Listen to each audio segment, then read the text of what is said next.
Hello! Oh god, this has been blasting my ears the whole time whilst I've been getting set up. Let's just switch over. So, good morning and or evening to wherever you are in the world. After exploring both, the first one is definitely the hardest state. Yeah, so as we can see, normal actually has load enemy stats, and daring's actually normal. So you'd probably need to pump these up to actually get things going. The only thing is, like, the skill tests are already pretty harsh on that. They get like a 20% and 30% reduction here, but yeah, God, my God, this is going to be interesting once they actually do have unfair going. Let me just check. Yeah, sounds are all on. Good. So today the plan is I have been going over all my footage from the previous runs, and I have finally got together what I think is going to be the meta. For meta, not the meta. We'll have to see what everyone else comes up with before we can say it's a meta. But for what I think is going to be the best way to build each of the companions. Now, there are still sometimes the ordering is a little bit... It's more in question because we have less levels to work with. Because obviously you only get to level 5 on the state 1, and you get to like level 6/7 on state 2. But state 2, it's just too much. It's too easy. State 1 is definitely the hard one. I don't know why the alpha tells you that state 2 is the hard one, because that's a lie. But obviously the items you have access to are weaker on this state. So yeah, that's why the other one is the harder state. But I finally finalized how I think is the best way to run each role of each companion. And funny enough, the one that if you are going to replace for the operative, I think it would actually be Hamar. Because now burst fire is a single fire attack. Yeah, he's actually less valuable than, because obviously he can only do one attack, whereas you can get items to do multiple attacks with the operative. So yeah, that's a very interesting change. I actually don't think so, because if I can manipulate morale to do 200 damage single shots, whoever can do the most amount of attacks is actually going to be more valuable, because positive morale and negative enemy morale actually, yeah, it benefits your damage. So the other characters can manipulate morale. Hamar is the only character that can't manipulate morale, so he might actually be the weakest companion. Even though he's got the highest raw damage, it means that with good party combinations, he will actually be the one you don't use. But, yeah, I still need to do one more run to see if I can justify ever picking... yeah, see if I can ever justify picking the operative over Hamar, which I kind of don't think so. No, he's not Argenta. He's not Argenta at all, because burst fire is a single target attack now. It's a single target attack. It's basically a sniper rifle. That's the difference.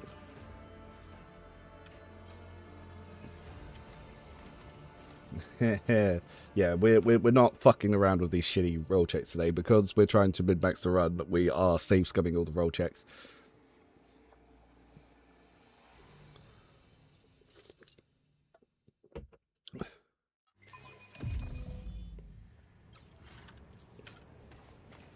Yep.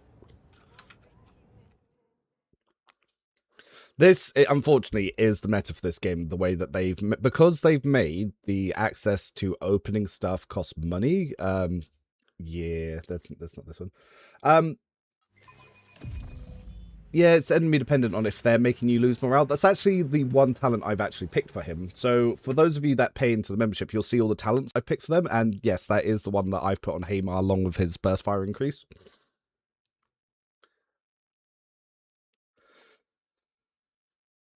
No, it won't. You're not paying attention. It's a single target attack. Like, even if you had 50 enemies in one tight box, you only shoot one.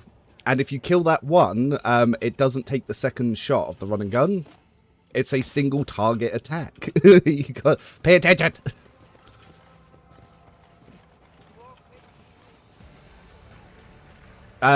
Yeah, so I did a lot of testing with it yesterday on the stream. It's only 1 or 2 bullets that will actually not hit whoever you click, and if that person dies, you won't do the 2 fires of the burst.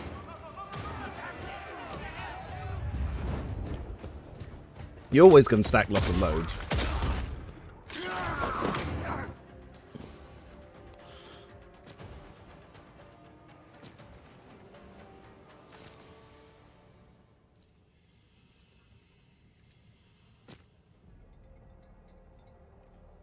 Yeah, but the thing is, why do I need to use burst fire to focus down one person if even my officer can do the same damage? It's one of those things. You need someone that's going to be doing more for you. Like I said, he's the weakest, but he's not weak. Like, this is the thing that people get really autistic about. Tiering means that some things are better than others. That's what that means. It doesn't mean it's bad.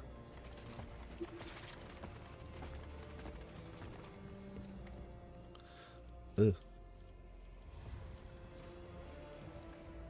Yeah, just the way things work. Some things are just always going to be better.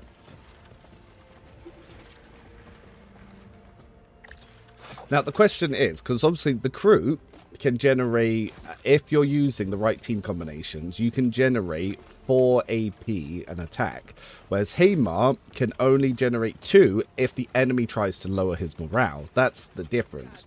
So he has actually stricter requirements to increase his morale.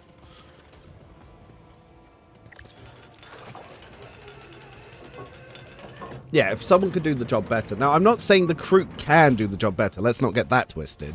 I'm just saying that if you're going to replace anyone in the squad, it's going to be Hamar.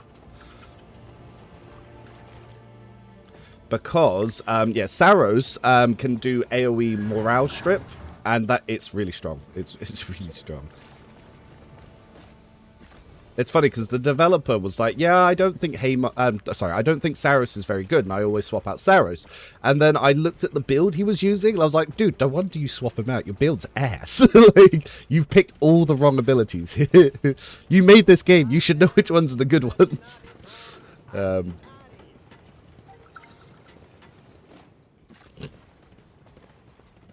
But yeah, so basically, if you take his attack debuff specialist, so he can apply suppression himself, basically, whenever you attack with AoE with Saros, if him or anyone else in your team then attacks him again, their morale drops, and that's how you can control enemy morale. So stuff like the really overtuned fight against the like the really overtuned fight against the Mechanicus tree, where they get 4 morale a turn, you can actually force that morale to drop from your team that way. And then obviously you can take talents and cogs. That cog is an AoE morale debuffer, so just him being near the enemies debuffs enemy morale, and having your allies near him increases his morale. Think of it like momentum in Rogue Trader. Everything that you can do that increases morale means you can get to your heroics first. And when your heroics are on, all your attacks are much stronger, and then you can finish up with a heroic. So it's a way to increase your attack economy and just do more. So it's definitely stuff that you want to use and build into. Now, when you play through this world state, you've got less stuff that you start with that you can really get into. But I definitely want to get this melter straight away. Because obviously a lot of people have been saying that they don't like Ipone, but yeah, I've been changing the talents I use on her, and I actually think she's fantastic. The devs ever say which weapon the Ogren can use? We got his weapons. He can use single-handed melee. He's obviously got his Ripper Shotgun, and he's got 2 burst fire weapons, but obviously his stats are too low to really use them. We'll have to see what other weapons they throw in.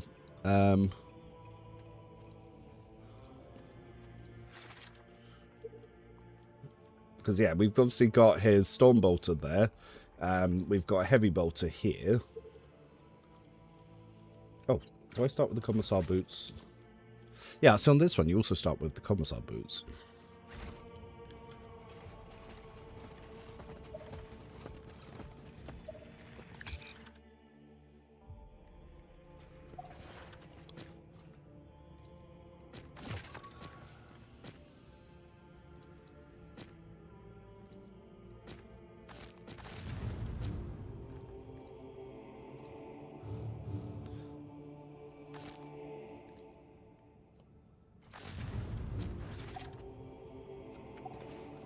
Let's head down to where we need to go. The burst and single attack, Haymar's the coolest looking, so I need to work out how best to use him. So, I think shotguns need a buff. That's the secondary thing, is shotguns need a buff because they're kind of weak. They cost 2 AP instead of 1 AP like other area weapons, and they have no real benefit. They do extra damage once armor's gone, but the time that you need shotguns is when you're getting pushed whilst enemies still have full armor. So, yeah, that's been the little problem that I've spotted with them.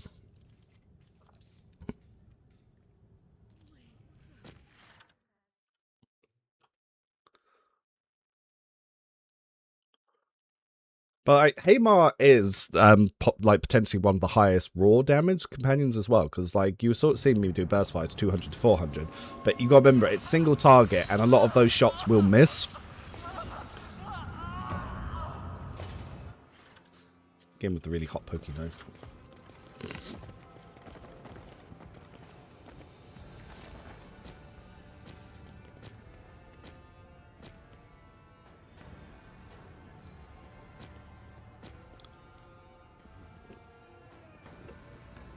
Yeah, so I've said to them that either they need to make shotguns do more damage the closer you are, or you need to give them back their pushback, because they kind of lost their identity with that.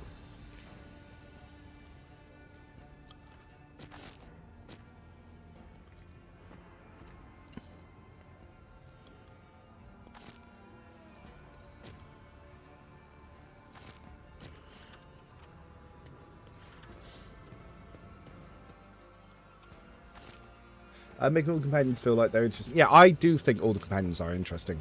I'm actually a little bit worried about operatives because the thing, every argument I've seen for why they're good is solely relying on the fact that the crew origin. So if we take that argument aside, what do when you're not using the crew? What do indeed? Yeah, funny enough, in Rogue Trader, shotguns are better melters, so why bother with melters? Whereas in Dark Heresy, melters are better shotguns, so why bother with shotguns?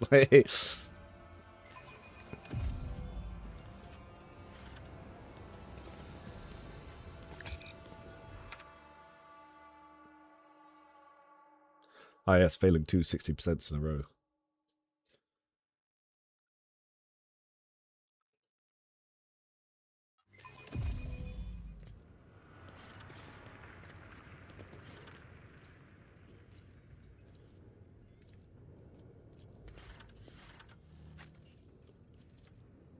That's the interrogation. I don't actually care about the interrogation.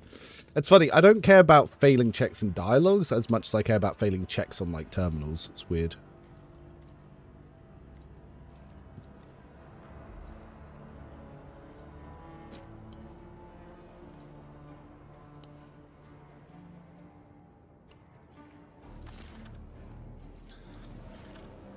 But, and it's funny as well, because I got into a big argument with another creator about sniper rifles, and he went on this big rant. I wasn't paying attention to the game, blah blah blah blah blah, and then everything he showed me, I was like, look, I can do that with an officer. And he was like, what? And I was like, you're not impressed by operative, you're impressed by precision weapons. And I did the exact same damage in the exact same story that he set up with the officer, and I was like, so tell me again about not understanding the key.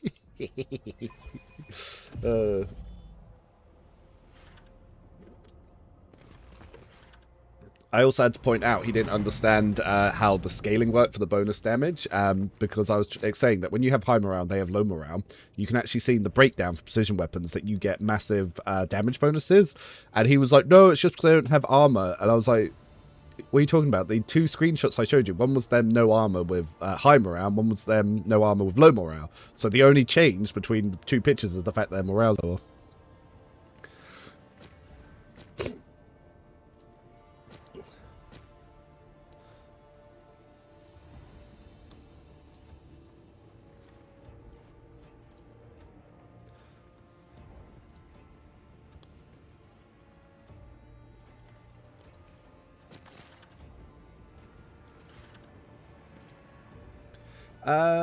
So yeah, it's flamers as well. I do like them, but again, I feel like they need upgrades, because in the alpha, the first flamer in the first battle is good, but as it goes on, it very quickly stops feeling useful.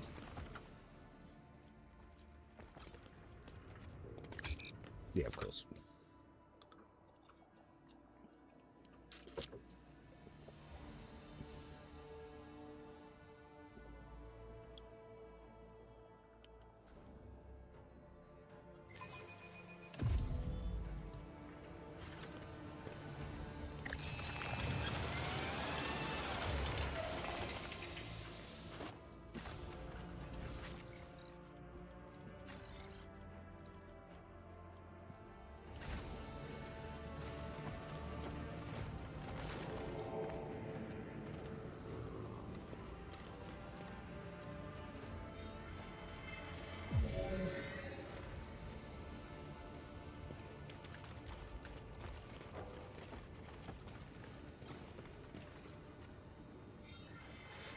Instead of switching between anti-armor melter, then going straight into flamer shenanigans. Yeah, well, flamers actually do bonus damage to armor as well, so flamers and melters are kind of fulfilling the same role. But the reason I like flamers is because it increases the burns that you've already got out. Ugh, best view. Ugh. I get that the meta for Twitch is to buy viewers, like all the guys that were at the fucking streamer awards, but I'm not about that life.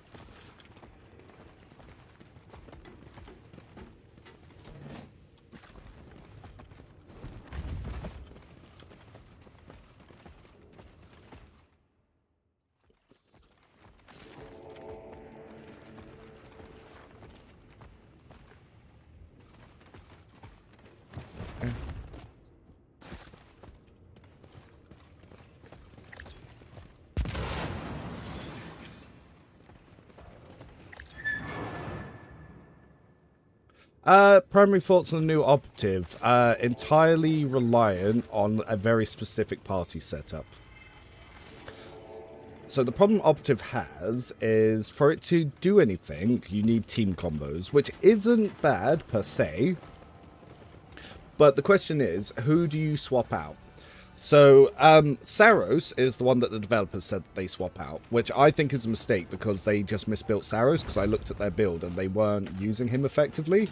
So I think that Saros, built as a debuff specialist, is actually very strong because he can allow himself and all the party to just keep stripping enemies' morale. So that's very, very strong. Whereas obviously then you've got the Cherugian, you could maybe swap her out, but she's the only source of like buffs to ally defense that you get and healing. So you could swap her out if you don't need to heal, which is an option. Lothar, he can do so many shenanigans that I don't have enough levels to do everything I want from him. So he can give telekinetic barrier, which can give extra like defenses and armor to an ally. But the upgrade for that, when enemies attack that person, they get blinded. So if you put that in COG, anyone that shoots COG gets blinded, which then means that your sniper rifles on your officer operatives can guarantee doing their extra damage. So it's very, very, very strong. Who attacked the bog beast? Who got attacked? Bandits. Who ransacked the camp? Bandits took supplies. X-Wing missiles in the camp.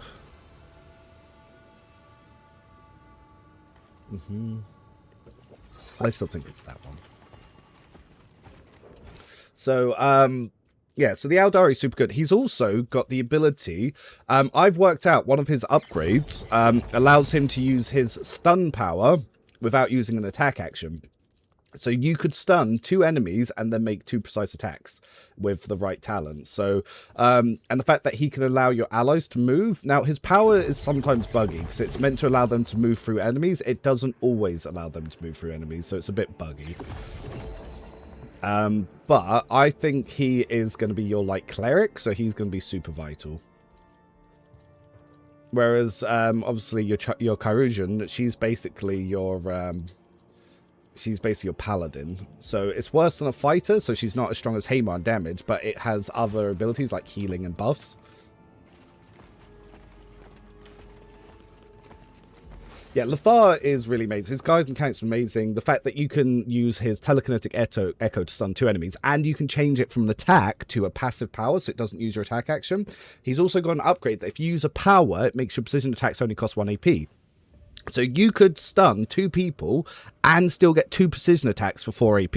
So it's very, very strong. He's also got the ability that whenever you use a psycho power, it stacks his intelligence by 5. And it seems that debuff powers are based on intelligence, whereas damage powers are based on willpower. So you kind of want them to do that. Also, when it comes to who's going to be your int skill monkey, it's going to be Saros, because Saros has a talent that every time you increase law warp, it increases all law skill checks by the same number. And unfortunately, the int-based operative that they give you has low int, so they can't cover your int checks.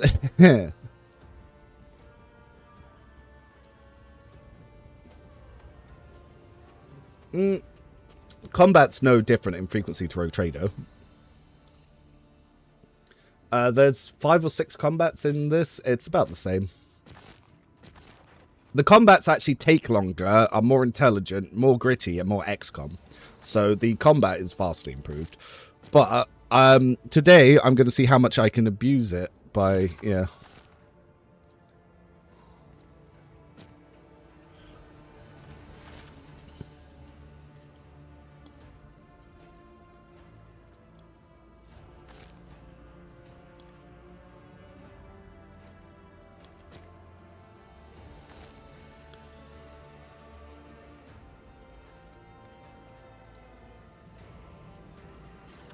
Oh, where did Goose go?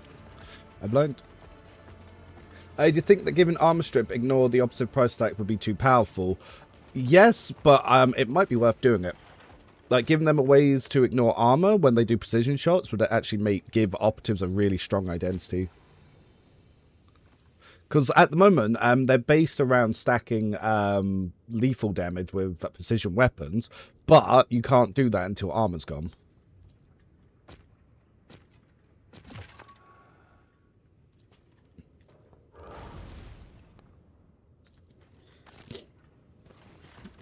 But yeah, ignoring armor would be incredibly powerful. In fact, everything might be too powerful.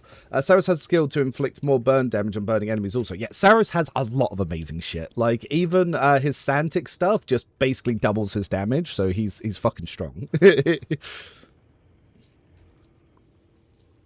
Like, Saros has so much. Like, the biggest problem that I'm having at the moment with this is that, yeah, obviously we don't get to level enough, so I don't get to test as much. I can't wait for the beta already.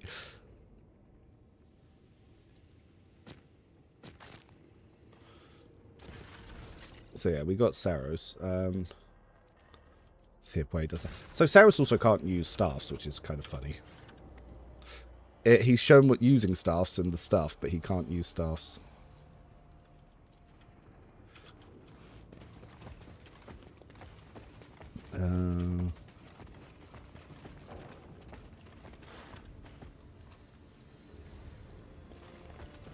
No need to shut up. The more questions, the better. And the more discussion, the better. Because today, I've spent the last few days doing blind runs, testing stuff. And now this run, I'm trying to min-max the party to get through everything. And I'm pretty sure that I've got a good idea of what we're doing here. And now I just need to prove it. And then from tomorrow, I'm going to start making all of my impression videos. So it'll be basically my feedback and to see if other people agree or disagree, because then that way we can present to the devs. Because obviously if I'm just one person saying something, they don't give a shit. But if I say something and loads of people are like, yeah, that makes sense, then obviously the devs might take that into consideration.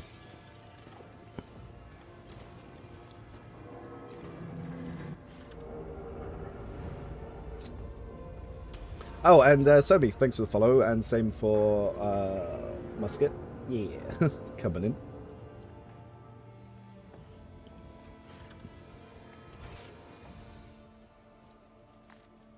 But the thing is, I actually like the changes to burst fire, to go back to that conversation we were having. Before, burst fire was too strong and it invalidated area weapons, but now that it's kind of like a stronger but more risky version of single target shots, it gives it a little bit more of an identity.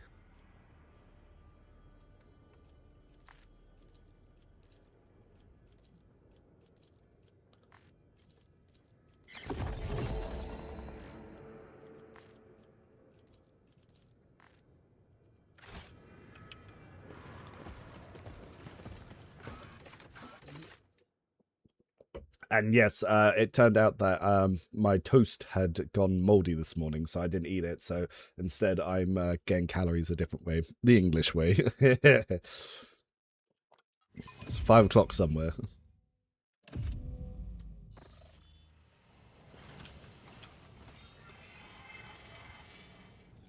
Right, let's try not to injure the party doing this again.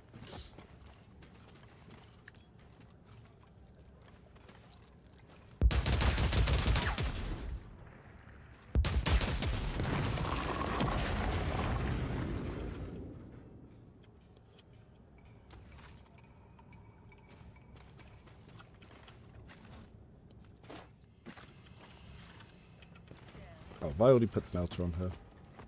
I forgot I wasn't following Twitch. Oh no! How dare you? The betrayal.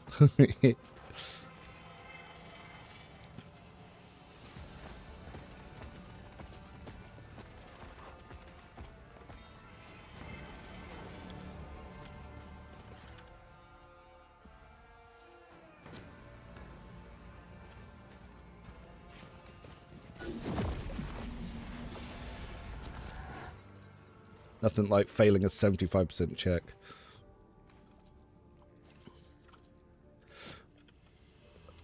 Do you know what I don't like? I think above 50% you should be able to take a 10.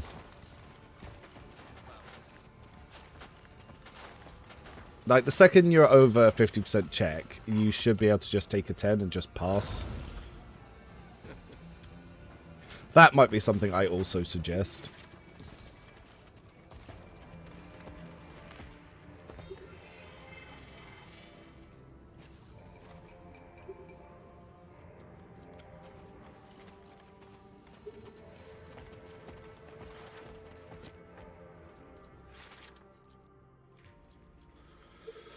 Nothing else from here. See, the bolt pistols are okay, but the rate of fire is a bit low. I am hoping that they actually update the game to include armor pen. I do feel like that's missing because bolters actually do more damage to armor and then do damage to direct wounds. So I think that they should do a little bit of armor pen and then actually have increased damage through the armor pen, but we'll have to see how they develop that mechanics.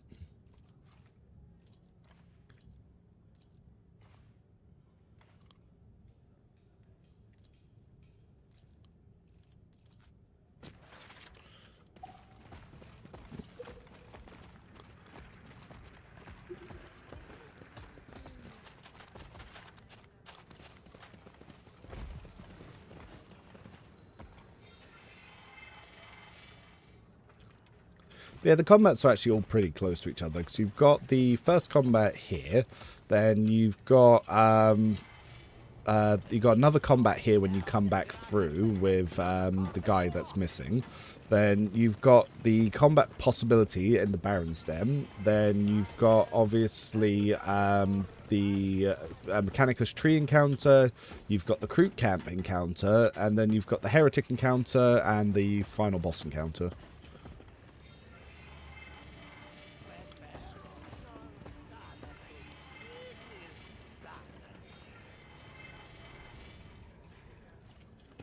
So there are quite a few, and they're just to test the new layouts and stuff. Like obviously, rapid fire, the talent is bugged, and it's meant to allow you to shoot at random people within your field of fire. So it would work a little bit more like the old rapid fire, but the way it's bugged, it aims at cover as well. And because bullets, like Burst Fire and Rogue Trader, it hits everything in that line, whereas this one, it hits that specific target, and then if it has overpen, it will hit something behind it. So if you choose one at the back of the line of 3, it will very rarely hit the 2 in front. Yeah, basically, yeah, it's more closer to Fallout 1. Like I said, it's a good change for the fact that it stops it being so OP, but...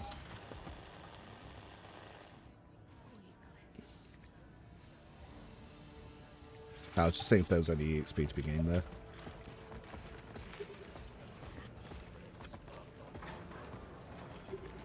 Right, I don't think I've missed anything here, but I didn't come down here. No, wait, yes I did. No, I did, because I pulled that up. Yeah, so no, I've covered this.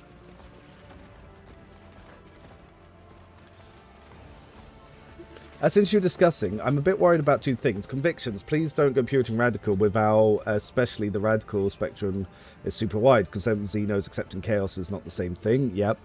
Combat-wise, the stun stagger is super powerful. Coming from turn-based games, I wouldn't want this to generate... so it is... so that's actually the only way to use Operative, is to go stun fest. So the problem is what happens when enemies start abusing that mechanic as well. That's what worries me too. You're not wrong.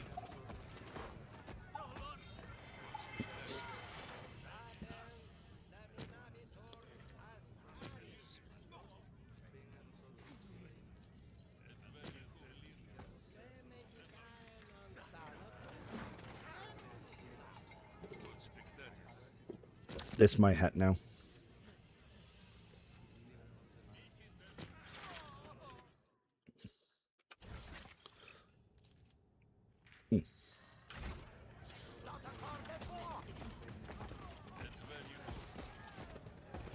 That's why I asked about armor pen. Ignore. It would still be strong and better than incapacitate everything. Yeah, it'd be good if they brought in armor pen as well. I think they should, because like a lot of the stuff that destroys armor in the Warhammer lore, it's because it also melts the person. It more ignores armor than anything else. So yeah, I don't want them to kind of miss that point.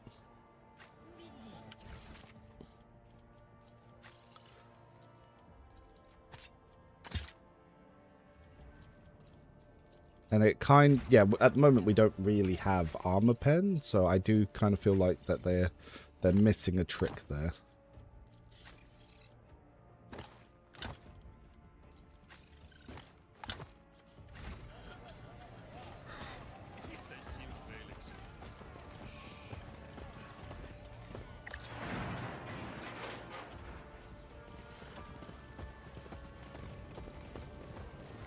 Oh, quickly, Robert's ass.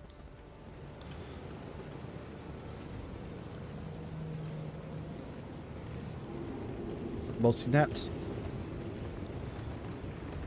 Then you would never use anything else. But then again, it depends, because obviously sometimes you're still going to want to hit area. It all does depend, that's for sure.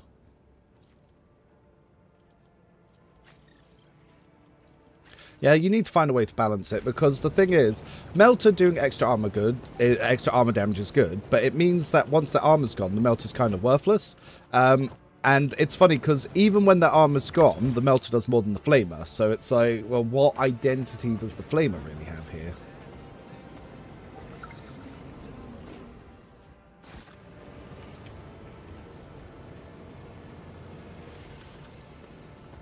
Overall, the alpha's really solid. Yeah, you can see the ideas they're working with, and it's all really good, in my opinion.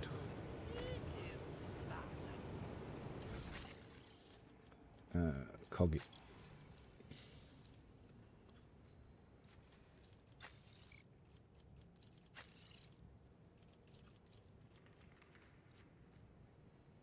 Yeah, the extra... So for the early encounters as well, getting that extra damage in here is actually really strong. Las weapons are the scariest thing. When enemies have las weapons, I feel like I can get my ass beat. So World State 1, the enemies use las weapons, and it just demolishes you. But in World State 2, they use solid projection weapons, and they feel like pushovers. It's kind of funny.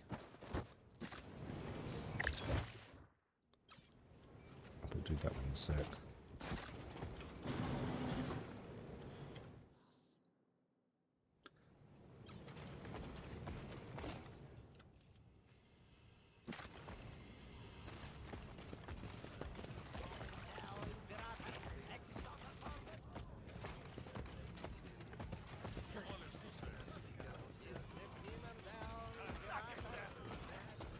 We'll go do that combat in a second. Last week, don't know if we're allowed to discuss leaks, but the officer companion, the leaks say it's very interesting. I'm going to discuss leaks. I'm not. Fuck them. So yeah, so it sounds like the we have 2 mercenaries that are in World State 2, and I think those 2 mercenaries are stand-ins for other companions. So they've leaked that there's a potential operative agent character, which is probably the sniper, and they've leaked that there's a rogue trader officer, and she uses melee and gun and has bonuses from that from her origin. And I think that's a stand-in for the officer companion that we have in World State 2. There's also a Mechanicus companion, which the thing that I'm curious about, because you know they said that there's a companion unlike anything we've ever seen before. What if the Mechanicus companion, because they're biologists, you can reconfigure them to change their archetype? So say that they come as an Operative, you're like, oh, Operative sucks. Then you're like, oh, just reconfigure her, and now she's a warrior. That would be interesting. Yeah, Chorda, yeah. Yeah, that's the one.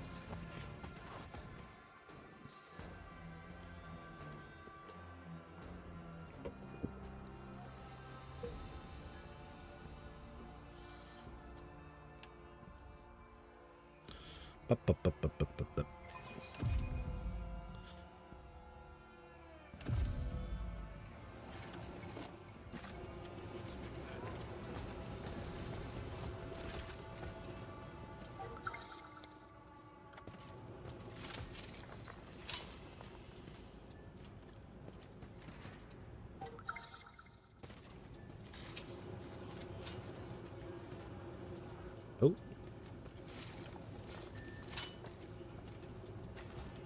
But yeah, no, I'm also very curious about that. I'm just a little sad that it's going to be such a long time till the next content drop, because obviously we're, what, 4 to 6 months away from the next DLC. Beta's probably going to be about the same amount of time.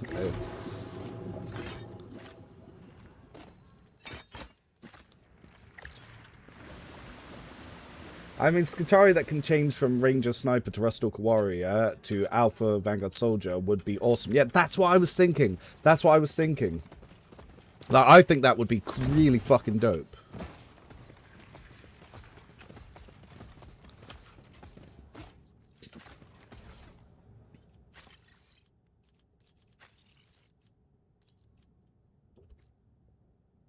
And we were talking, so they might, so if Chorda comes in early, that's okay.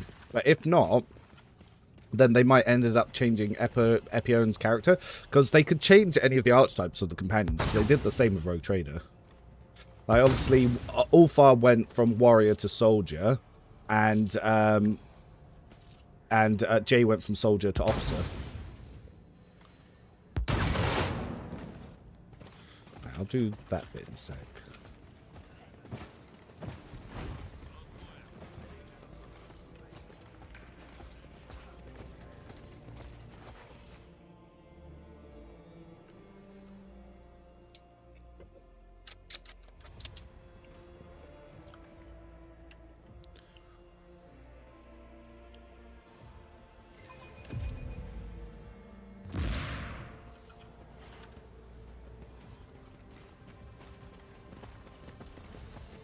What does Saros look like? We don't know, but in the game files, there's a picture of him looking like this, but this is not confirmed. This is not confirmed, and they were just given placeholders because we don't know what he actually looks like. So that's just sort of like an early draft. That could change.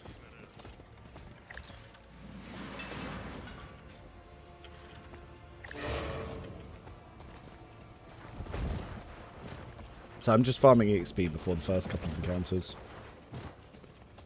Have these guys popped off yet? Good, good, good, good, good.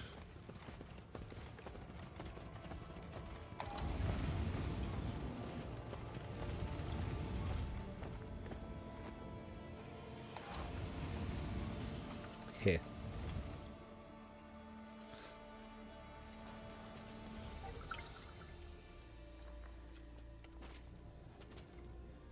Uh-oh, they're coming back. Quickly, loot.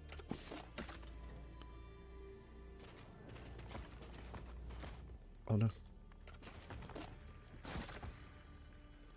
Go, go, go, go, go.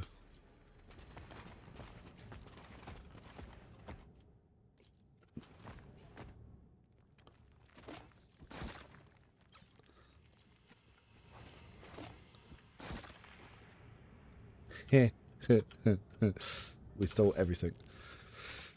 So, Cog. Yep, Toughness Stone says Vitals, that's good. We got Lethar's armor. Let's see, which one's better? Will gains defense, AB and AB wounds. Where melee attacks deal additional vitals damage. Yep, deals additional if...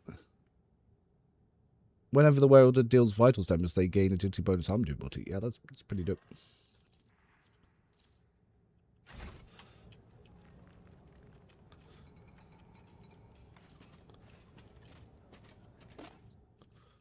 More rope.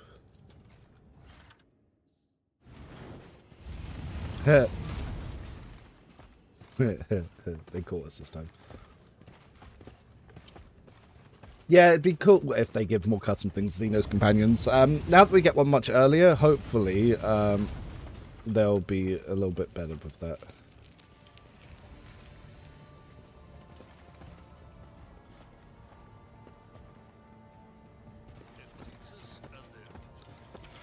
So I also thought they'd be a little bit better with the level design, but there's still a couple of encounters where Cog can get stuck and just can't move. Wait, what? It's silly that you can just go back around. Yeah. Oh.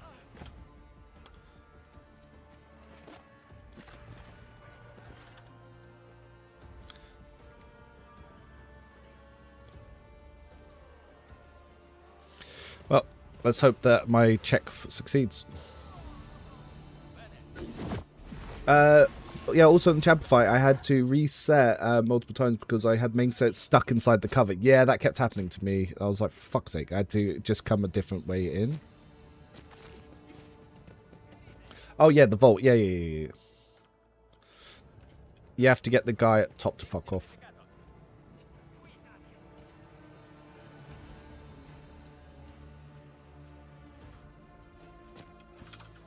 Oh, yeah, there's also Lethar's fight. I forgot about that. I'll check that when I come back in a sec. Are grenades consumables reusable? No. I was hoping they would be, but they're not.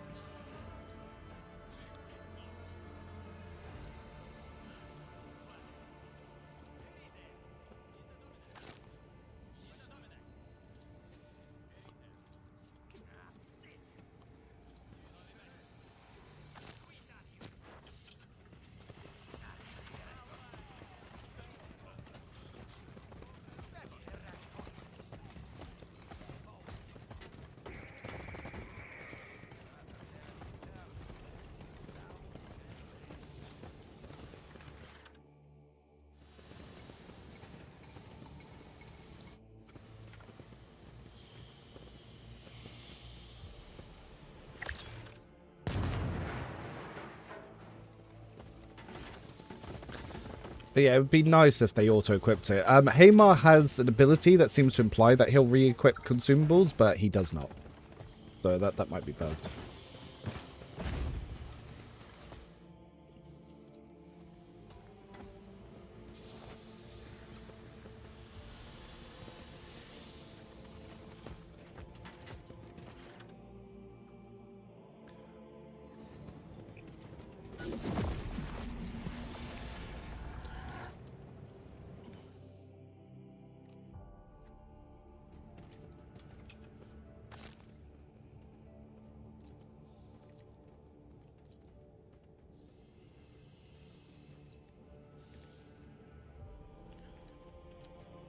Yeah, dude, going straight to that site would be crazy. Oh, where'd the Confessor go? Oh, there he is.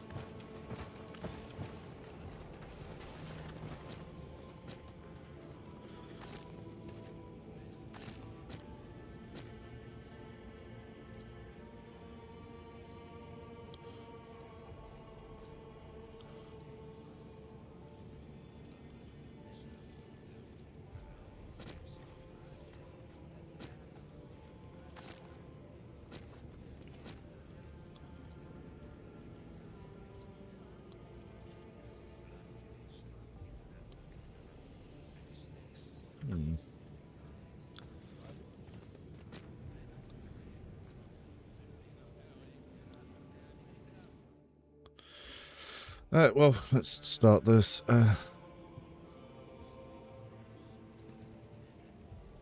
I prefer the flock symbol than the other one.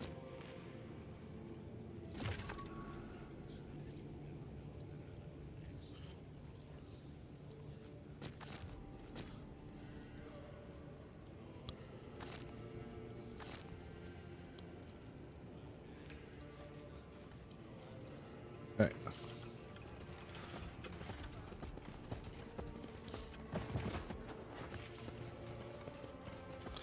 But no, I actually, like I said, I still think it's quite a big improvement.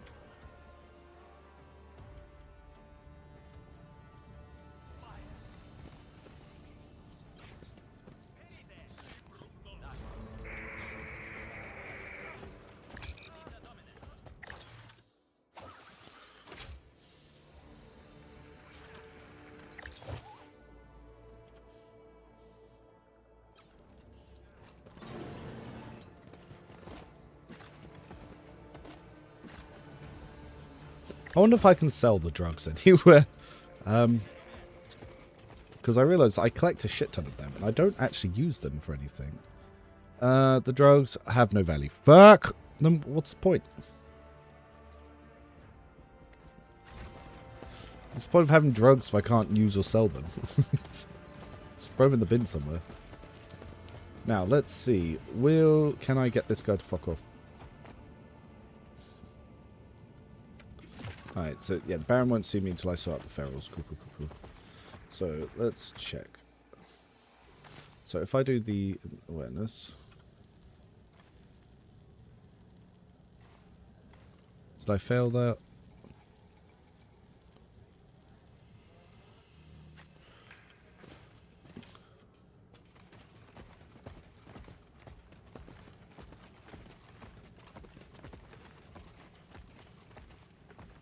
Don't know if that was a fail or not. Let's try that again.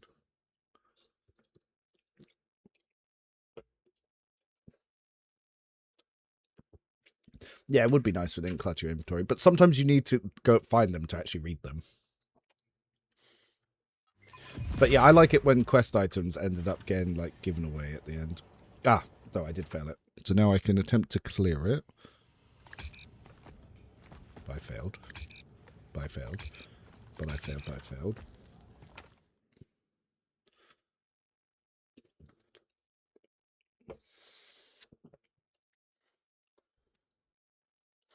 I wonder if I can get that guy to fuck off.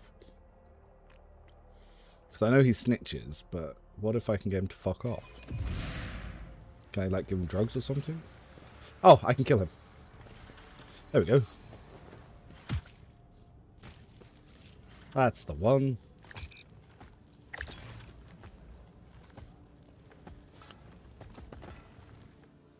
And then we come back for these goods.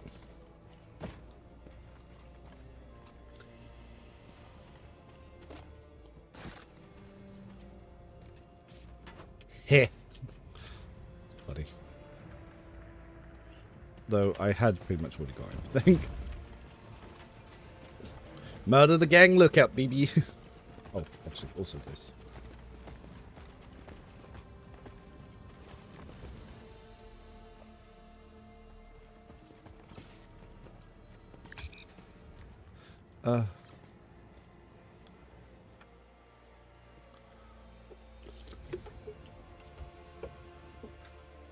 So here, if you get caught, you can keep coming back to by the back door. Definitely. Okay, that's probably something they need to fix.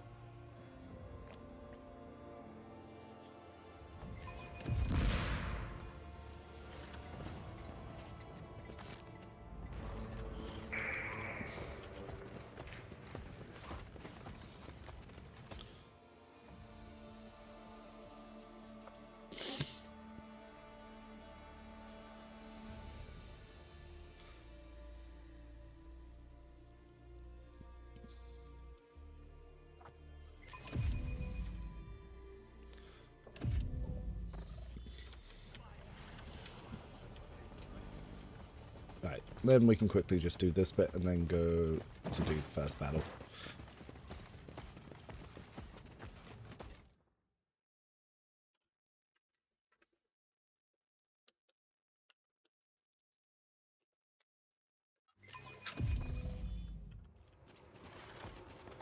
But ideally, I can get through all the encounters again today, because actually, to be fair as well, for Saros, what is more important to get first is my big question. Do we want his debuff first, or do we want his range first? That's what I can't decide on. I know I want both, but I don't know which order I want them in. That's the big question.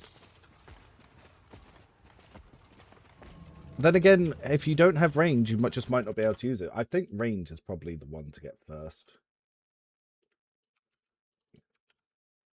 Yeah. If you can't use it, what's the point of being able to debuff?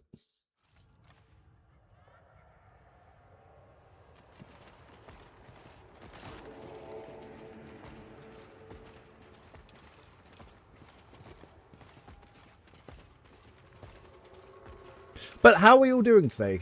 So Sunday, we've all had a few days to play now. I hope everyone's doing well.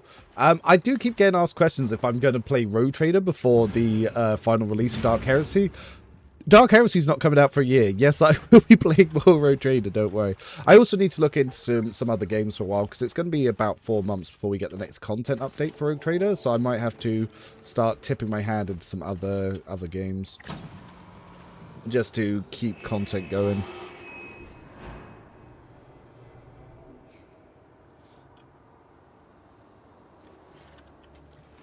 I might, because Total War 40k is going to be coming eventually, I might actually have to spend some time learning how to, Now, here's an interesting question. Is telekinetic grasp on the staff an attack? Ah, see, on this, can no longer, yeah, so on this one, it is an attack. On the upgrade for the other one, it isn't. Interesting. Interesting. Right, have I got anything else to use? No, but I can sell this armor.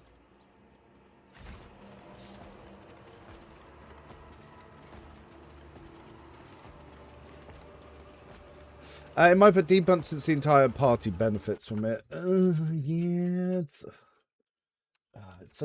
it is a hard decision. Yeah, I guess I can just be aggressive and pushing him up. I did take debuff first, so you're kind of going into my own bias.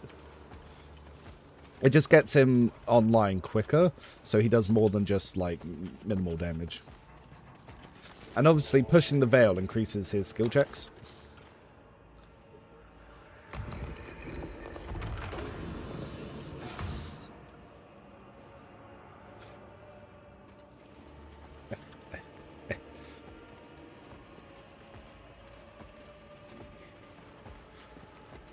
Hop, hop, hop, hop, hop, hop.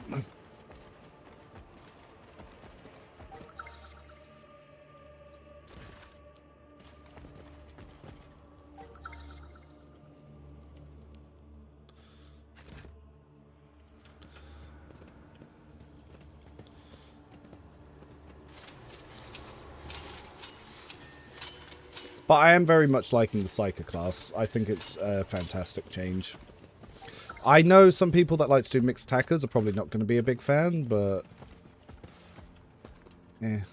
But yeah, at the moment, Gish builds, I don't see any support for them, really.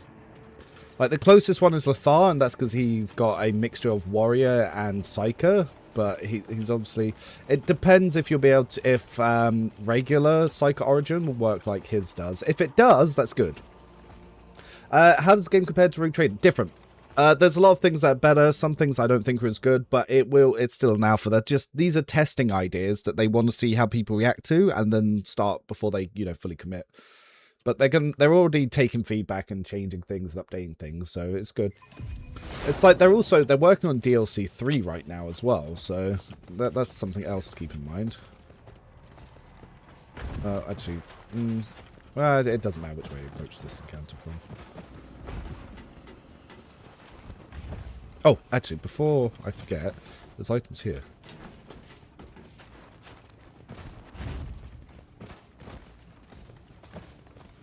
Oh, or can you only get there from the other world state?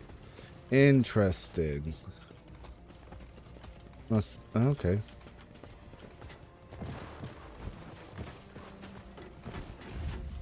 Will it let us in here?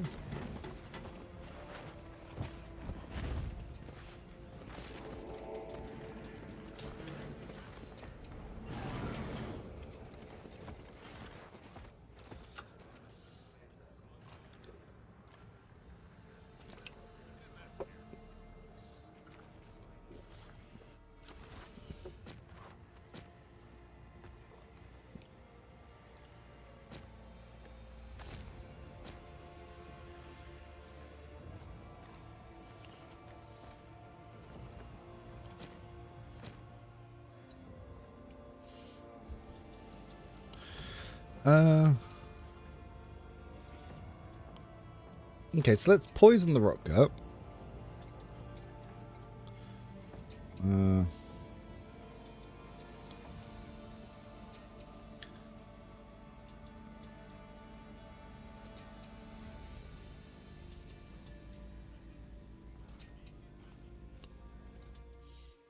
Alright, this time I'm not sending Cog inside. 'Cause last time I sent Cog inside with the poisoned alcohol, they fucked him up because they all have las weapons. This time I want to be outside whilst they're poisoned.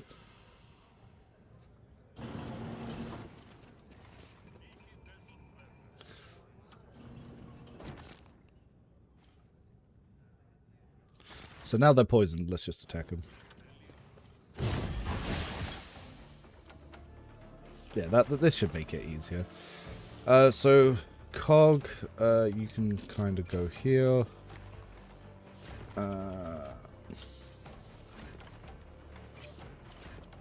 So we'll pop you here. Hamar, you can shoot that guy. Bjorn, you'll fight there. And stop. Epione, you're going first. Nice. Let's set all these fellas on fire.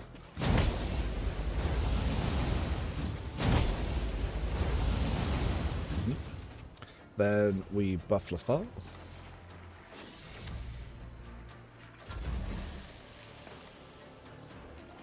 So he's getting ready to execute someone. They're going up top, getting ready to close that. So, Psycho Boy. Now, we can push first. Or we could try to assail. Let's try the assail. See if we can get an interrupt. Suppression didn't interrupt, however. But I can, for now, still rhyme this.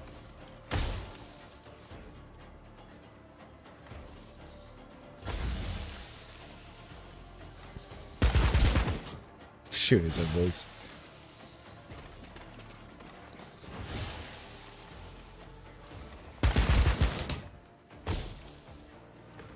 Because I've got the offset, I can make another attempt as well.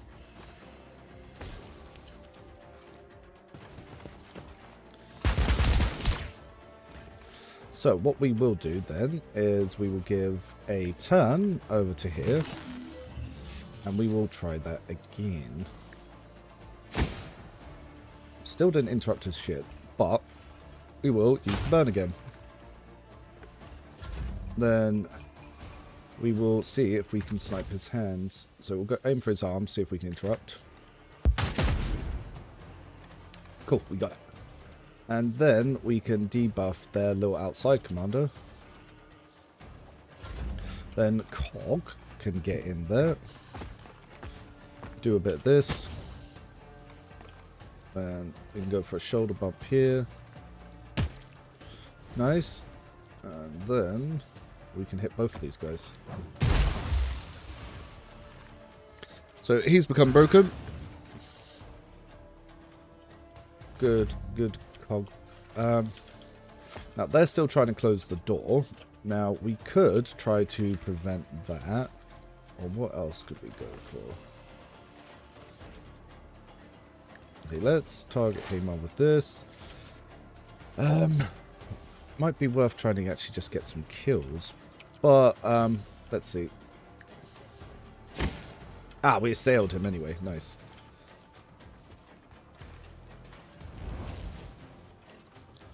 Well, I'll move him up. So the combat, like I said, it definitely feels more tactical. There's a lot more I'm getting out of it, for sure. Then Hamar, and again, because like I said, it is technically single fire, so we'll try to get this one up here. Now it's going to mostly hit the cover, which is fine. Then Epione, who we can move here, swap to the melter. Can we get an angle where we don't hit cog? Not really, but that's what the flame is for as well. So if we move her here.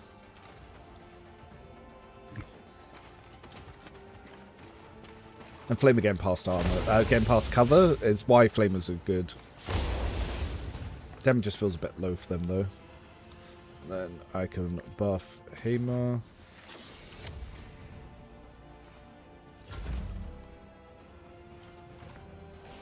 So he's trying that same nonsense again. Now the options we have. Let's see. Can we drop a firestorm without hitting the hostages? No, I was hoping. Well, then we push the veil again to increase our checks, and we try to assail again. Nice. And he's stunned this time, so we're going to get some good damage off the snipe. And because they're on fire, we kill. See, Pyromancer is so good. Like, Pyromancer is so good. And then, because he's stunned, we can go for a headshot, and we can drastically boost our damage. Now, if we could get the eyes, and obviously the damage would be higher, but we don't need it higher. Nice. So yeah, combat, a lot more tactical, and I like that. Like, everyone got involved, and everyone felt like they were doing something. Which is what I like to see. So we've got this one that increases the wearer gets 2 times perception hit chance. Yep. Then over here, we'll just give her the bruiser armor because it's just better armor. Also, I really need to fix tooltips. One, influence is isn't stated. Yeah, so influence is the zone around them. So yeah, trying to work out what that was also a bit like, huh? No, I agree with that.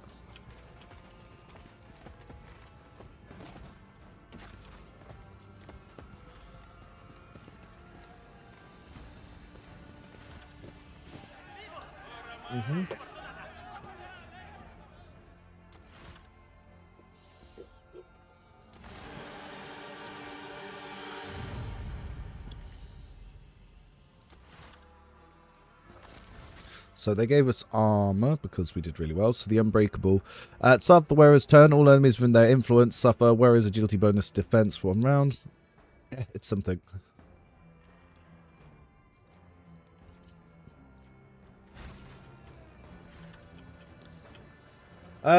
Oh, now it's written. It didn't show on my PC even sent a bug report. They might have updated it in one of their little bug fixes.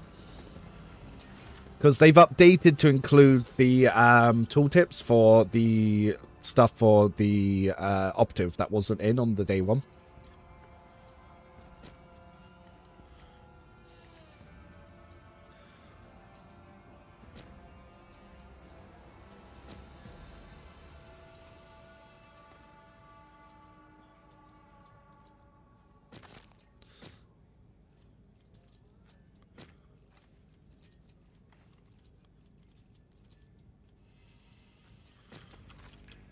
Oh, actually, at this point, did we get any good guns, or was it just all stuff to sell? We did get the brutal shotgun. Again, I just don't rate shotguns right now.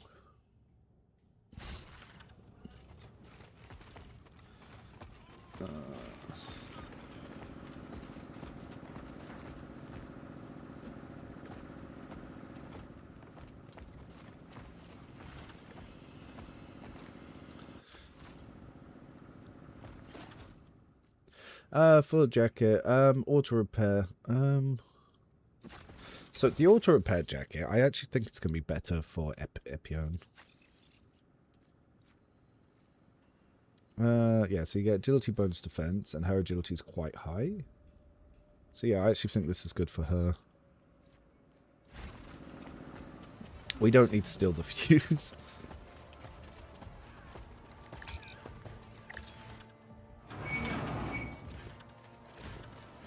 Alright, Darkus is actually the one there. But I don't need to start that just yet. I want to get the gear first. What's this one? Quick start. His charges cost 1 less. You know, I have not used charge. The fact that they limited charge to endure, I've just not used it.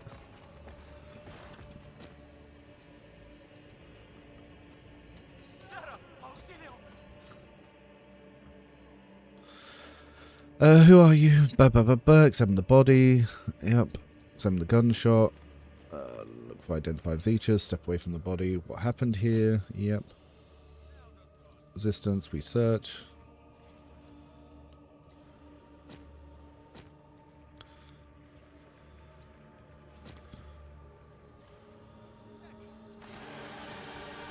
We recruit you.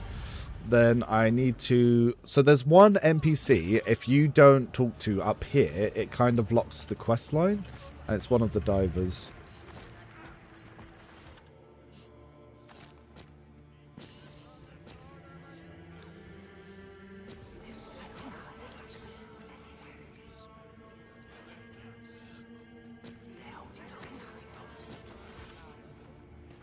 Let's stop them doing that.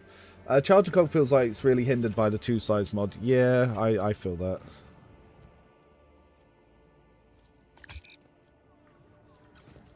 Yeah. No, I agree. Yeah. Definitely feels limited. I still haven't decided if I like the Endure upgrade or if I like the Forceful Strike upgrade. I think I like the Forceful Strike upgrade that adds bleeding more. I might actually resort to focusing on that one.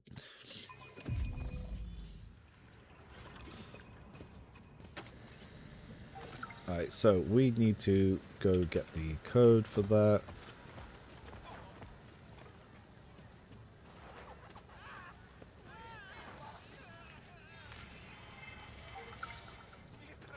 There's that.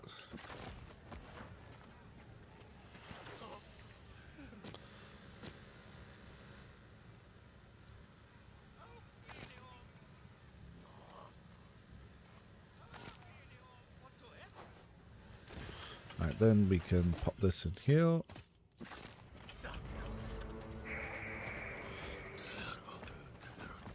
There he is.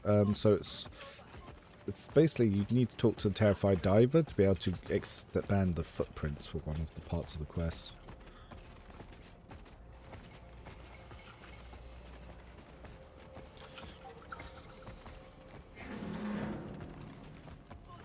I hope V8 for Cog is good because he's going to be 100% of my parties. Yeah, same.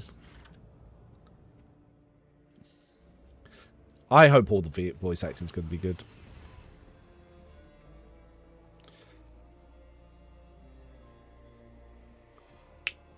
No, I've got high hopes so far. They've been doing good jobs. They've been doing good jobs indeed.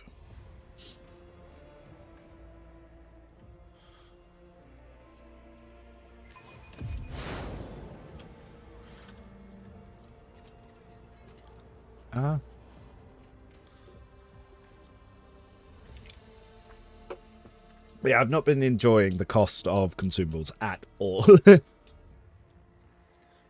But also again, I should mention at least once this stream. Remember, join the Discord if you want to get an alpha key, because we still got one given away, and it's running till tomorrow.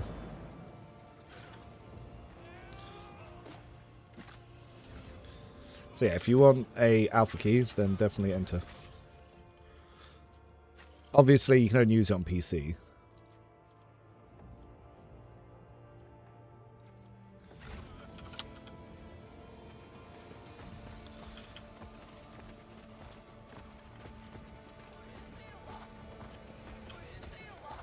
Alright, let's go down here.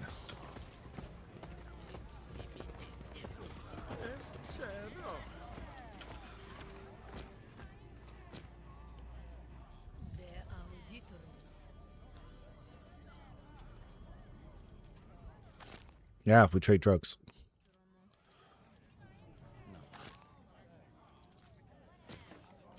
Did we get any new stuff? That's the officer boots. Quick start, I'll just give to Cog. Actually, no, I'll probably sell them. Again, I just don't use the quick start stuff. And yeah, this shotgun, as far as I'm aware, it's the exact same one. Yeah.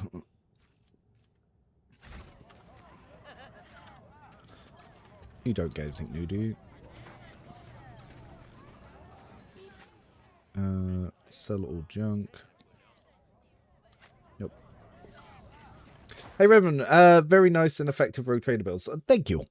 We've still got more Rogue Trader videos to do, because obviously there's still a lot of one to cover. I know viewership and interest in Rogue Trader starting to die out, but I still want to get those videos out for when the next update comes, that people have more stuff to look at. Enjoys free armor repair. Yes, it might save you some money over time. Money? What do you mean money? Oh, you mean instead of using the consumables? Yeah. But it's like, do I want to take more hits or do I want to kill quicker? That is the question.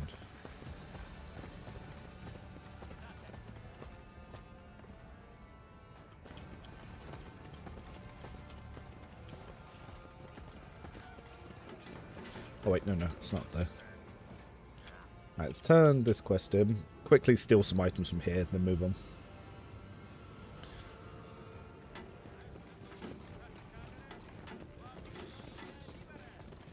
I just clarified my previous quest for Rogue Trader, my bad. Oh, my bad. Let me just scroll up. Hi, Revan. I'm super new to the game, and I'm really torn between either Santic, Psycho Officer, Master Tactician, or Grand Strategist. Could I go over your thoughts there? Well, Master Tactician will help you do more damage as Santic, and Grand Strategist will help you be better support.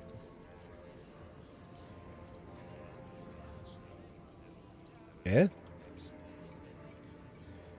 Oh, there's one bloody thing I didn't repair. Oh, I remember. Alright, well, we'll do the Baron thing first then. It's in the low city. I think you should have melee attack the Ripper gun, given its massive bayonet being an Ogden weapon. Yeah, the other thing is, Cog's to hit chance is really fucking bad for both. He's equally terrible at both melee and range. That is not the correct solution to mix attack.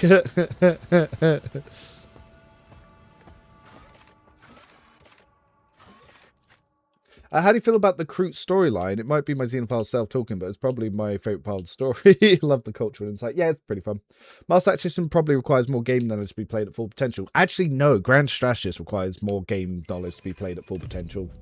Because there's a lot more going on with the zones and setting them up and pre-planning your entire turn.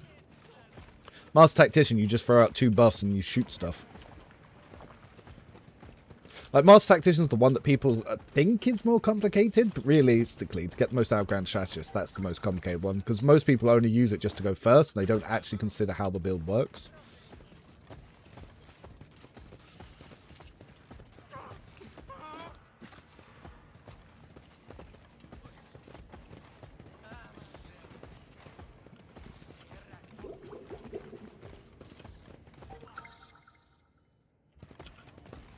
Alright, I'll go Grand Strategist, thanks for the tips. No worries. Do watch some of the Grand Strategist videos, that will help. So, boots for +5 willpower, and... oh no, that's the ones I've already got. So, boots for masochism, so that's the morale one. So, I've got +5 willpower and +1 range. Yeah, it's fine. Nothing really for you. As for Cog... I could use the boots of that, but I'm probably just going to sell them and get his bearer armor stuff. Actually, actually, no, the morale. No. The morale boosting ones are going to be the better ones, now that I think about it.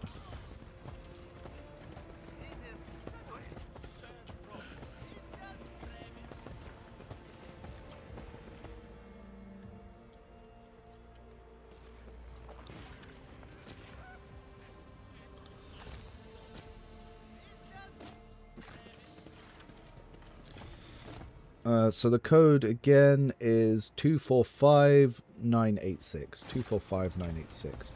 245986.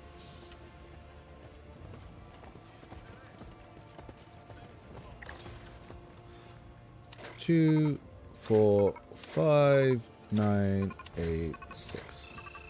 Sweet.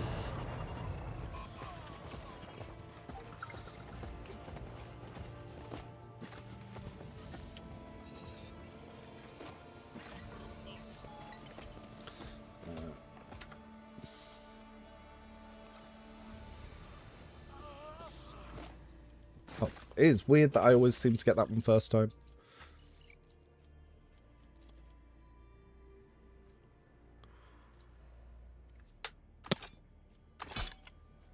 Ah, the other one seems to have higher to hit chance.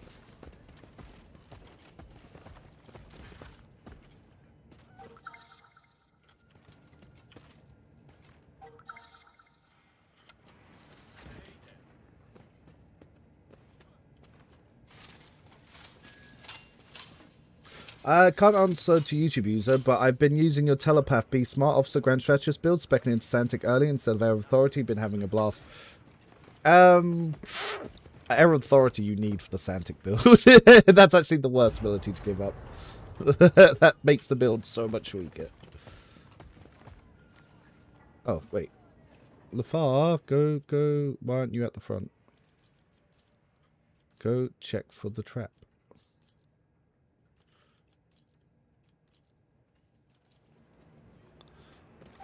There we go.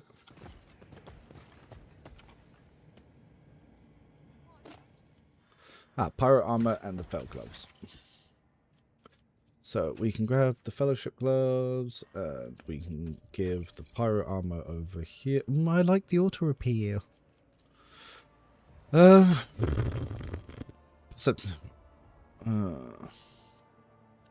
Perception plus int bonus of 3.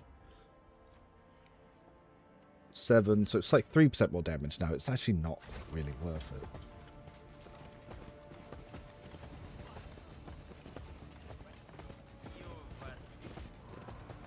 See, Air of Authority you can only take in the officer section. Telepath you can take whenever.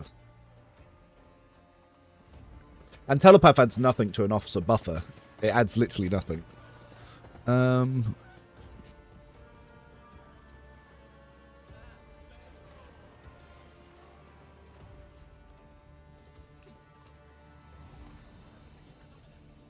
Alright, well, that failed.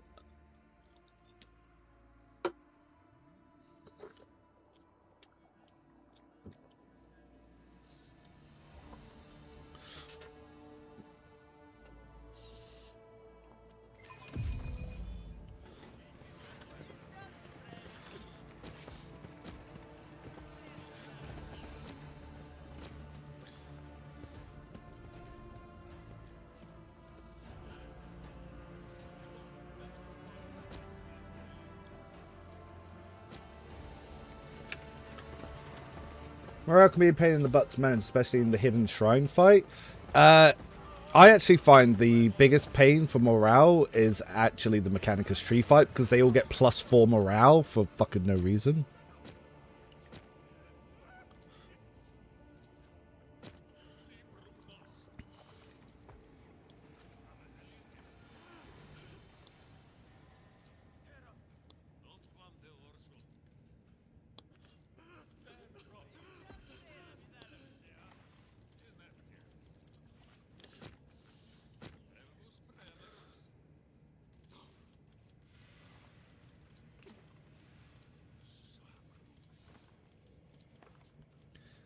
Oh, hello, my love.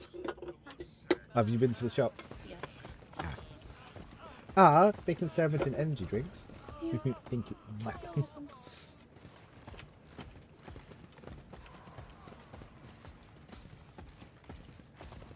Yeah, don't ask me how to min-max relationships. I am not the best at that. It's like playing booster packs. It's luck of the draw.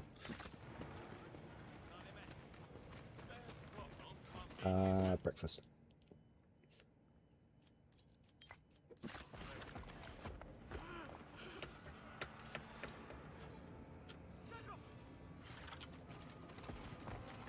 Alright, then we need to go Lower Town.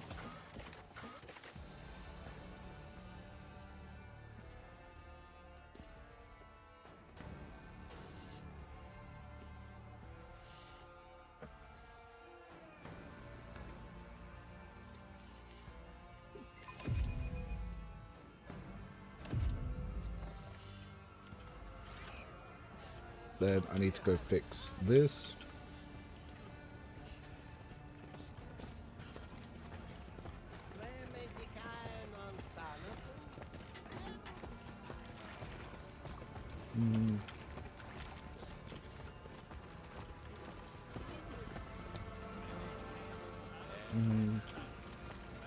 Where's the other one? Oh, there it is.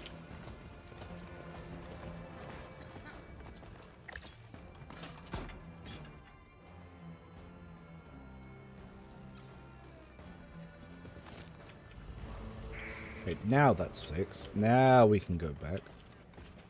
Let's see, whilst I'm here, let's go see Systems at Tima. Sell, buy and sell.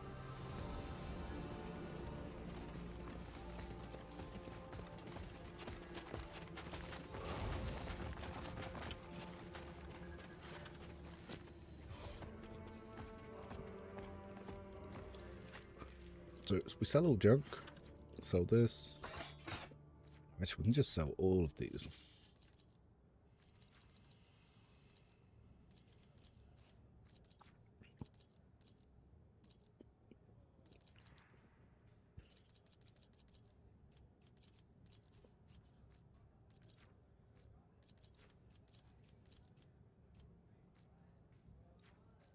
Yeah, those boots have a 1 sale price. Then, so let's see. We can get the sniper. Well, we can get a lot of the stuff here. So catching combat. So yeah, we'll want those. Gunslinger's outfit, which one of some do's? Ah, that's pistol shot. Don't need that for now. I do want the sniper rifle. That's all we can get for now. Then over to here.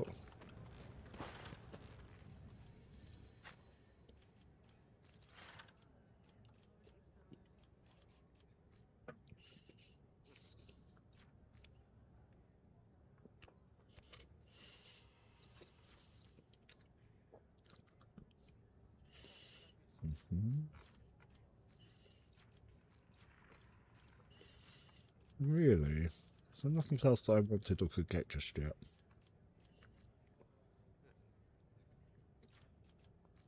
No, I can't get the Cherugian boots just yet. I need them to like me more.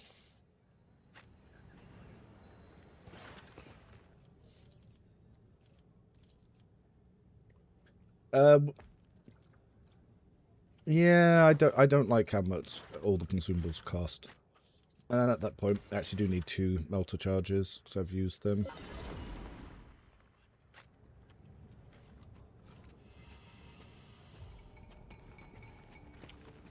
Let's check whilst I'm here if there's anything I need to discuss with her.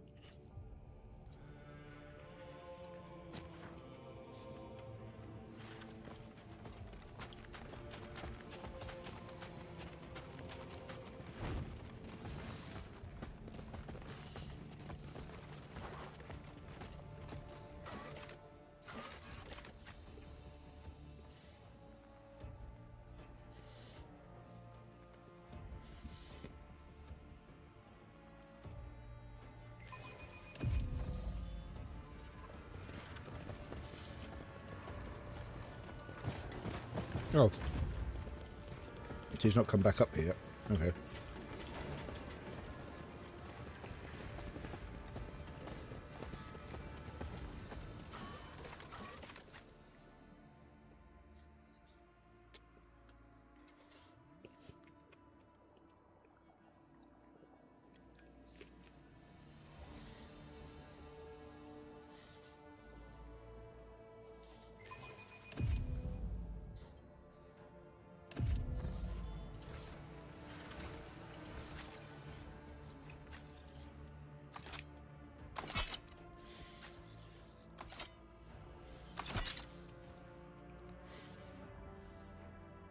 Yeah, so this one, extra vital stem, is very good. Yeah. Yeah, I passed that check this time.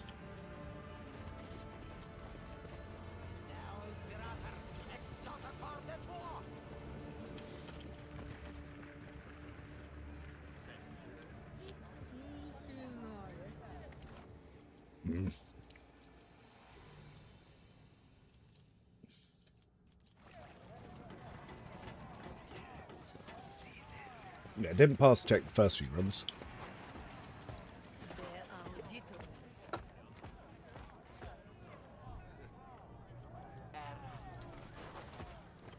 there.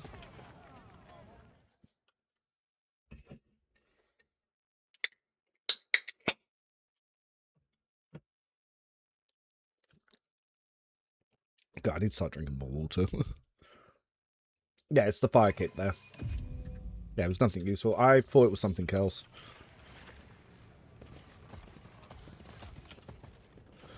Alright, so let's go turn this in, and then we can go do the next combat encounter with Darkus. Yes.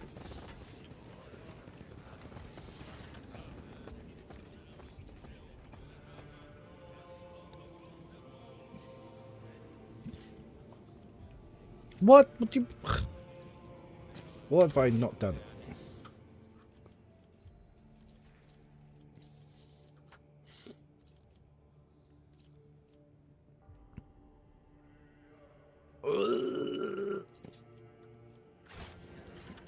Fuck. Thought I had already done that.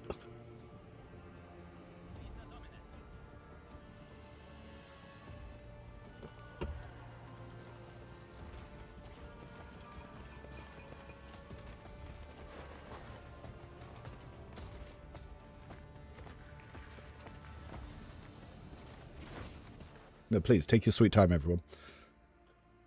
I do think Haymar's going to need a slight rework to be able to use his melee, because there's no mixed attacker specialization. And Cog can take dual weapon fighter specialization, but he can't use two weapons. So, yeah.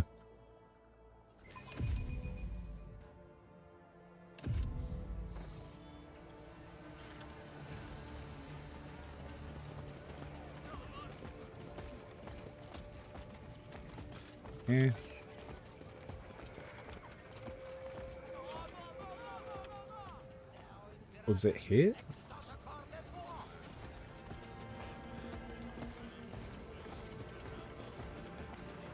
No. Which bit had I not done at the bottom of the hab zone? I don't think there's one here.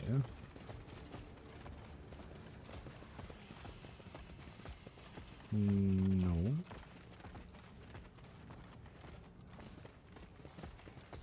Look, which tower have I missed? Fuck.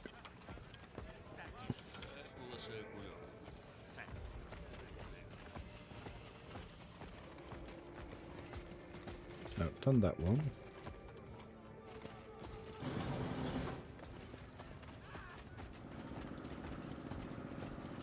Did I...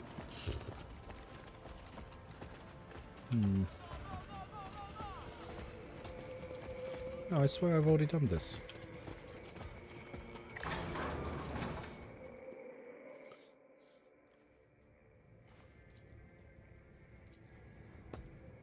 That's not Darkus.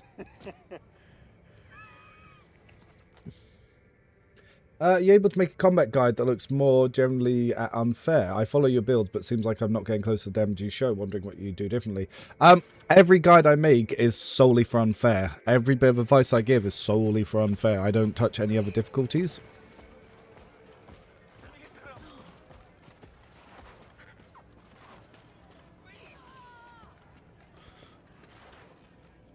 Oh, wait. Is there one up here I've missed? Did I do... There we go. Back.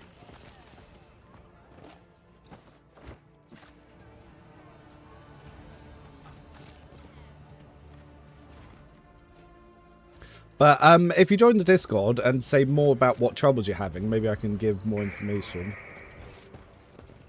Alright, this time, before I start running around to other places... Alright, now I can go tell him. Fuck me.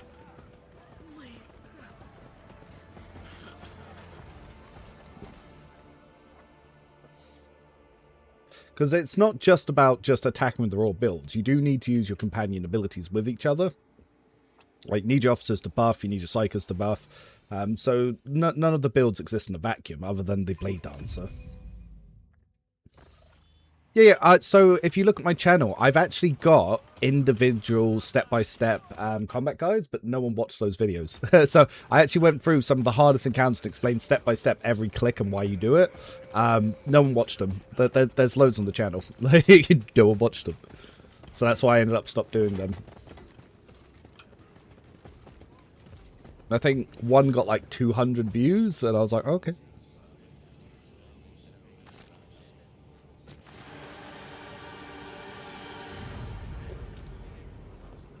So, I hope that Dark Heresy Unfair isn't just stat padding. Like, I don't like it when they just pad stats, because it's artificial difficulty, and it's really annoying. I like it when encounters are mechanically challenging, because that's fun.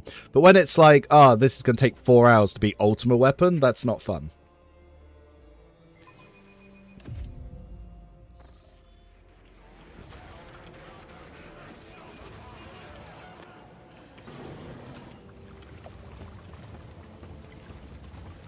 Also, worst case, watch the live streams. I've done multiple full streams, and I explain everything in those, so you'll get a lot of information out of them.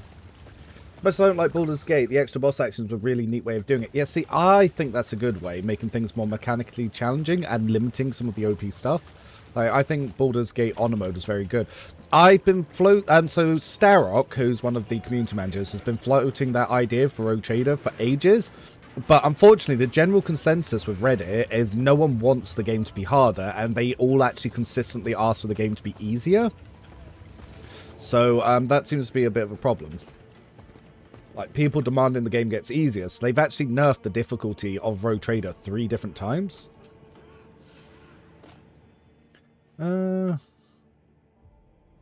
Cool. Puritan Flamer. Which one's better, I wonder.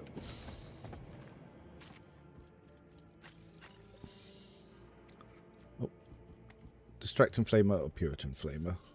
So Distracting Flamer is slightly less damage. This one, the weapon deals more damage for each additional target. And the Distracting one reduces enemies' hit chance. So I think Puritan Flamer is just a little bit better. And we got our level.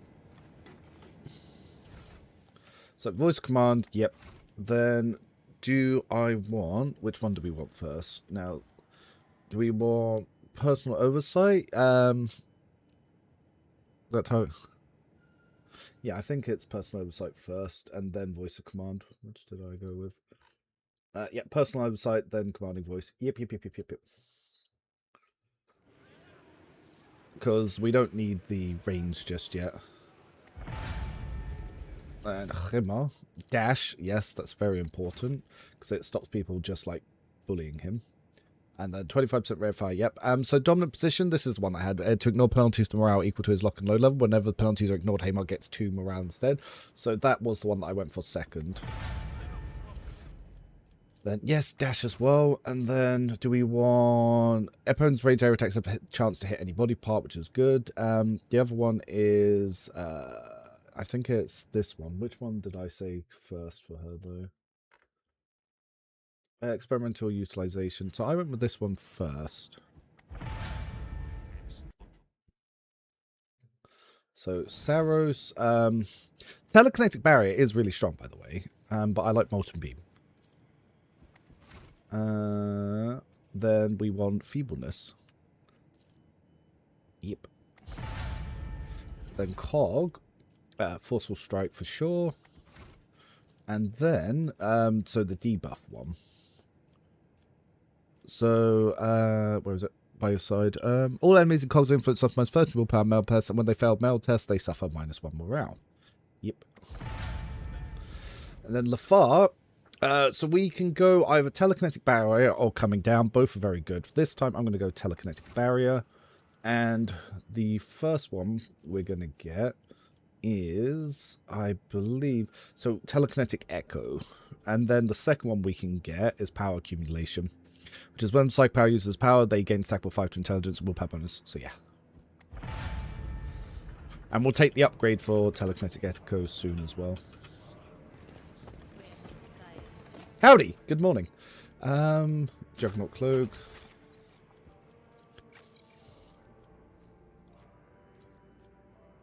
Oh, we can go buy his gloves as well. Oh, unless I don't have the current them liking me enough.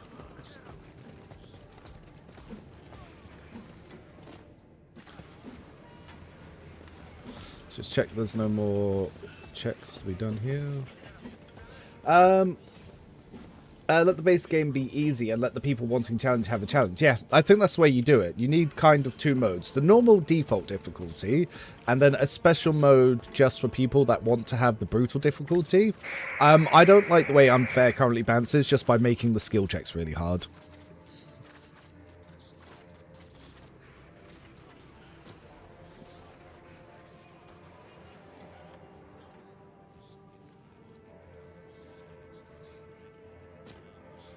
Okay. BDSM massacres place. Weird. Alright, back to Sister Septima's camp just to check see if there's anything more we can buy, and then we can go do the next combat.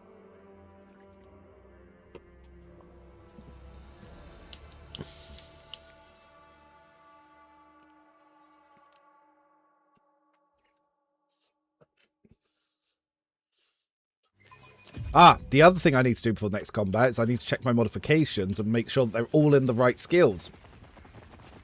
I feel like difficulty should be about combat, not narrative experience. I agree. 100% agree with that. No, I couldn't agree with that harder.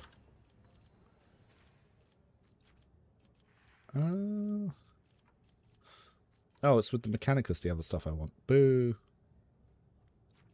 Oh, need to equip the boots onto Hamo.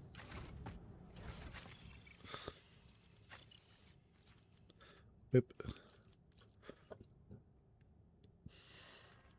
And then we go over to here. Then we need to go over to here. So,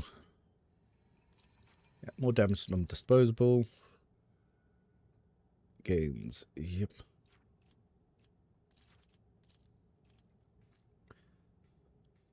Yep. Yep.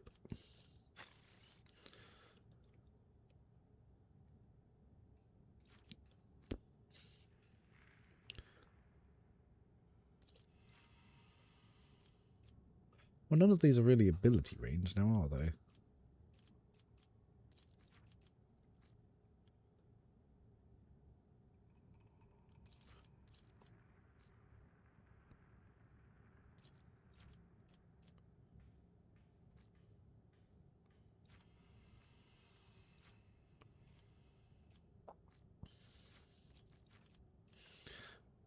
And this one has no ability that can apply to.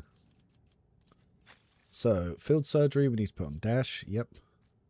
All bit scale and intelligence instead of the thing. Sure. Reduces level any damage over time effects. Yep. Well, actually,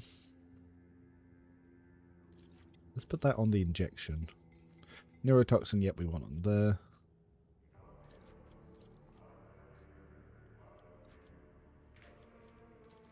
Mums if we take that off.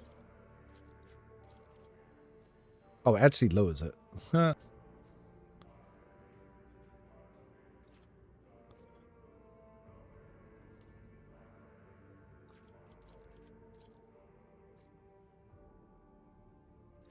What's higher? Intelligence or ballistic skill? Intelligence, so yeah, that's a good place to put it. Let's continue. So, Saros.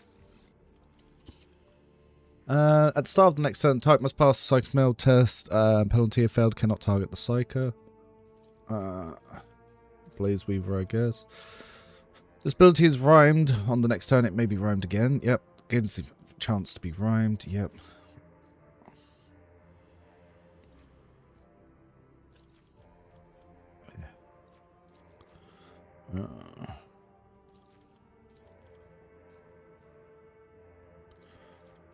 They're all pretty good, actually.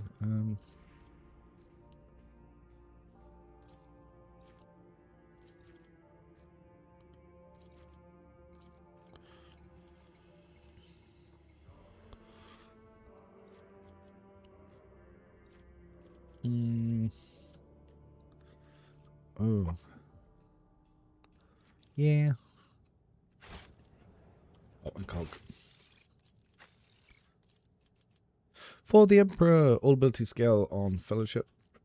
So this one says minus 15. What happens if we put that here? Still minus 15. Oh, 14 damage though. So. Ah, but that can only go there. So 10 armor. But what if we put that here? 11 armor. Yay! When Cog hits enemy cover with this attack, he gets 2 damage reduction. So, yeah, we'll put that there. And then we'll put this one here. Nice. Okay. Now, let's go get the dude. Combat feels harder here, so I guess it's a good start. That is good. It is more mechanically challenging. I know why my formation keeps fucking up. It's because every time he disappears, probably.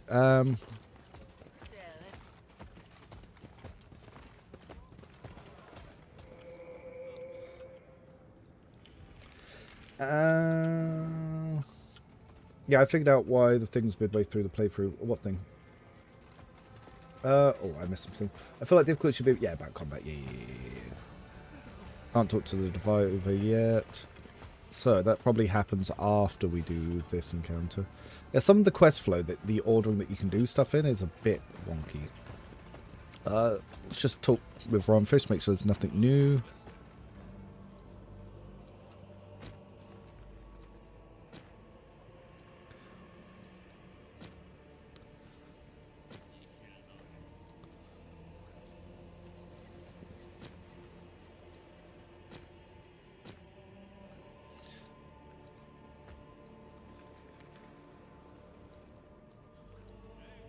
Okay. Alright, so before we do the Darkest encounter. Yeah, I think... Oh, the augmenting abilities, yes. Yeah, that was one of the first things I spotted when I was going through everything.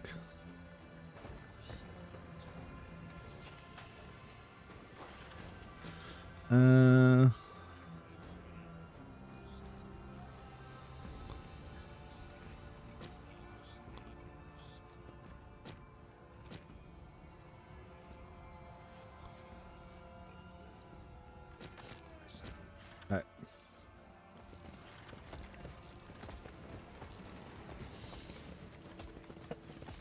Oh no, the betrayal.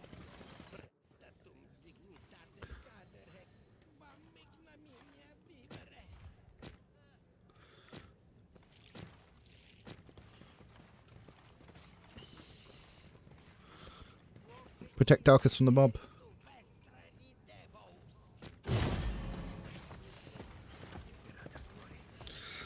Alright, all of you running over there is bad, because then that leaves Darkest in a lot of trouble. Now, why do we run away but leave him there? That's silly.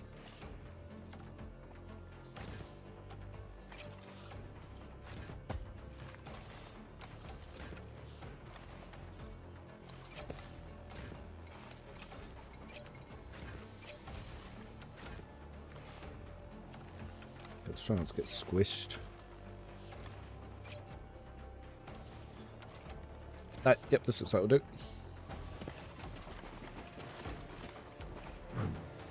We miss. There's their leader. I like that it's got the little blue highlight for their leaders. You know who to go for.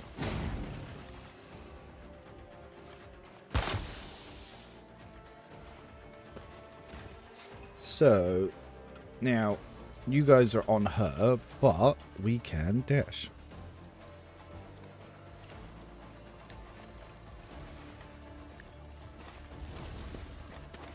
And if I go for a flamer shot for now, I can get both of them.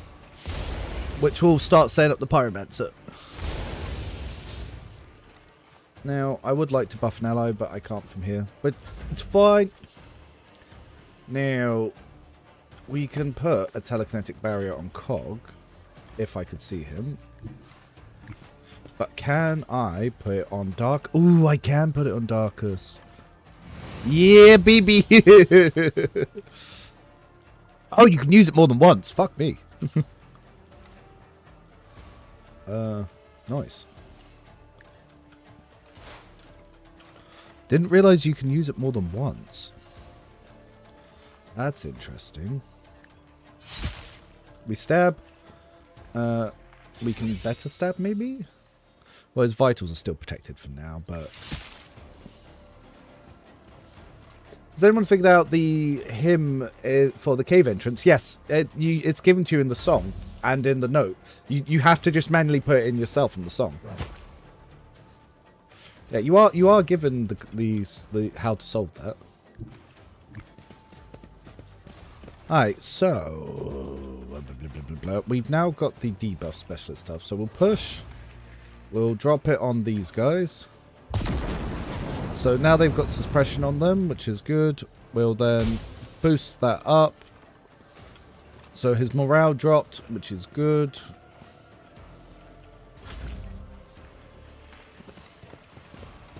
He's going for Darkest, but we put the barrier on him so he had a little bit more armor. Not the most, but something. Ron Fish gives the answer. Yep, and so does Sister Septima. If you go speak to Sister Septima, she'll also give you the answer. And you just got to manually input it. So, yeah, just read the thing. And, hey, Mark, get blasting.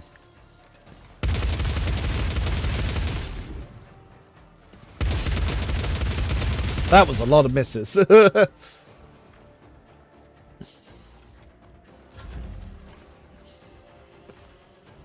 Alright, so he buffed up everyone. Now, if we... I think it was this one. If you hit Vitals, it... Yeah, you get Agility MP, so...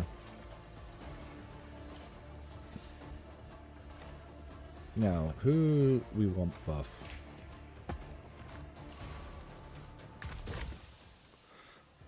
So, base damage...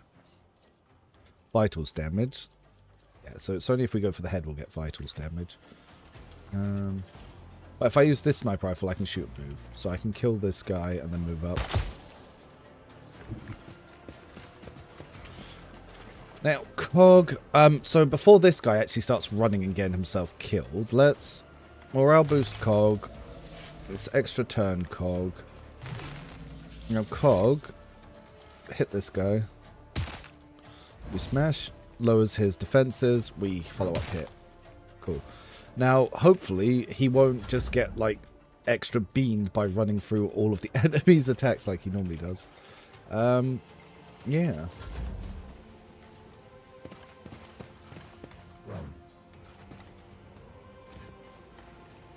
Oh, they got a sniper up there, too. Ow. Ah, oh, went for the pyro. Bitch.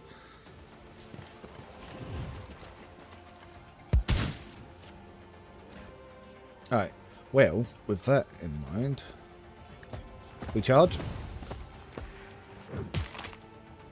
We get smacked. Unfortunately, charge ends his movement.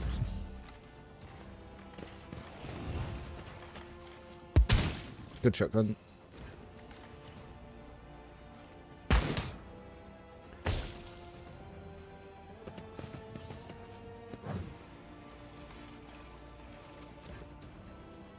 Yeah, these guys.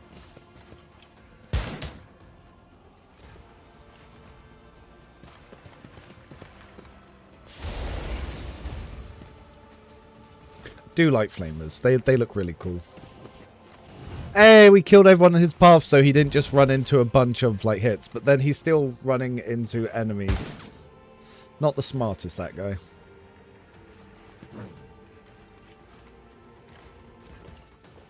So you can spam telekinetic barrier with the power accumulating to upgrade your intelligence, so you can make your tests against your telekinetic craft higher, or a sail. So that's interesting. As for this one, so if we dash here, it will heal him. Then we can proper heal him, and then we can buff him. And then I've still got 1 AP. Which I can use to actually get these guys. Let's see if I can break his concentration.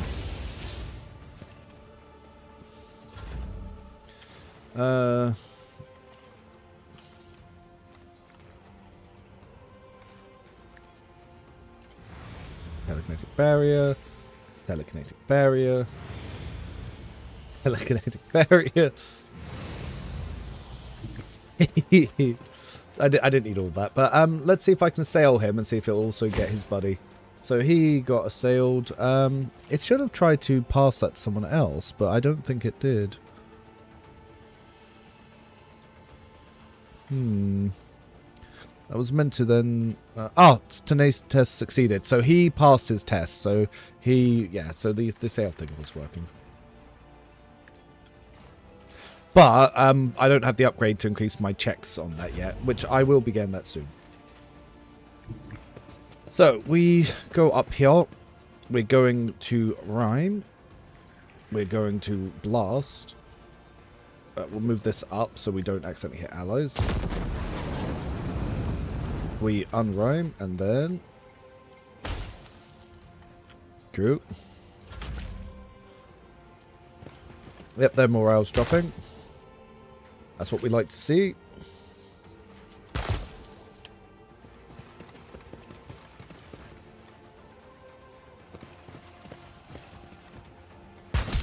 Ow.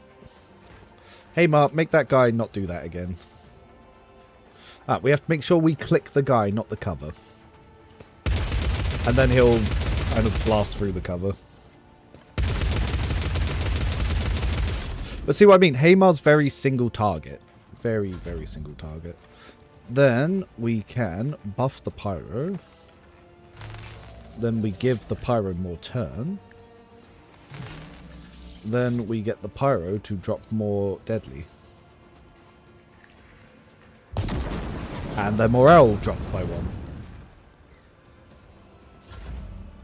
Then, let's see. Oh, you're staggered. We can headshot you.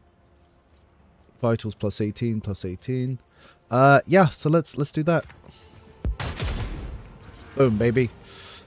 And then we can give the pyro another turn.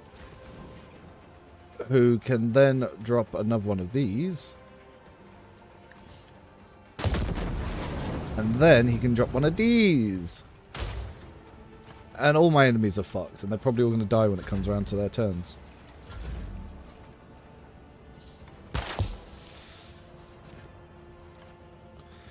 Cog, however, is he able to get up here? He is able to get up here. That's crazy. Hilarious. Well, what we could access for having more consistent options for Haymar. Yeah, I think Haymar's going to have no problem scaling later. Yeah. Can we get to here? Not quite. Yeah, his charge is not very good. That needs some work. How many Psychoblisters do we have access to in Dark Heresy? So far, Santic, Telepath, and Psyker. For the Pyromancer.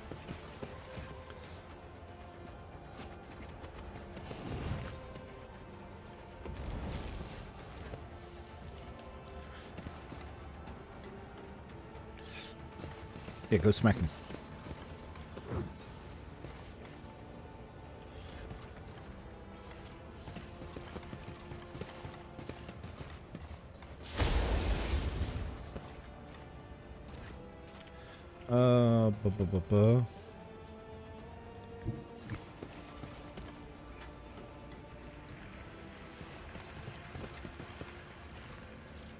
Yep.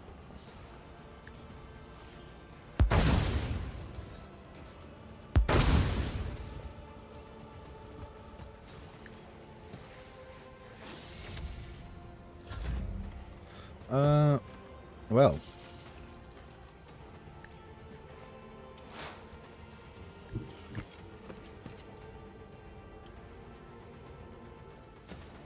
Then we use this to move to here. Then we stab you. Then can we vitals you? It's pretty low chance. So we stab. But when he can stun himself so he can go for vitals, it's going to be much better. Now, Pyro. That guy's going to die when he takes like 14 damage. I can't see him. Boo. Actually, if I go here. Yeah. Give me health. Let's see. Can I drop a heroic firestorm? Ah! Didn't take the range increase. Boo! Oh well, we still got this then. Get stunned. Hamar feels weak-ish, but kind of scared of burst fire after Trader. Yeah, he's very single target. If he gets additional attacks through any other method later, then he'll obviously be much better. Like, he's very good at single target damage. Like, let's not get that twisted. But single target damage isn't very valuable.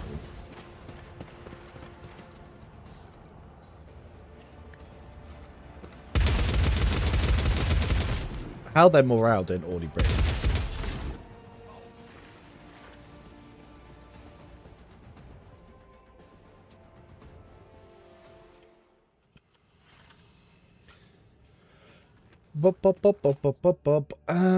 What'd we get? More stuff.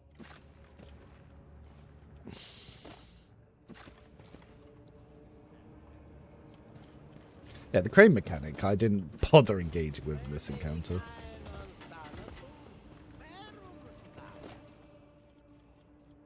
Yeah, these sniper rifles are pretty dope.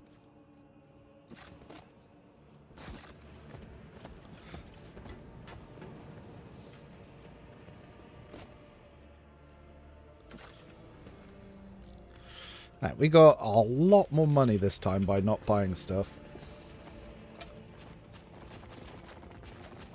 Yeah, Biomancy's also confirmed because yeah, like you said, he does have a Biomancy staff. There's just no Biomancy school in game yet. Yeah, get rid of this, get rid of that. Yeah, get rid of that, get rid of these. Get rid of that, get rid of these. Don't know if I want to get rid of these just yet. Oh, the heavy las pistol. That's pretty fucking dope. I'll probably give that to Hamar.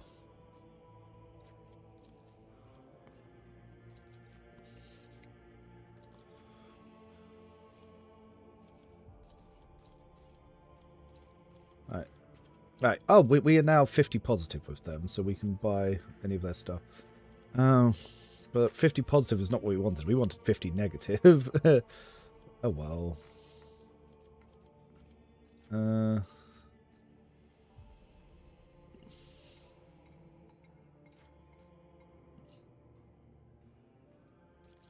Sulphur Flames. I guess we can get the Shining Aquilia.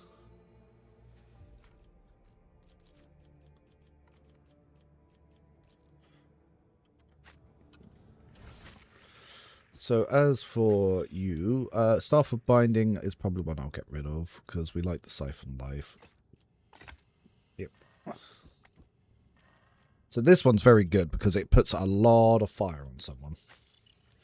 As for Hima, we'll give you the Heavy Las Pistol because that will do quite a bit.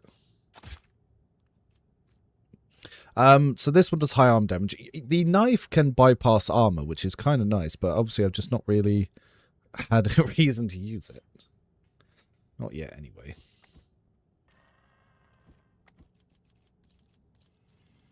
And we will give you the Shining Aquilia. Yes, at the end of their turn, all of their adjacent allies. Yep.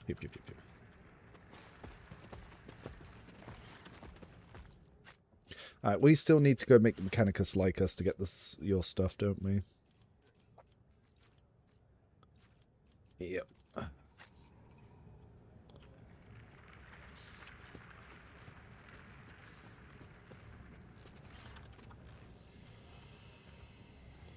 Yeah, he's lost. Get socked, bitch.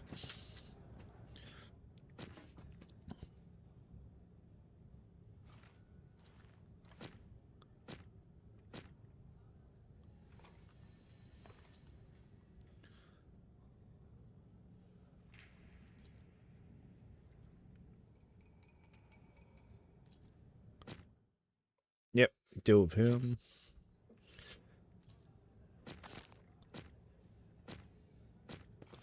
Alright. So, let's heal off your wounds.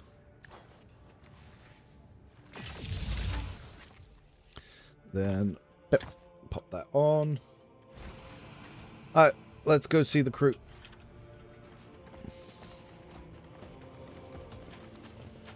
Okay.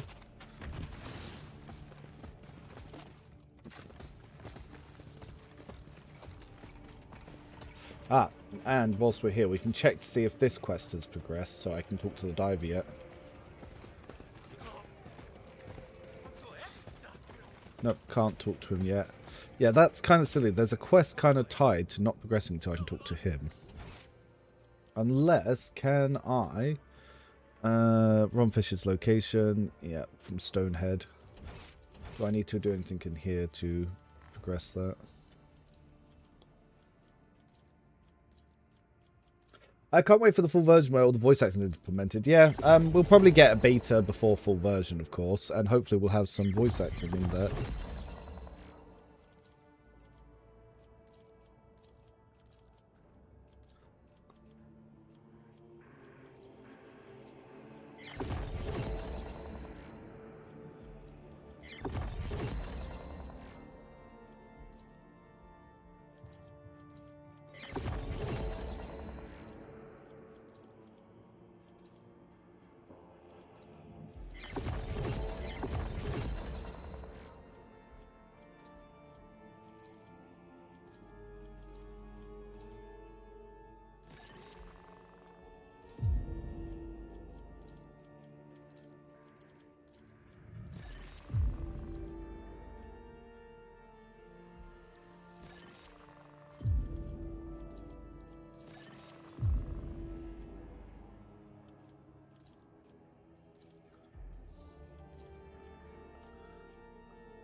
Lack of voice acting and psych combat are probably my two biggest issues with Rogue Trader.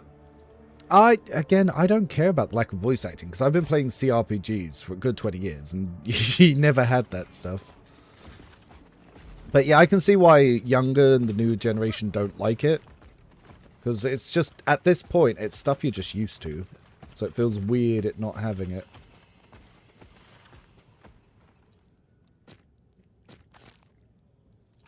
So this here, this is what just gave me the code to it, so you can play her thing into, yeah, you can play it to get into the place. Now let's see, can I now speak to the terrified diver to progress the quest? No, does it still want me to speak to the other one? So do I still need to speak to... Yeah, it won't let me do it yet, so I guess...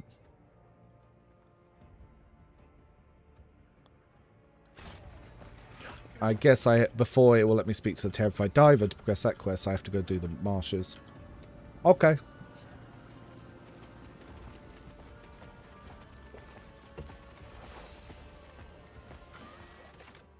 Alright, Brown marshes. And obviously we get some good items here too. Alright, we are 2 hours in. We've done 2 of the combats. We still got 3, 5, 6, 7, yeah, 2 out of 7 combats. Let's go! You.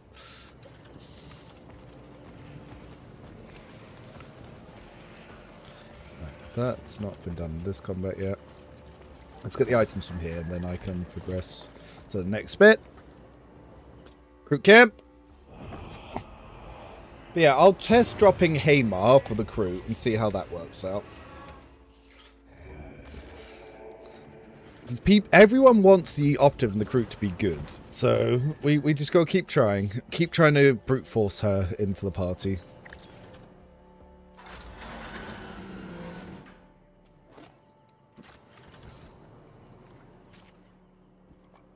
Oh, we got a little eye patch going on here. Ah, so shockwave shots now also reduces morale, so that's going to be more useful than I was paying attention to.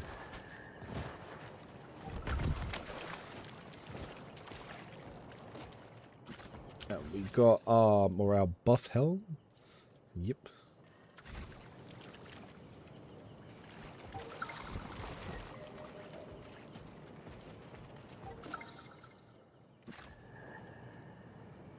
No, we don't tech use that.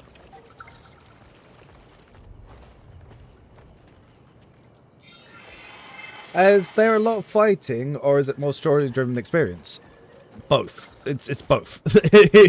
There's in the alpha. There's 7 combats, and then obviously it's about following 2 investigations. So there's 2 investigations, 7 combats. Maybe 8 combats. I don't know if I counted them, or maybe the Baron one. We stuck. We stuck. We quick save, quick load.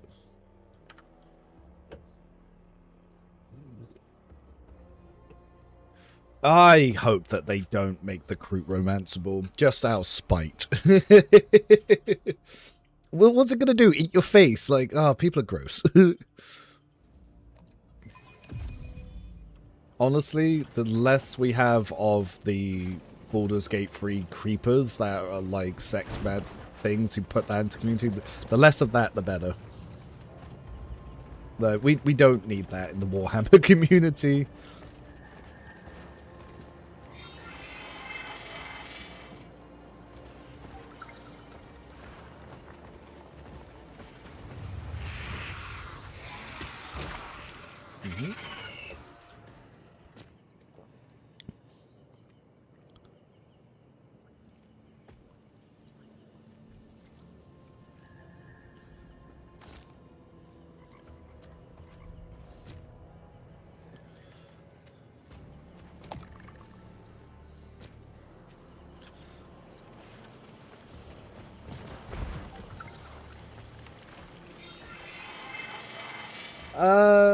I really like the Eurolit romance. See, I like that,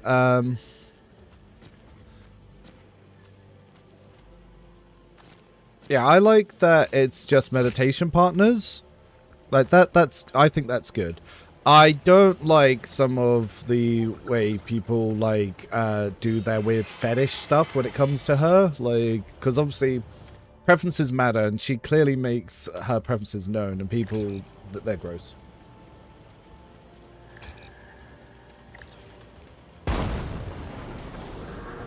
I don't think this starts combat. Like, what is the point of doing that? Like, what does that accomplish? I'm not sure. Like, it just gave me EXP. I'm not sure what that was about.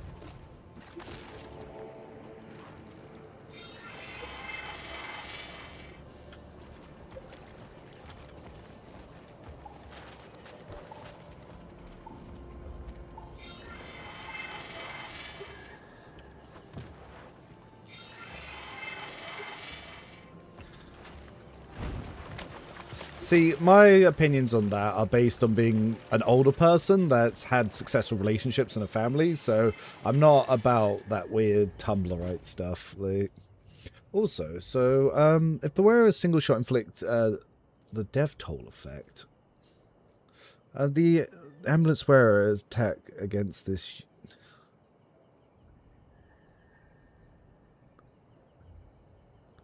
Oh, so you do additional perception bonus vitals damage. Huh, maybe I shouldn't give that to the lady. Maybe I should keep that for the crew.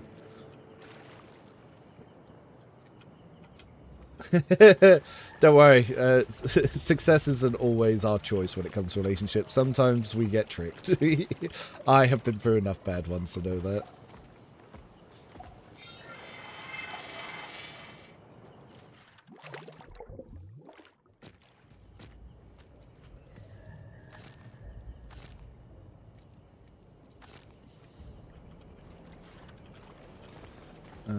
Then we want to go up this way to do the Kroot camp first. The pipe was obstructing a clue scan thingy for later. Ah.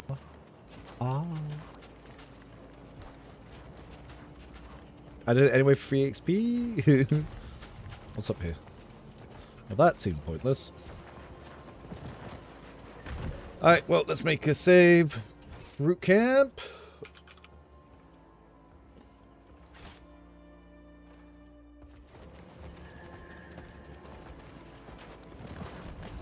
Go fuck them up.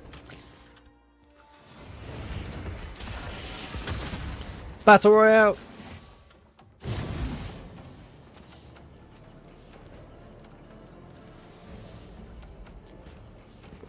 I think having her here actually removes some of these from the combat, now that I think about it. Yeah, because they chase her off there. On the other side, they run up to you and they don't chase off Dick. Actually.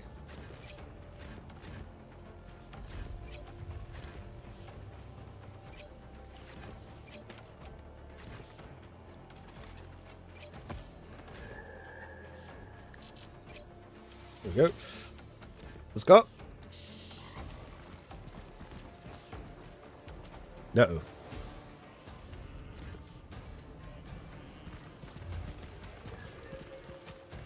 I just did this first from yesterday, and I was confused why I was wasting a melter charge as well. Yeah, what do?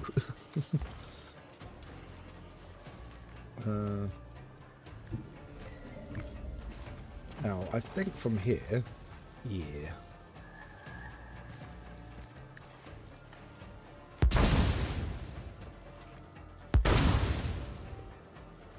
So that stopped your thing. Then we can buff Hamar. I'm going to do this just so I can get back over here. And then enter. This fucking guy. And somewhere it's full of thirsting for the male characters. I learned that popular. Yeah, the obviously no one likes to build or use Mirazhai, but everyone makes weird content of him for sure. And they always make him feminine for some reason.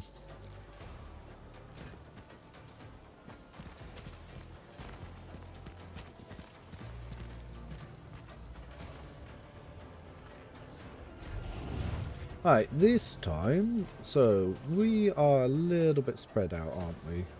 We could hit one, or if I come here, I can try and hit both of them.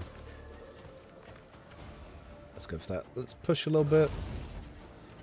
We then boom. There. Well, boom. It's one less dude in the world.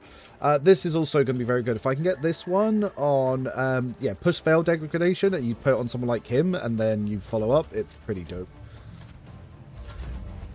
Okay. Who do we want to debuff? For now, let's buff him. But we're going to actually try and give an extra turn to someone else. Mostly because the pyro can do more here. Ah, we need to move more. I should have put voice command on him. So, funny enough, as I was saying, if we do that, we can go for it as well. So look, 12 stacks of burning is quite high, and then can increase it a little bit.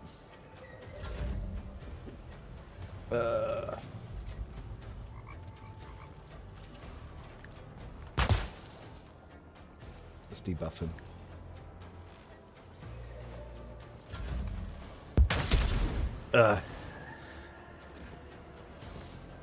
But that improved Cogs morale.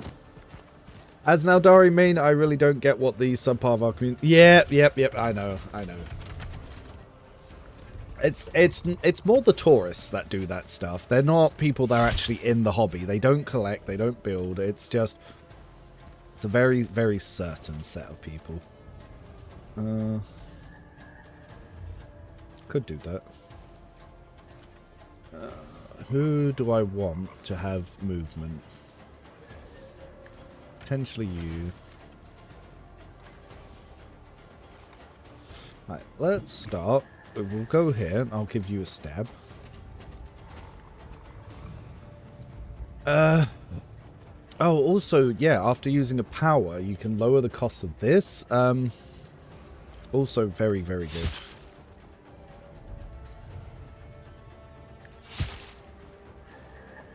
So, take this to then start moving up here. Was hoping to get closer. That's unfortunate. Then for now, I'll actually barrier myself.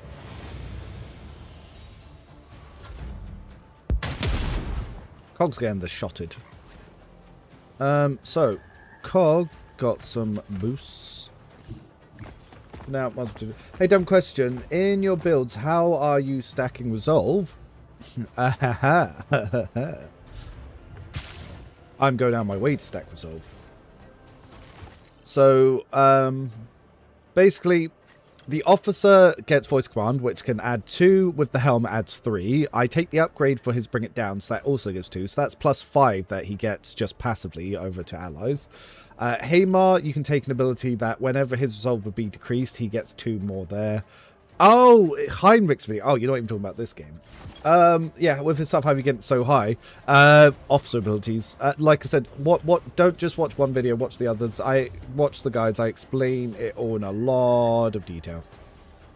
But basically, you can do it through either officer buffs via Cassia, you can do Master Tactician buffs via Jay, or you can use his own ability with Still Mind if you increase his willpower, as well as using his Sanctic abilities. But there are lots of ways to do it. See, this is why we take dash.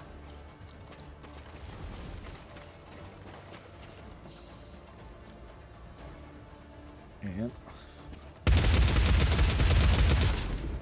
good single target. But a lot misses. That's why I'm saying burst isn't maybe the be all and end all.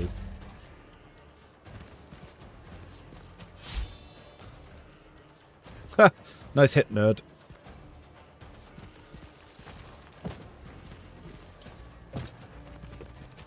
Corners like this are annoying because Cog really can't get in there.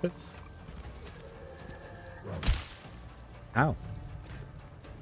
Well, with that in mind,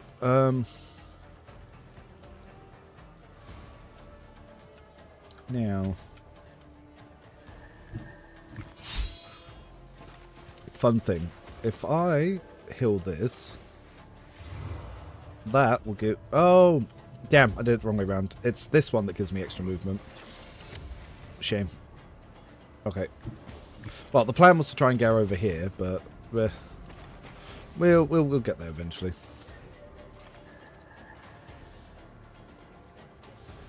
Can't really hit any of these guys from here. Yeah, I'll get her there next time. Would have been better if Hamar's automatically grants suppression after the second shot. You can probably get suppression on one of the like debuff specialist archetypes.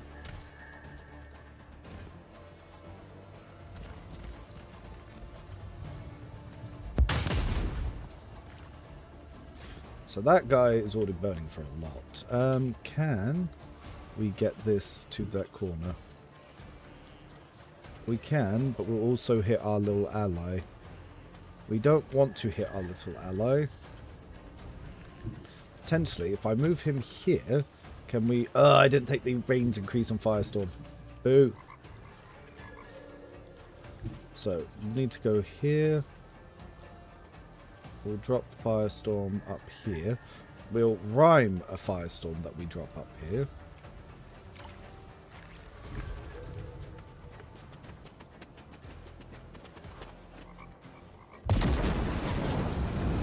Deleted a couple of them. And... I could actually then dash him somewhere. So if I dash him here, that should stop this fucker charging him.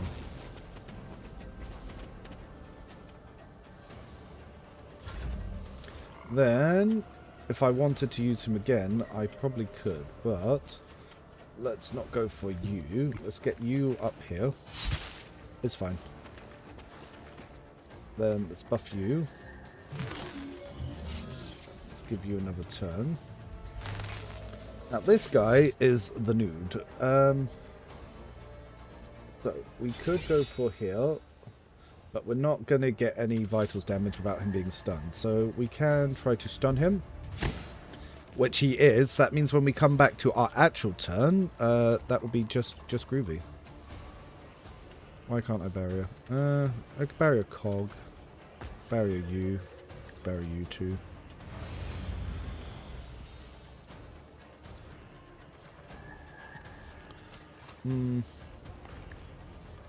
Yeah, let's buff Haymars. And then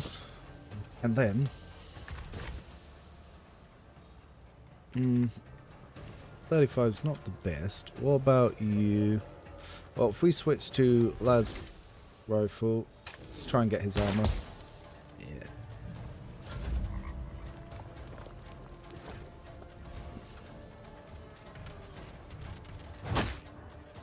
Oh, Cole got smacked.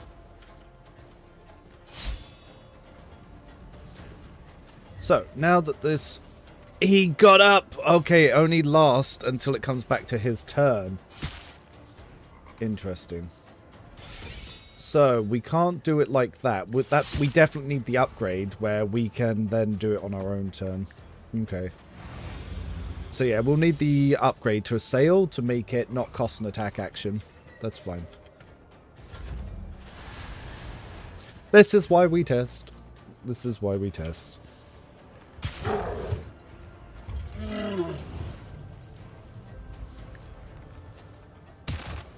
Alright, well, let's knock this fella's morale down.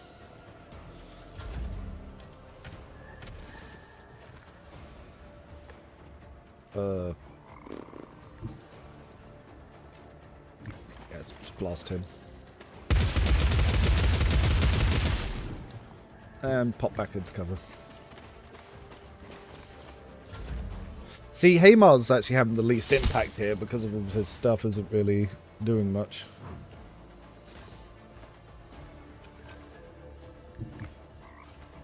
And then she can pop up here to both heal him and also combat stim him.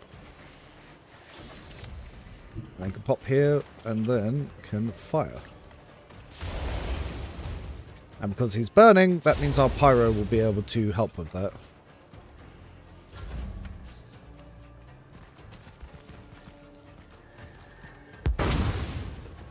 You fucker. He moved there just specifically to shoot the pyromancer. Which means his rhyme's gonna miss.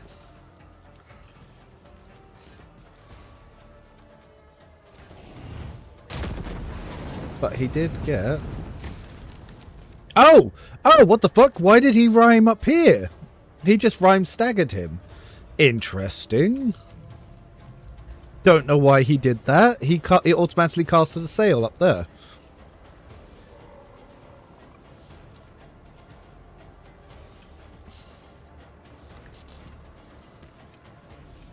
Alright, where do I need to be able to move to see that?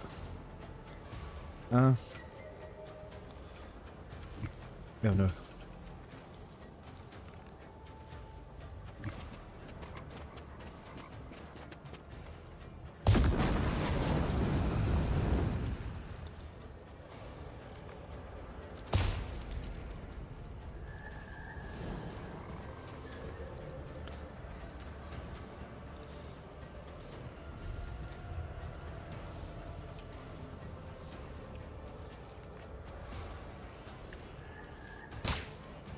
Oh, I hit the cover. But it'll rhyme. Blah, blah, blah, blah, blah. If I go here, can I... No. What about here? Can I? No. Boo. Well, anyway.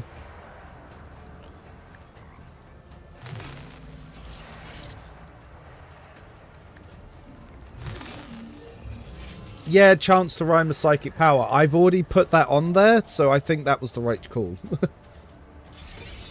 And now if we go for your head, we'll do 29. Yep. Yeah, I did put it on that one, which is probably why it did it. Which is pretty dope. We'll debuff you. So if I can debuff you, he'll fuck off. Yep. Wow. Alright, that means someone else on their turn can try and get to there. I unfortunately can't.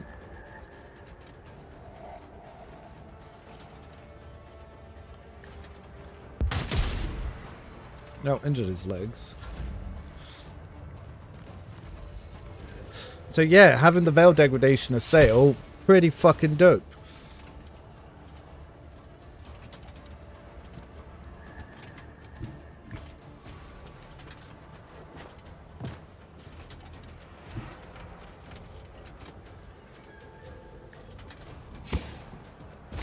Nice.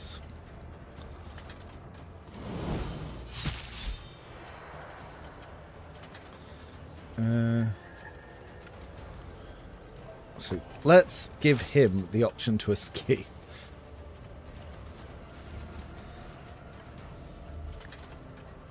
We barrier.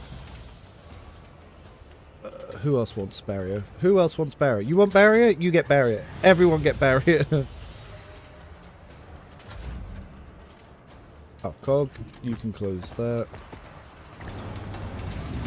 That gets you out of the way.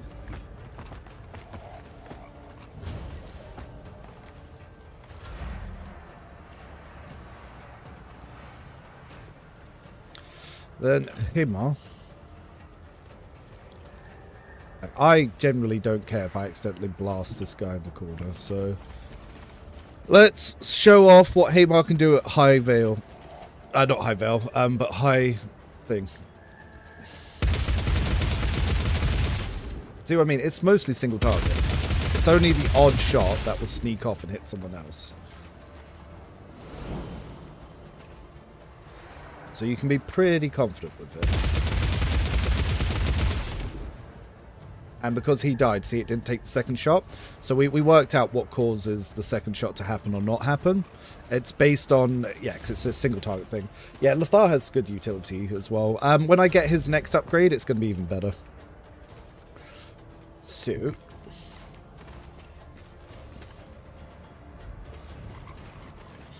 then we will dash her to here.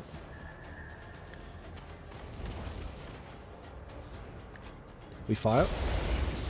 And because of her ability, she randomly injures, which is pretty dope. So that drops their morale as well. He's staggered. And now the rhyme should come in here to... Oh my god. Oh my god. Let's get him in. Loads of things are on fire as well. Turn off rhyme. Ah, that's annoying. You can't hit both levels. Or can we? We can. And then, now that loads of things are burning, we're going to rhyme this.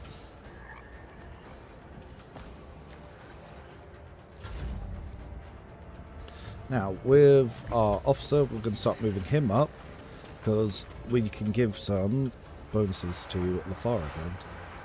Ah, there's a demon there. That's not good. That's not good at all. There's a demon there. Think maybe I'll use this to get away from the demon. Apparently I can't use this to get away from said demon. Oh shit. Oh shit. Oh shit. Fuck off. Oh no. Well.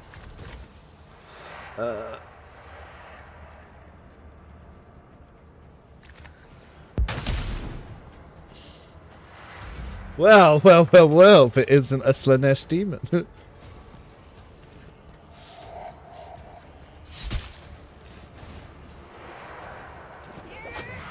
Eee! Eee!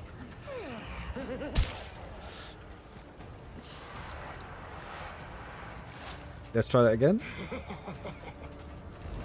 What? Oh, I can't use the psych powers because of the veil. That's what. No, but I can use other psych powers. What the bullshit?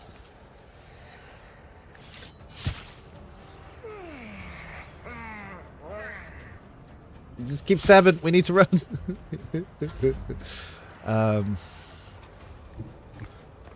Let's see. Can we get Cog in on any of this?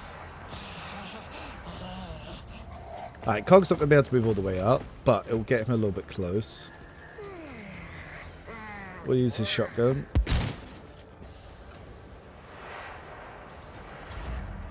Hamar, however, let's see if we can finish this chap.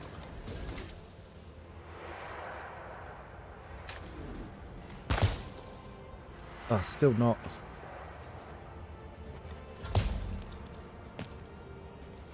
Oh, we got sniped. Well, if we go here, then we go here, then can we... maybe here?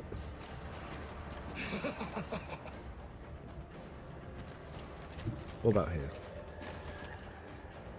No, I want to hit the demon and the guy, not the other way around. Ah, fire it is.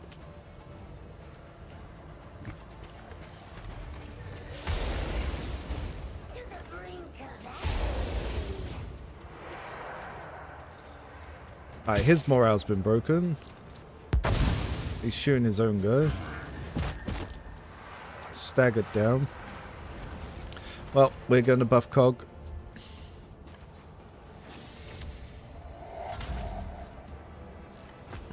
Yep, Idra shenanigans are occurring.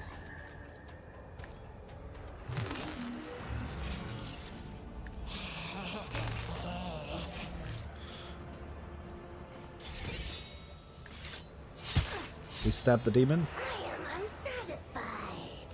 We stab the demon. We snipe the demon. I wonder if we'll get extra XP.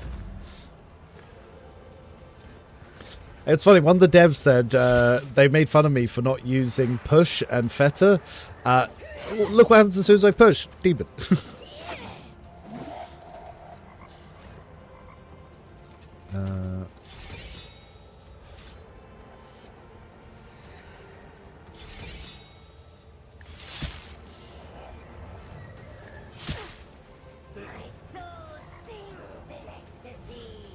Yeah, the Psyker actually got sniped. He didn't explode. That is true.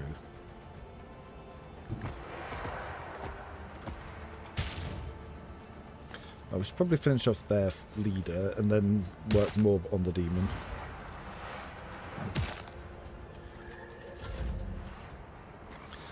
Hey Mark, do you think you could actually, you know, shoot him this time? Nice.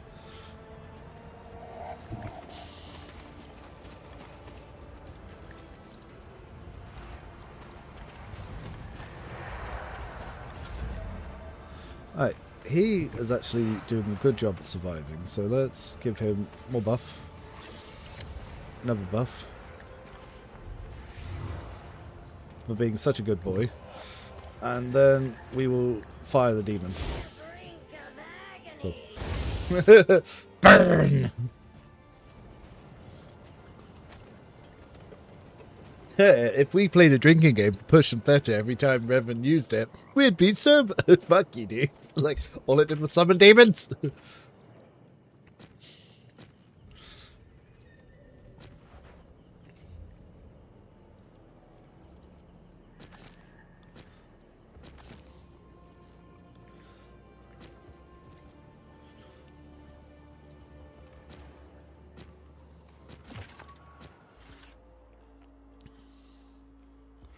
Alright. So, what's interesting is on this version of the combat, you don't get to loot the bodies, but on the World State 2, you do get to loot the bodies. That's a weird oversight. I can understand Feta, but why does push cost AP? Yeah, push shouldn't cost AP, but it does make all your checks higher and all your abilities stronger, so I can get why it does. I get why it does. But they really both should cost AP with that in mind, but that's just my thinkings.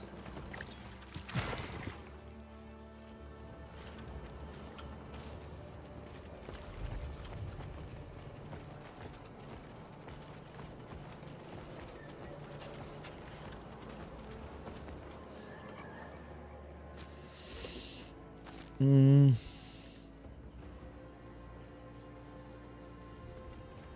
will search for your mate.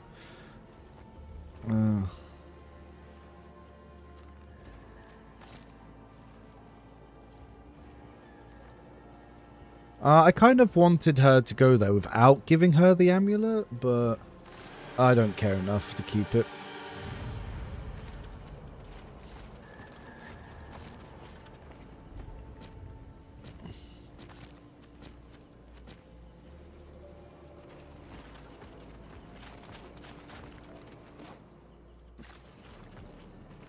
Yeah, push kind of buffs your checks and your powers and stuff, so...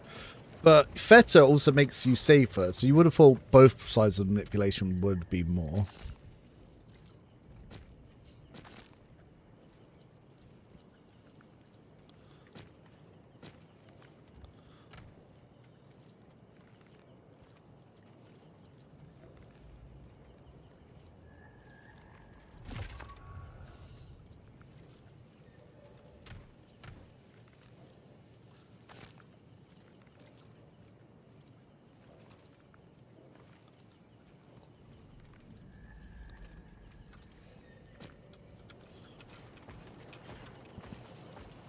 Oh, I forgot to take the items.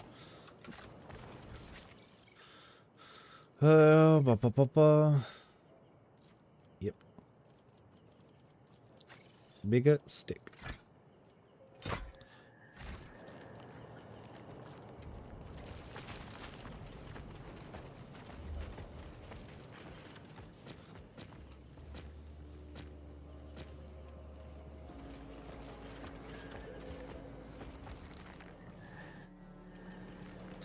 Alright, so 2.5 hours to get to here, which is pretty dope.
Okay.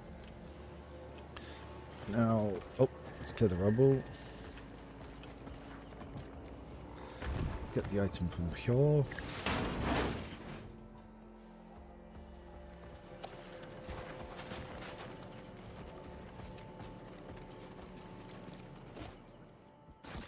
Yep.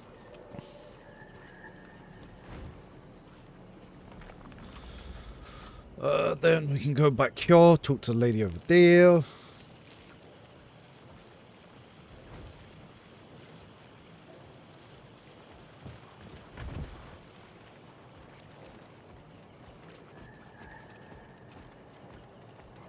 We can get the Ogren.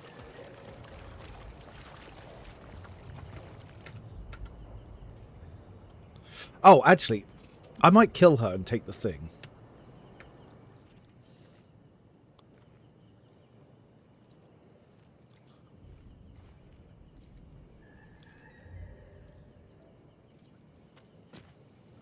Because if I kill her, I'll get the amulet back, right? No! God damn it. That's some bullshit. She should have had the amulet. Boo! Boo! Oh yeah, whilst I'm here as well, we can... Oh, we haven't got the power sword yet. Alright, let's go get the Ogren and send him back.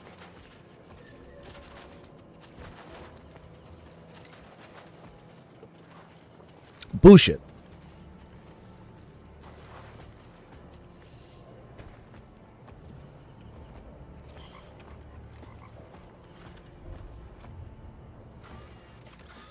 let's start the excavation site. Because we now know what happened to him, where he's dead.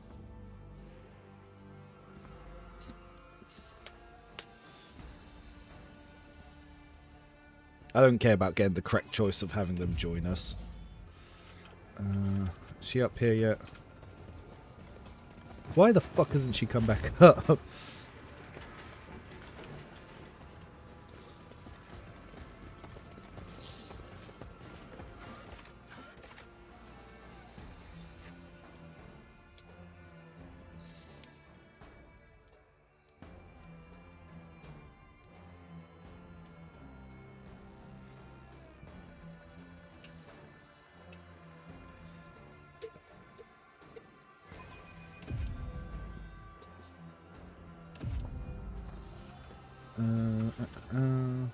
Let's get the Ogryn.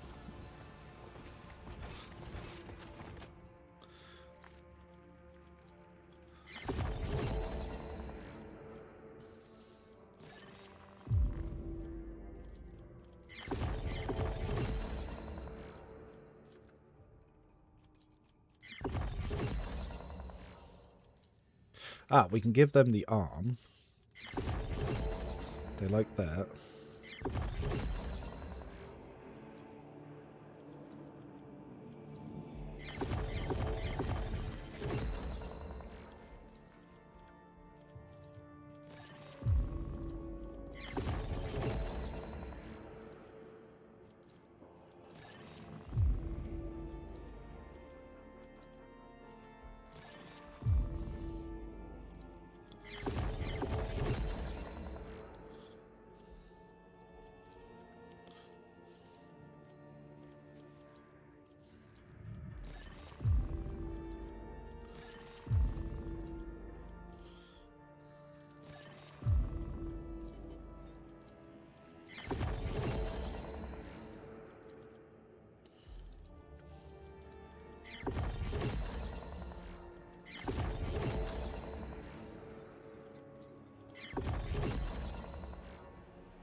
Yeah, unfortunately, the stuff I wanted to try out the Ripper and the Reliable Turnish, but it's obviously tied over here.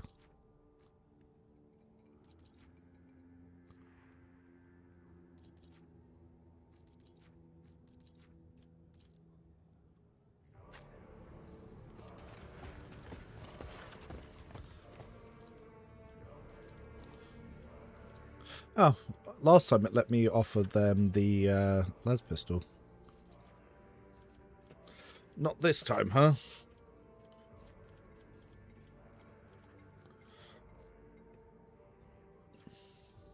Ah, so on the other version, you actually start off with more Mechanicus rep.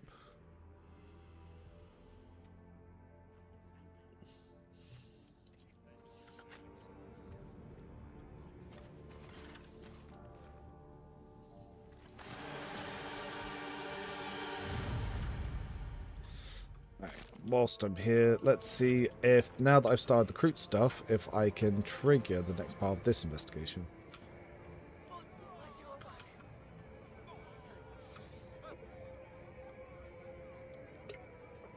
That's my XP looking almost level 5. Cool. Nope, still can't do it. I guess you have to completely finish it.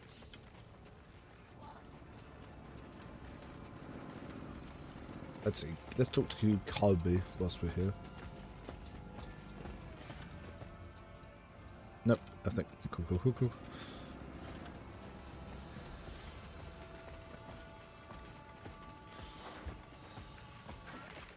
Then Bird Mashes.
Right, now we're going to try and lie about the tree.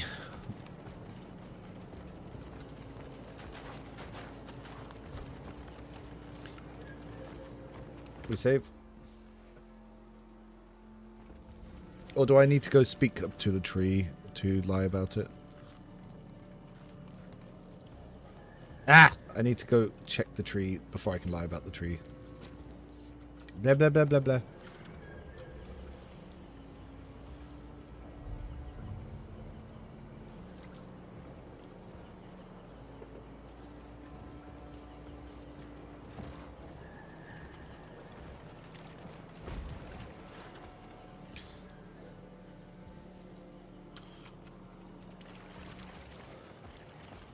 Oh, actually, I think there's something we get from the camp again now.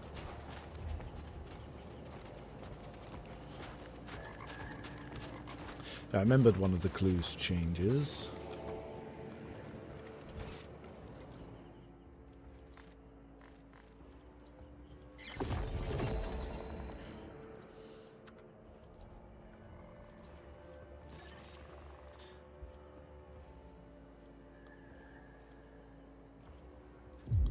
Maybe?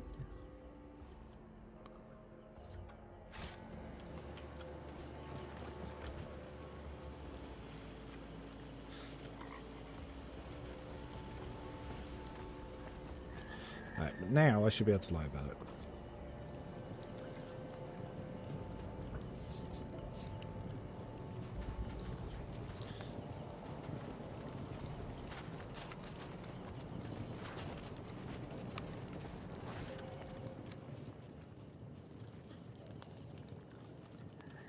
Ah, gave us EXP just for looking at the cauldron.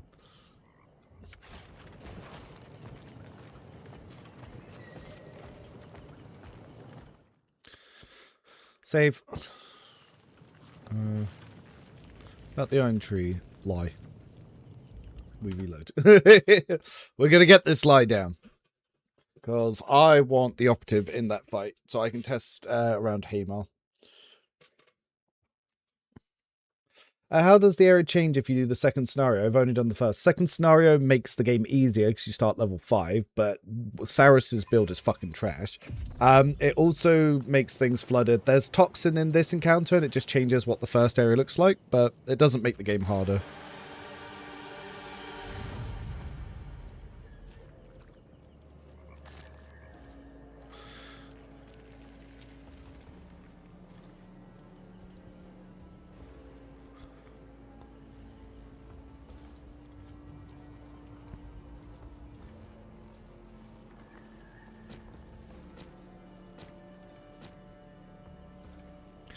Begin the ritual remedy. We lie twice.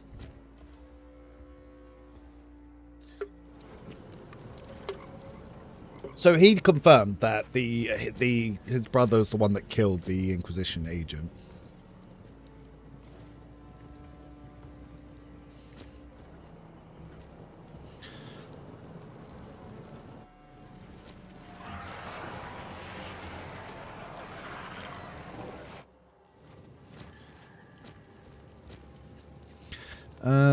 Number for the largest opponent. Yep. Yep. Cuts him down.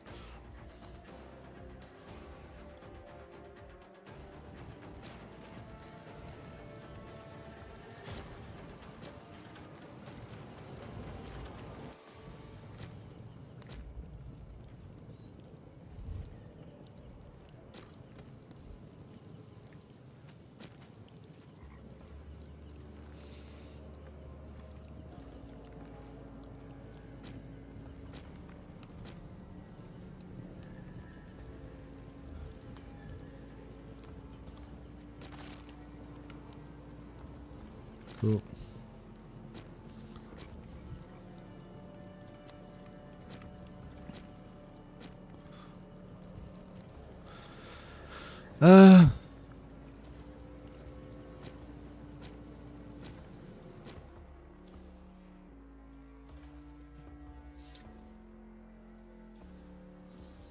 So we now know if we look at the journal.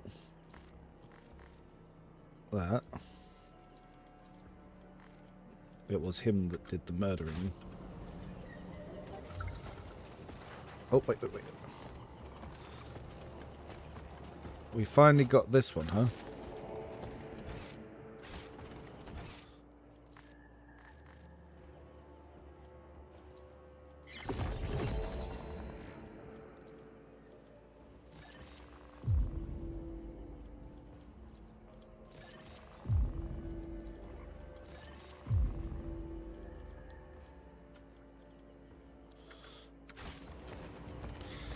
So we do this.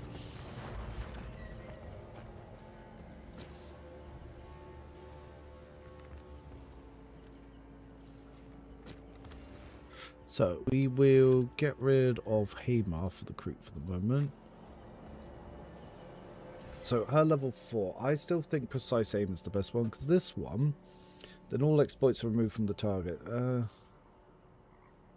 it's damage reduction. So this is actually yeah, this one removes all the exploits for now. I think this one's going to be better. Now, if I remember, the precise one's what I go for first. Yeah, precise attack. Because you need that for the manipulation for the morale. Then, let's go to the recruit. We give gloves. We give this. Didn't get the neck piece, which kind of sucks. Then but we can get a different cape. And quickly do the research, but I think we've solved the case, the fact that it was the War Shaper. Yep. Then we'll go turn that one in and see if we get the XP to then do the next one. There are 3 components that Alcat hasn't talked about, correct? Yeah, so there's probably a officer and a mercenary one definitely coming. And they're in World State 2, so I think they're like placeholders for those companions. Alright, let's go deliver the report then. Hopefully that should push us to level 5, so then we can start, we can do those combat encounters at level 5. So, excavation zone.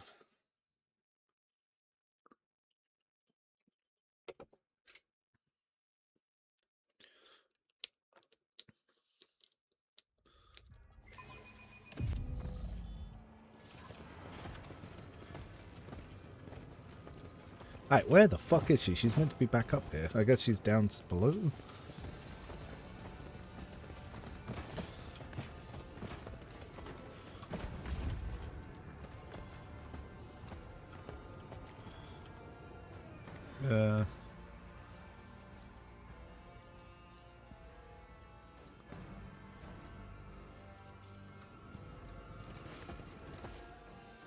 So yeah, some of the data leaks seem to imply that one is going to be a rogue trader officer, there's going to be another human operative, and they talk about a biologist tech priest. Though we don't know what that is. Okay, I have lost the lady from the Inquisition. She hasn't... I don't know where she's gone.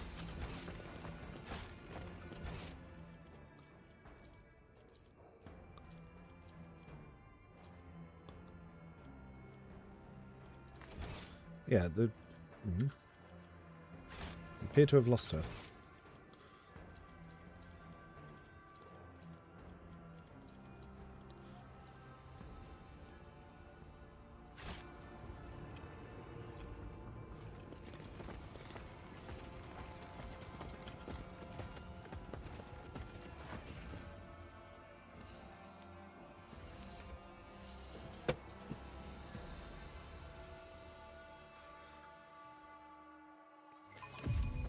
Wait, let me double check your abilities as well.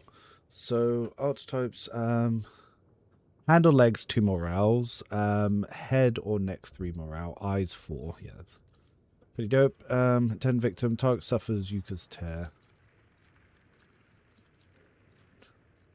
This attack does not expend MP, so we definitely want that in our single attacks. Next time an ally is attacked, their attack suffers Yuka's tear. That doesn't apply to anything yet.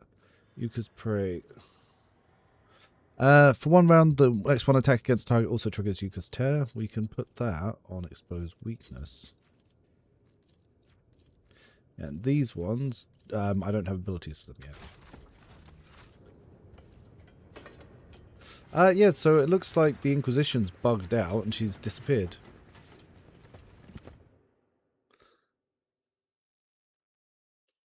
It may be too early, but I think the Operative is very weak.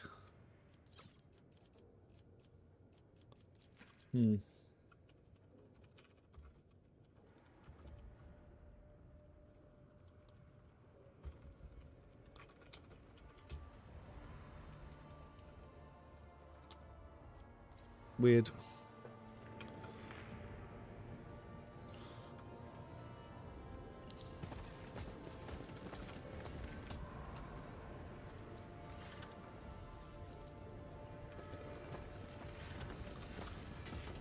How much XP do I need? If it's like 75, I'll be super pissed.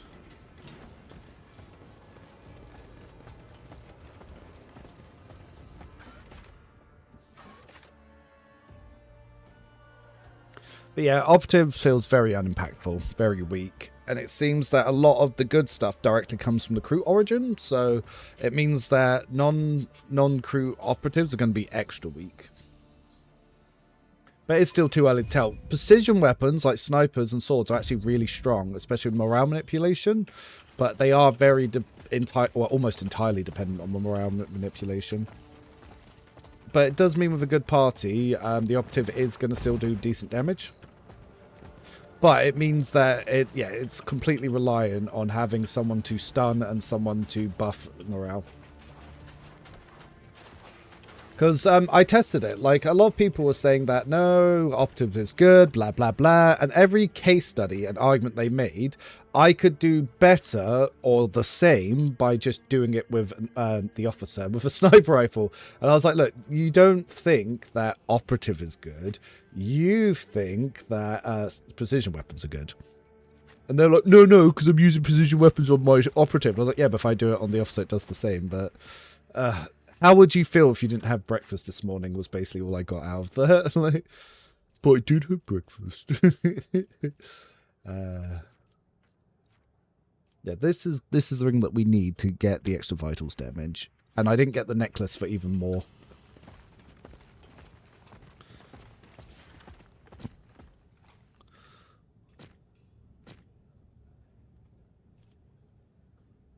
Oh, no, not that one.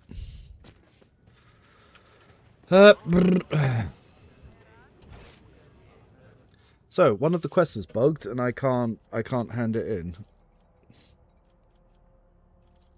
Like, she's not in her correct location.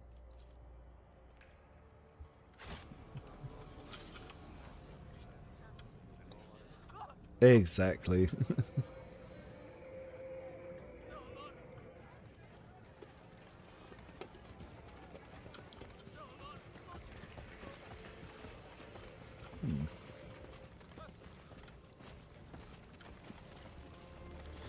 The other one, this one's not progressing either.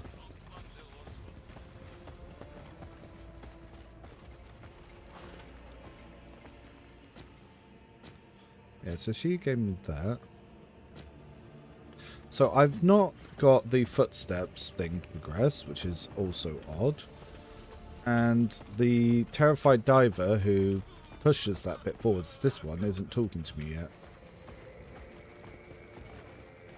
So that's two interesting things that have happened on this run.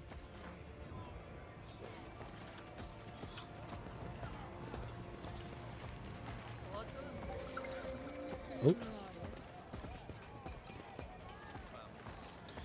We quick save. We quick load.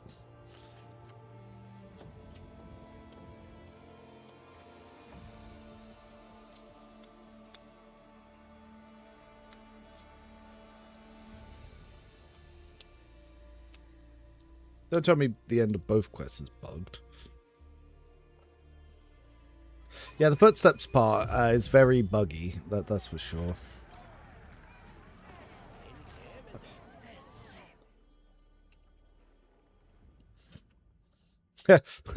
Shows with staff, no access to staff. Rah!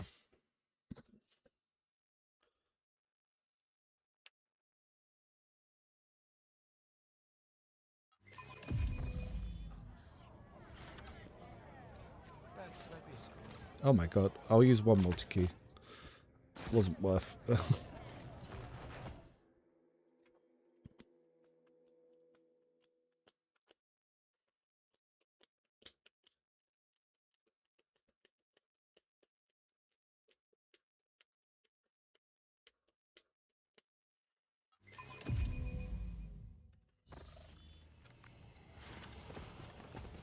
Okay, will it let me talk to this guy?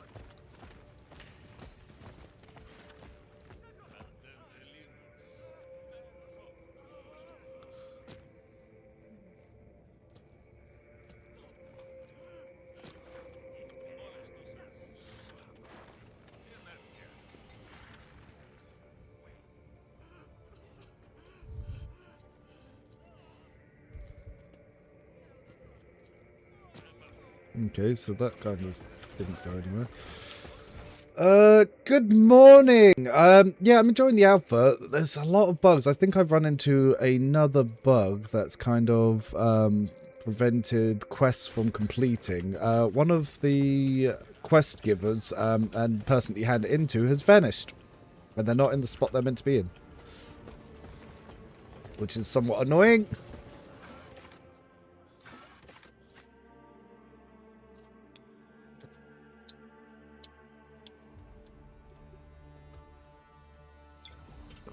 But the alpha's made some really interesting changes, and it's a lot of fun. I highly suggest trying it. Funny enough, Jeff, because if you don't have a key, you can always enter the competition in my Discord to try and win the key.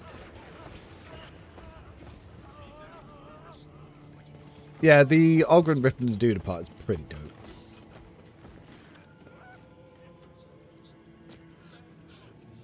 Yeah, you can bug that part of the quest as well by when you're talking to him, he doesn't do anything. But if I go to the excavation site, the lady that's meant to be here isn't here, and it's kind of bricked the quest line.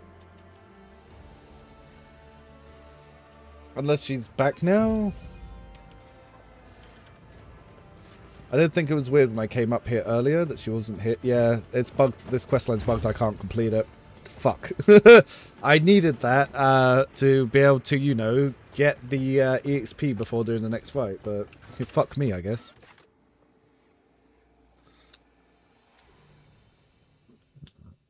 Annoying.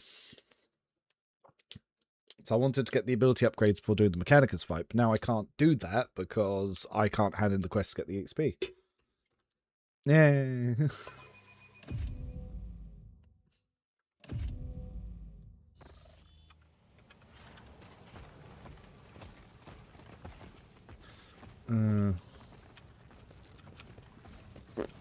Guess we do it level 4 instead. Smush. But the other thing that is also a little bit worrying is to progress the other quest, I need to follow the footsteps from here, and it doesn't seem to be working. Because there's footprints that are missing here that only appear when you talk to the terrified diver, and he's not progressed, so I can't do that either.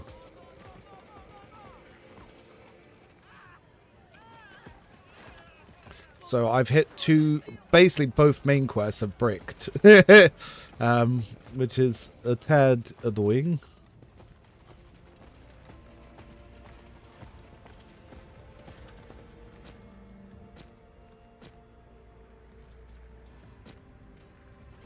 So, let's see. I'm just going to see if I can do the Mechanicus fight. Because I know how to skip to force to the next battles anyway. But yeah, it's just annoying.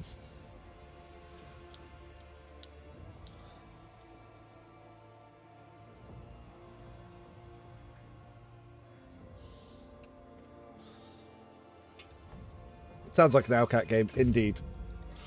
I think it might have been their last hotfix, because I've run through this state before, and I didn't have that bug.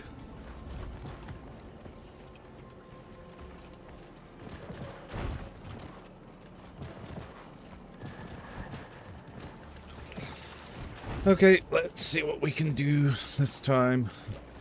Annoying, because I'm at the wrong level.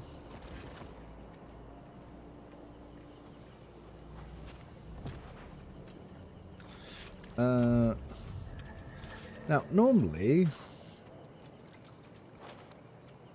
I'm tempted to take out that Guardian instead, and then, so there's one less of the Guardians. You fight? Because honestly, I think the Guardians are more deadly than the snipers. Actually, with that in mind, let's send her over too. There's a Guardian there as well. At least if that one comes here, maybe I should take out this one.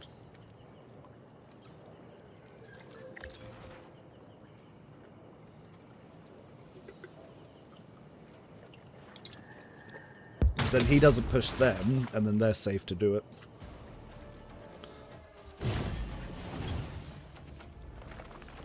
Alright, so my character ran here to because of where those people were.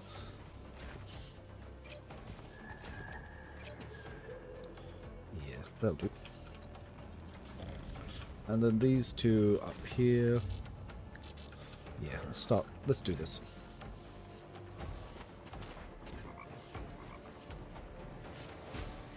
Ah.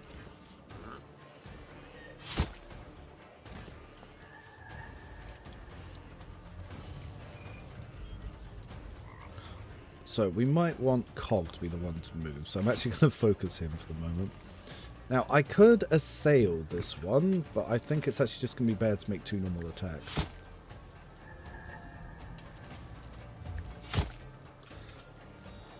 Then, in case Cog wants to move, and can I target any of them? I could. Let's put it on the pyro. We need more Veil for that to be useful. What do you guys feel about the investigations? Yeah, sometimes the investigation paths aren't very intuitive, and so I just had the fact that 2 of them just bugged out for me. Oh, that's annoying. We'll need to get Cog down there ASAP. Okay, so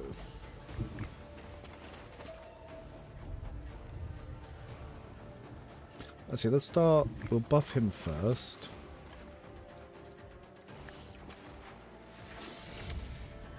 Then I can move back here. Then we double flame. And then I can move to cover to break that sniper's line of fire.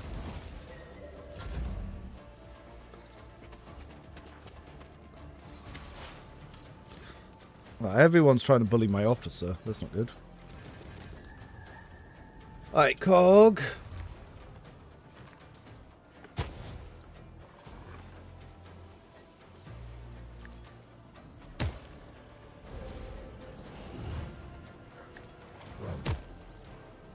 Nice. Now, snipe. Alright, let's push the Veil, because that will help with some of our checks. Let's blast these fucks. Let's kill these fucks. Now, it comes over to my sniper's actual... my officer's turn, should I say, sniper. Alright, we need to give you extra turns so you can actually do something. Because, unfortunately, that's how you work. Now... if we can snipe a body part, we'll get extra stuff. So let's try that. Yep. So we got some Veil coming in, so that's good. And obviously I wasn't using his exposed missile rifle tactics. Then, let's try to move you back a little bit. We're going to have to try and do something about him trying to snipe us. She'll get a turn before them, but I can try to save myself. Arms. Nice. Now, the other sniper's not going to get his thing because they're in cover. Now, potentially, we could go for body part targeting. And potentially, at the same time, also get another attack. So, if we can hit his legs, we might be able to get heroic action.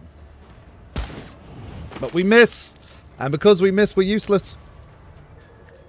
That is the problem of there. But, good sir. We were able to then get that back. So let's try to see if we can snipe this guy. He might not be in range, is the problem. He is, in fact, not in range. No, the sniper doesn't have the range to be useful. Look how good they are.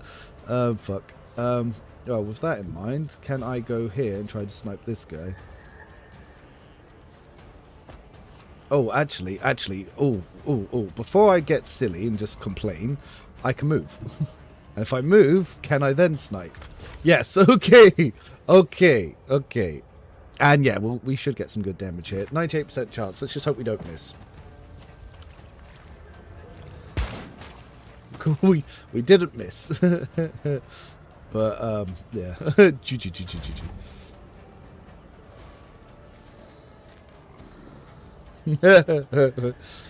This is why you can never trust the Xenos. Exactly. Alright, the Skitari Ranger's going to go in for the Pyro. Fuck! And they've immobilized the Pyro! Oh, no. And now because the Pyro's... So, the immobilized thing is very annoying because you can't ever really take it off. Alright, well, with that in mind, let's try and get over here.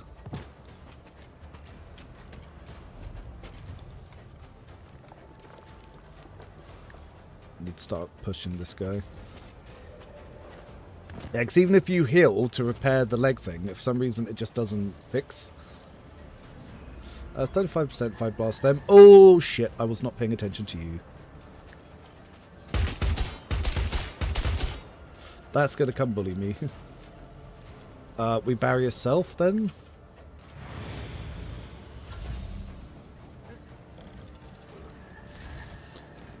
Yeah, by turn 3, they'll all have so much morale, we just die. Yep. Oh, it's so close. Oh,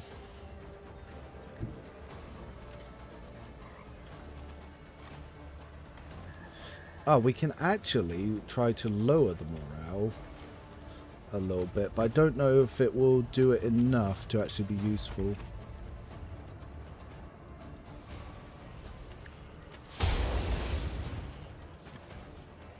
Something.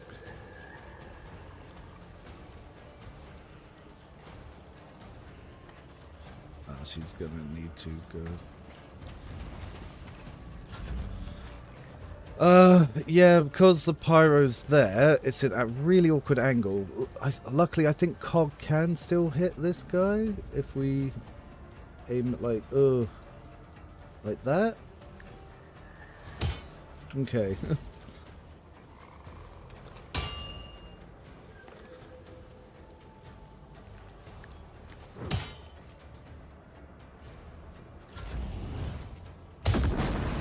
Firestormed himself for some reason. That's probably because of the veil. So let's fetter the veil a little bit. Back. Alright, so we're not going to really be able to get any good range here.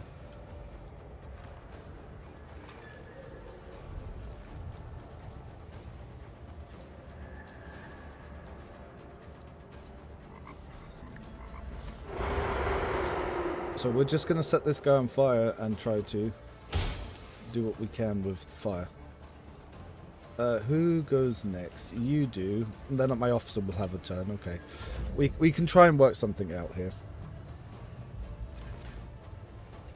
Alright. Oh, he's trying to give a crazy turn over to someone. That's going to suck. Alright. Well, if we can potentially heroic you enough, we might be able to do something. So I'm going to try and hurt your everything as much as possible. Because negative morale means we do more damage. So, if I can hit a body part, we might be able to get enough morale. We need to hit the legs. That's good. That's the start of gaining some morale. As for the officer, can't really get up to hill, but I can get closer. Then, okay. We actually got our assassin turn. How many exploits do you have? 2. Oh, actually, I can try to build some more exploits and then try to finish him.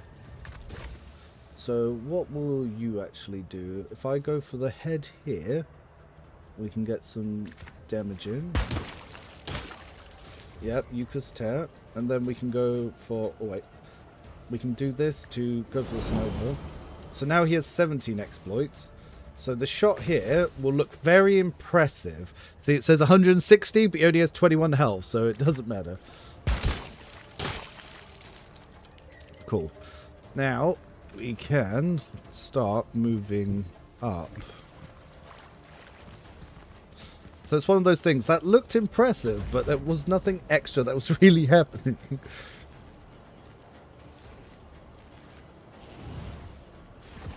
Alright. So, to be able to get to the sniper, I'm going to have to use my movement ability, because otherwise I'll get an attack of opportunity there, which is A-OK. So we can do that. Oh, he went up and around anyway. And then I could move here. If I had the fetter upgrade, I could actually really do quite a bit here. I could actually try to stun him to stop us charging here, but I kind of want to get the sniper. So we stab. Let's try, can we position the legs to stop you running? Well, no, we can't because his armor protects him from that. Alright, so his officer got the heroic, which is scary. Shot his own guy on fire. He got the heroic, which is even scarier. It's coming for her. Whee! Oh! And we're immobilized. We're in trouble. We're in trouble. We're in a lot of trouble.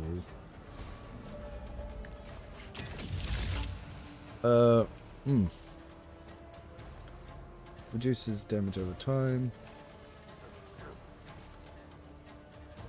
Yeah, we're in a lot of trouble here. There's nothing she can do because it's been immobilized, and there's no way to remove immobilize without the officer. The officer could.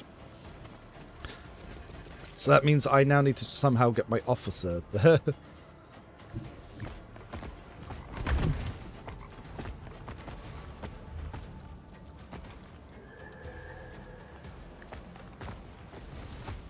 Oh, Cog couldn't make it. Alright. Pyromancer just decided to summon a demon. He was just like, you know what would be fun? Demon. Oh my goodness. Run away from the demon you summoned, you, you son of a bitch. Right, well, he can explode these guys. Then move even further away from the demon I summoned. Oh no, and then the demon got a turn on my officer. Fuck me. The devs, when they said, oh, use the push thing, these bastards, they've really fucked me over. Every time I use it, I just summon a demon. They're like, oh, just, why don't you fetter your abilities more? It's like, well, well, look what happens when we do that. We fuck over ourselves for the encounter, don't we now?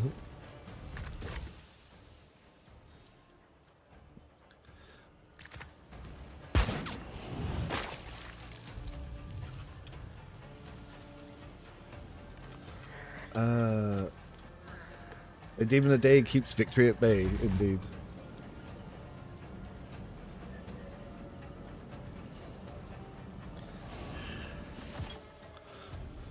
Well, you're practically dead.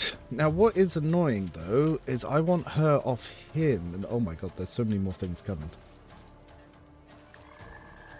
And now about the officer, there isn't really a way that we can save her.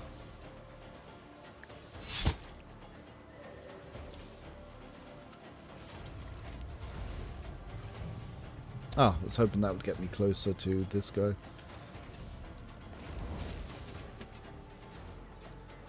Well, I can throw on a barrier and just hope for the best, but with no way to cleanse the immobilized, there's not much I can do.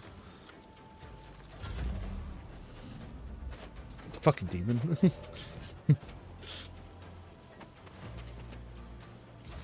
Uh-oh.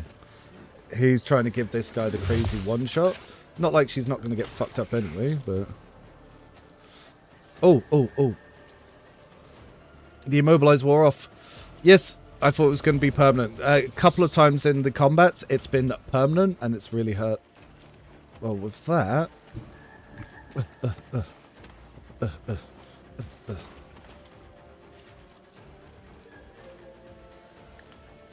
This is why we like opponent. And then I can dash here, which will put some healing on him. And then I just need to read the right one to cleanse. So this one cleanses. So she can cleanse, but she can't cleanse herself yet. I need that upgrade still. Woo! We're surviving! But not the Inquisitor. He's dead. He will be sorely missed.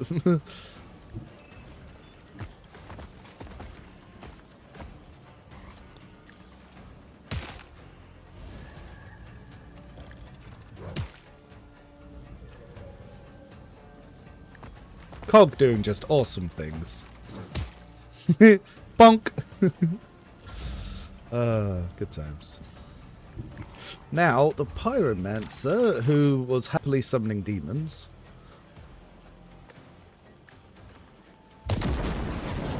Now, I'm actually going to up the burning of my own companion, but I don't care. Let's lower the veil a little bit. Alright, my fucking thing has gone down, which isn't good. But let's see what we can do here. So if I go for a precise shot, we can try for the head, and we'll actually... But he is protected by armor still.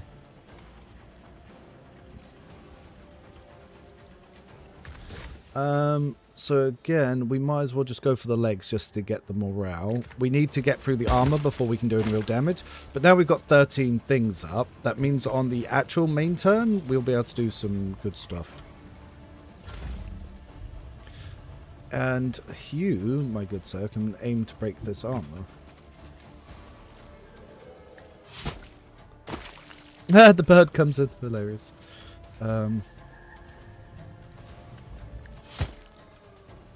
No burb this time, but we will barrier ourselves a little bit. And I'm actually going to precision you this time. And I will barrier her as well. Cog deserves a star. He always deserves a star. Oh, this fucker got heroic again. He's coming for me.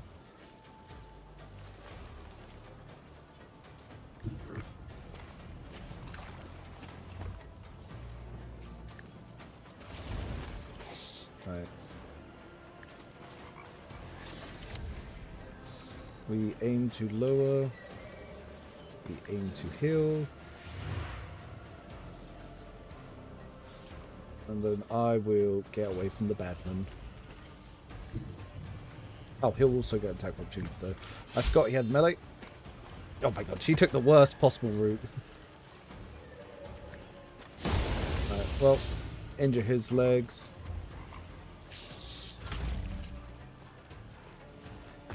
Servers.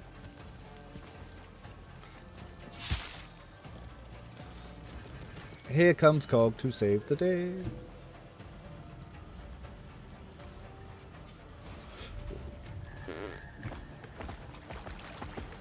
Cog doing Cog things. Broken his spirit. We smash. We kill. Oh, it didn't die. The fire will get him, but still. And...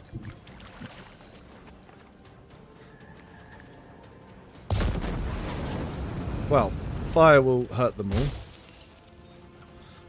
Ah, and then we got heroic. But are we able to see him for the heroic?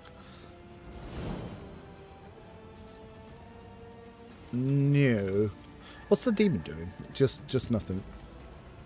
Alright, well, they'll keep the heroic. You, however, are not doing the best, are you? So let's go for... well, we'll start off with Yuka's Tear. So we'll need to move you out of cover.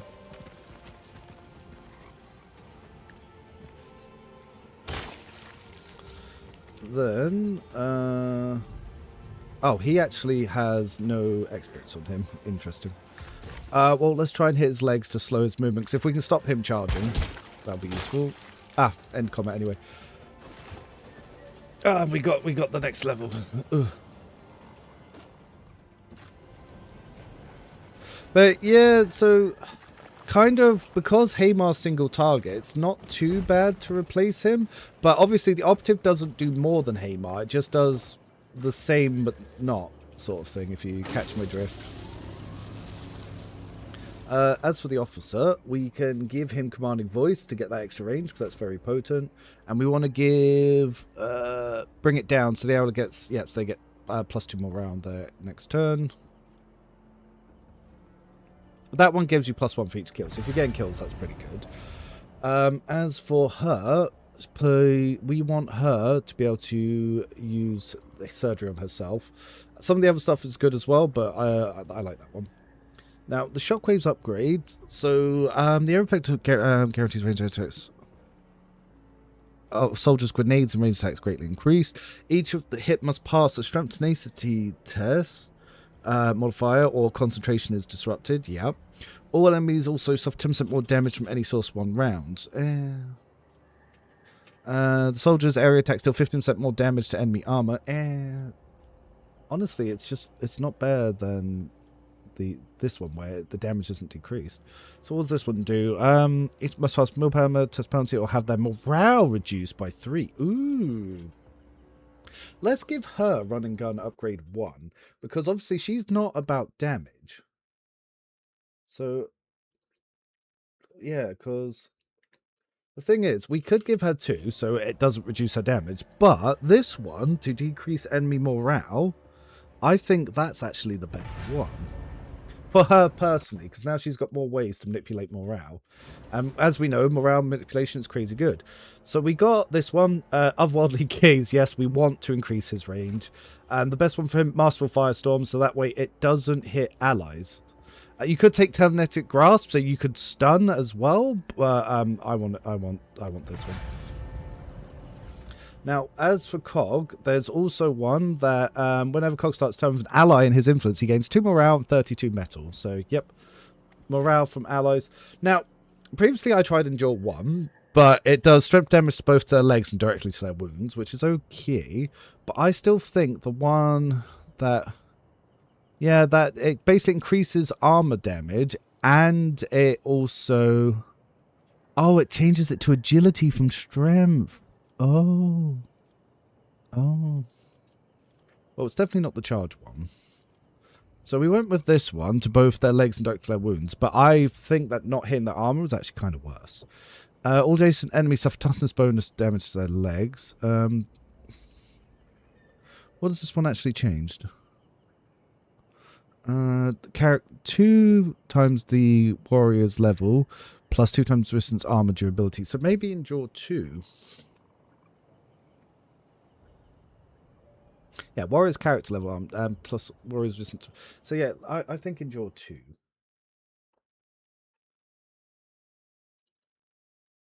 Yeah. As for you, yeah, martial tactics to be able to actually use both weapons is really good. Yeah, that's one I like. So I had originally gone with Exposed Weakness 3 because it spreads your things more. Yep, but their hit chance is increased by up to percent times number of exploits and inflicts one. Yeah.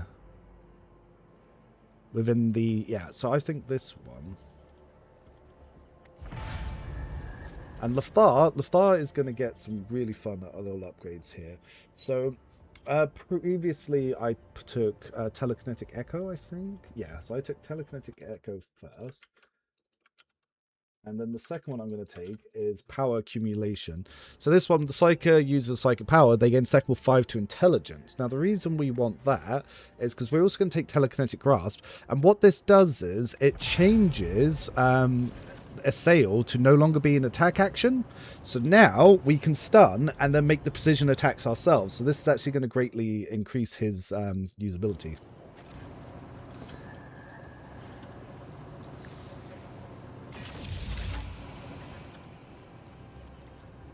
So let's go heal all of her stuff, heal his stuff. So yeah, I think this is going to be the way. Okay, now we'll go do Lathar's quest battle, as well as talk to the tree. Oh, I forgot to give you stuff, my bad.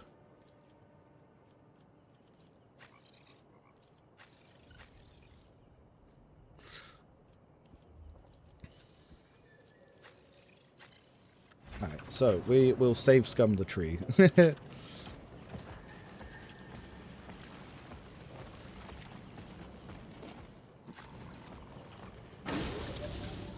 Because I won't be able to buy the stuff from Mechanicus. We need to pass the diplomacy check with it. We save, we scum.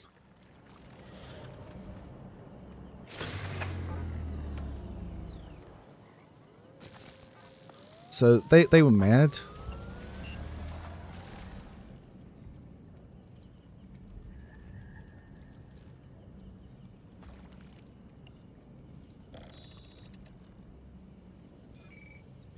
So we need the diplomacy here.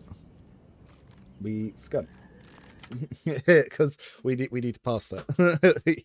Because that's the only way we can get the Mechanicus rep to be able to get the items for the sniper.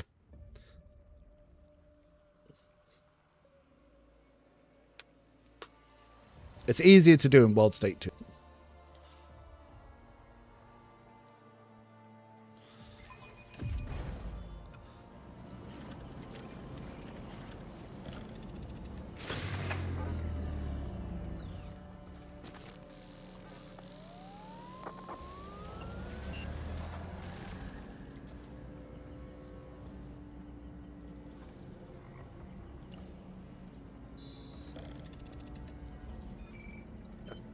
This is going to be annoying. Why is my diplomacy so low?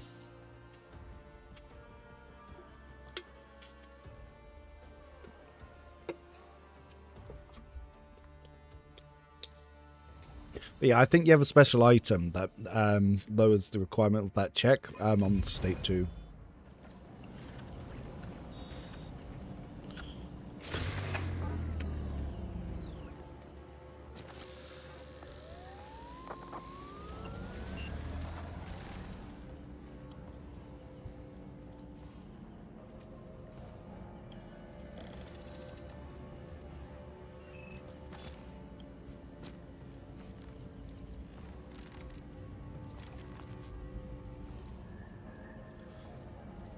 Ugh.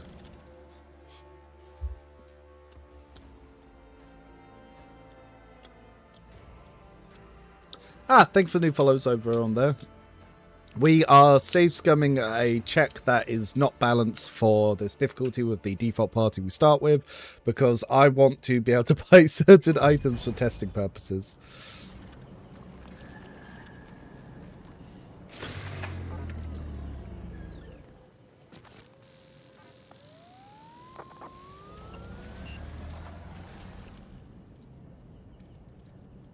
Yeah, this is going to take a while. How much south would cost? $70. But obviously that gets you the full game when it releases, and it also gets you into the beta. But if you want to play the beta, you need it as well. So if you do want to be in the beta, then yeah, it's something to consider. And you can only buy it through their own website. I can get a link to that. But yeah, you play the game on Steam, but you have to buy it through their website. It's weird. I said to them that not allowing them to buy it through Steam is actually what prevents a lot of people from playing.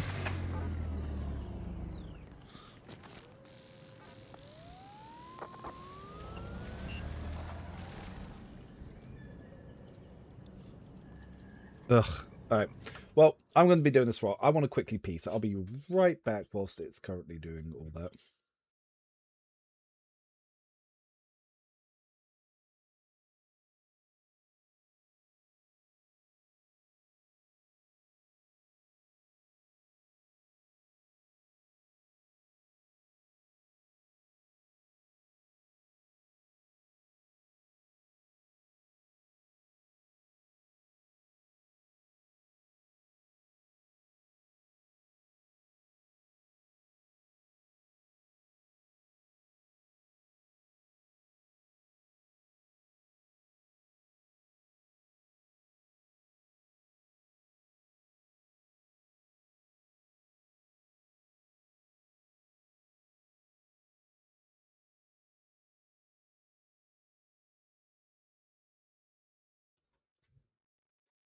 And we're back.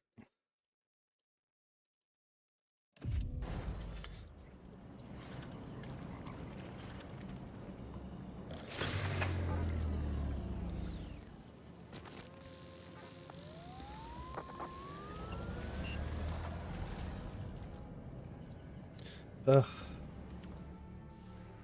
Oh, why would they give us such low diplomacy checks to be... This, by the way, if you don't pass that check, you don't get access to the shop items. Like, it's the only way to get the higher tier shop items. And you need 50 to be able to get the plasma rifle, which is crazy. I don't think it's possible in World State 1. I think it's only possible in World State 2. Like, why is my diplomacy so low? Diplomacy's 80, but it's not low. What the fuck? Why?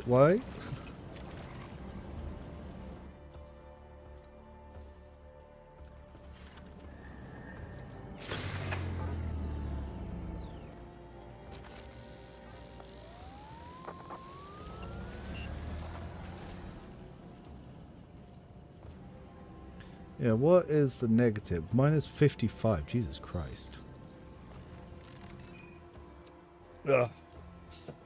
It's silly on a test to lock items behind a single skill check that has a 25% chance to pass. Really silly, guys. Like,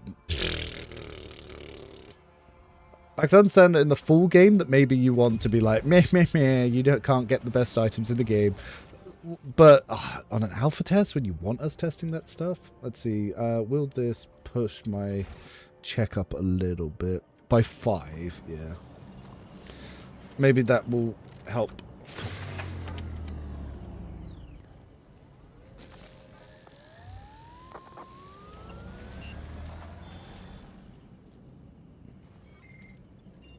Oh, 30%. Hey, the 30% was what we need.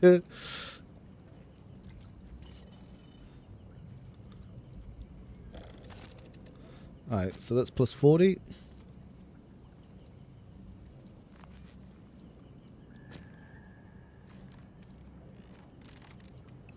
Cool. What are these boots? Stride through the swamps. 5 agility and become immune to immobilized. Ooh. Wow, we do like immune to immobilized. Though, to be fair, she would also like that. But I think we can go get her actual boots now. Alright, and now we just gotta hope that the 2 main quest lines that are bugged get unbugged. Because at the moment we can't talk to the Baron, and we can't hand in our report. Because both main quest lines have bricked.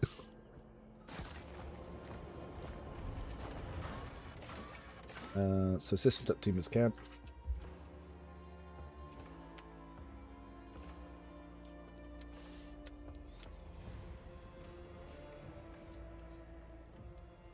Speaking of losing down items, that reminds me of something completely nutty in Kingmaker. Kingmaker was a notorious bastard for stuff like that. Like, this is why everyone had to toy box in stuff.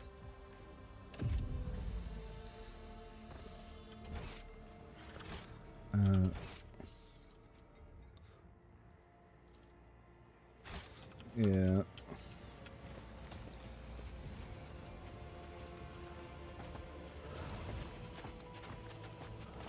Oh, wait. Only 40. Well, Wayseeker boots, yes, we need that. Spike gauntlets, yes.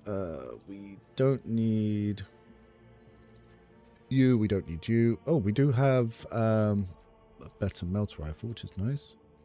Don't need you. Don't need you. We can get the cloak. We can get the Cherugian boots. Unfortunately, we can't get the ring.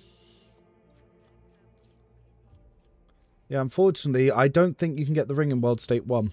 I think you can only get that in World State 2.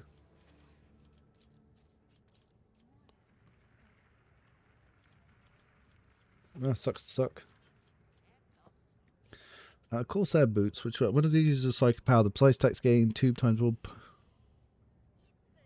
Wait, whenever these use a psychic power, their precise attacks gain 2 times willpower bonus percentage. What part of their precise attack gains? it doesn't explain.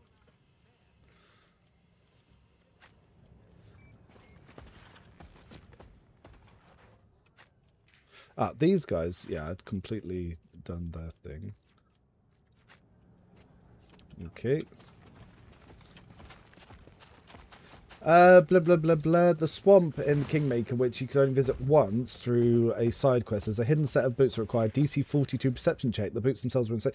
Now, Act 3 of Rogue Trader has the same thing. There's something that's tied behind a really high check that you can only get if you could do it that way. Oh. Upgraded melter, apparently.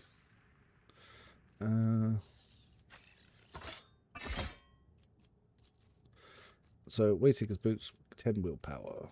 Beam. Then over onto Cog, we give you this.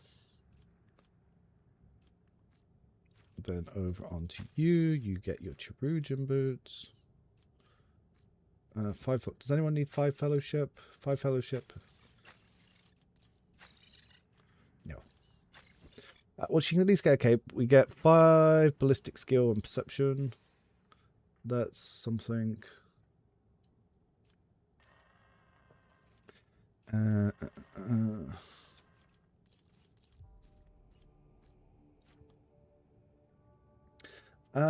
you can go back there, Roman, but since you're only ever going to go there for Mine Circle, why would you ever, if you didn't know something was there?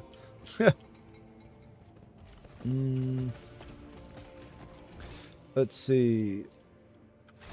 Now, is the footprints still bugged? Oh, they weren't bugged. I just hadn't scanned this fucking bit. I'm an idiot. Yep. We're done?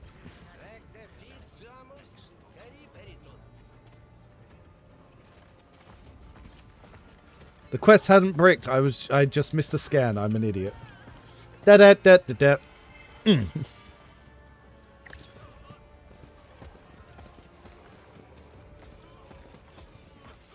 Then I can scan them here. Then I can talk to this guy. Fuck.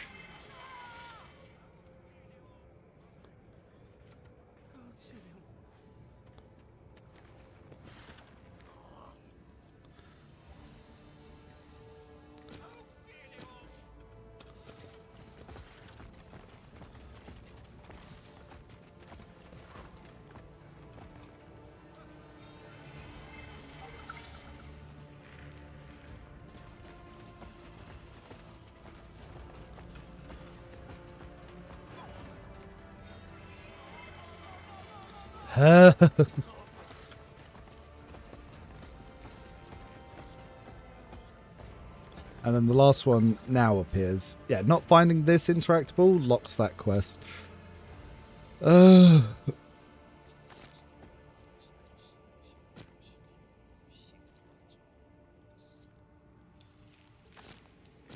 Ugh. Now we can go talk to her and then progress to the Baron.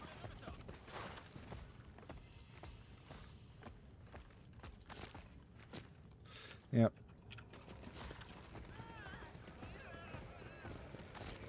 Now, I wonder, because I have to go do Lethar's quest anyway, if the missing Inquisitor will now appear. Because maybe that was the trigger to actually get her to appear there, and she only disappeared because of that.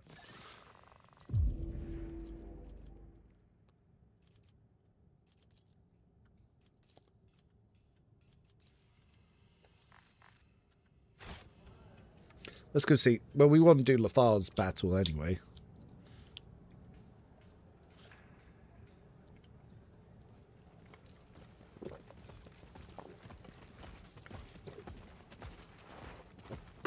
Oh, if she's back there now, I'm going to be so mad. No, because it means that it wasn't glitched. I could have got the XP. We could have done that level 5. Oh, well, level 4 it was. But we can do Lethar's questline now. Good times.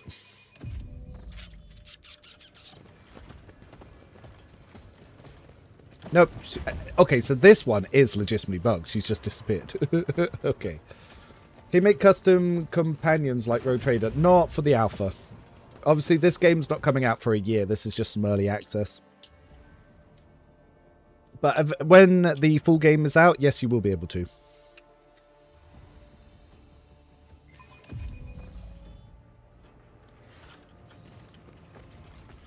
Alright, so let's save it here. Elf battle.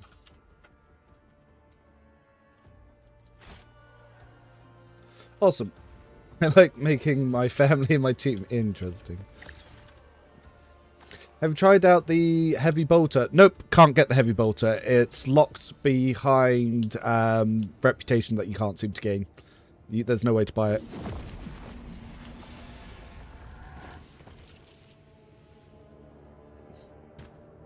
You'd have to set up Toy Box. When I tried to set up Toy Box, it crashed the game.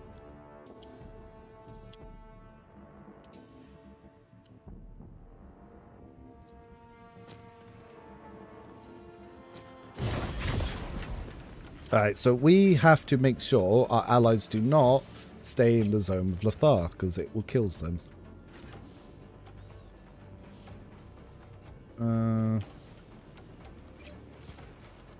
Well, we can start you up there, and you up here as well. Ogren. There. You there. Now, if they just grenade him before I get a chance to act, that's going to suck. So he's going for the grenade. That's what you need to stop to make sure you don't fail this encounter. You also need to stop this fuck from calling in reinforcements as quickly as possible. Potentially, if I can have him hit him, then we can do that.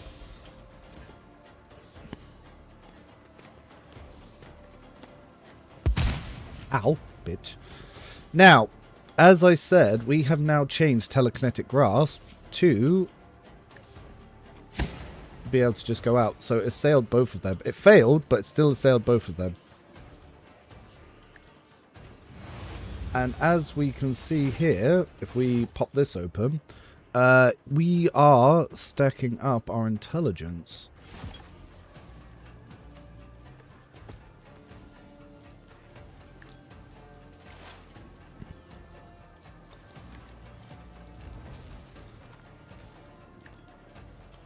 Look at us go.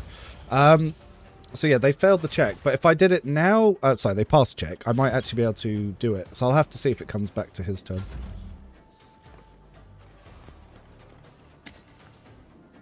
Also trying to snipe. Well, annoyingly, if I can't snipe this guy, I might actually fail this part of the encounter. So, arms 62%. If we throw this on, what's our chance? 82, and if we throw this on, so yeah, we need to stop this grenade. Good. Good.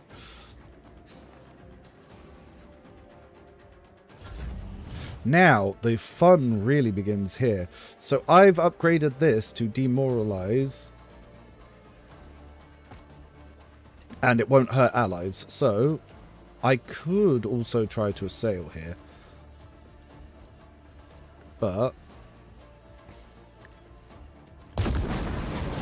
suppression.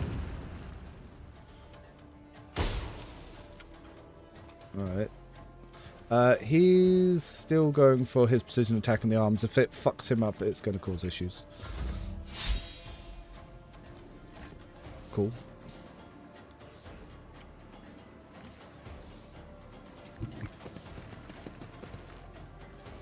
Now, let's try to stack him around more.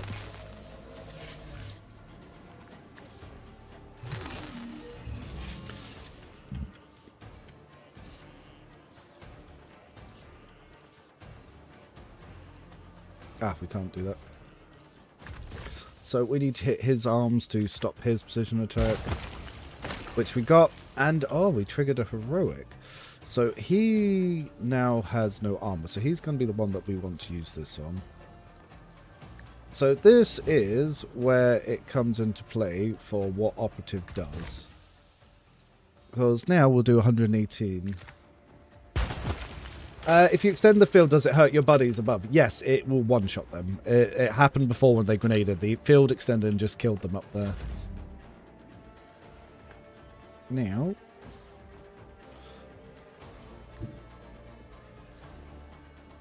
actually, let's start trying to get his armor.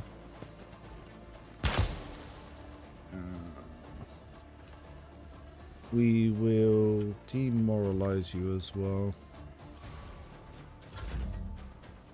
Now for Epone, we go and we try to stop.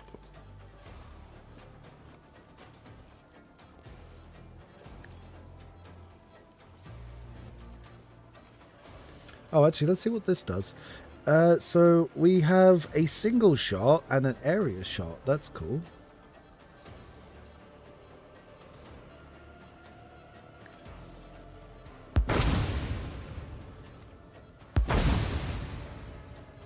Cool, we stopped his nonsense. Ah, we can also buff ourselves. Could have done that first. Ah, cog.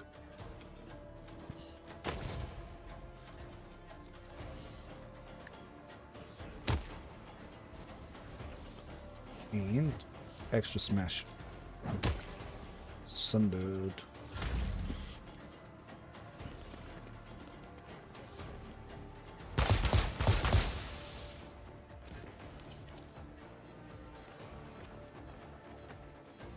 He tries again. Yeah, the field extends if they break his concentration. I don't think it's if he takes damage.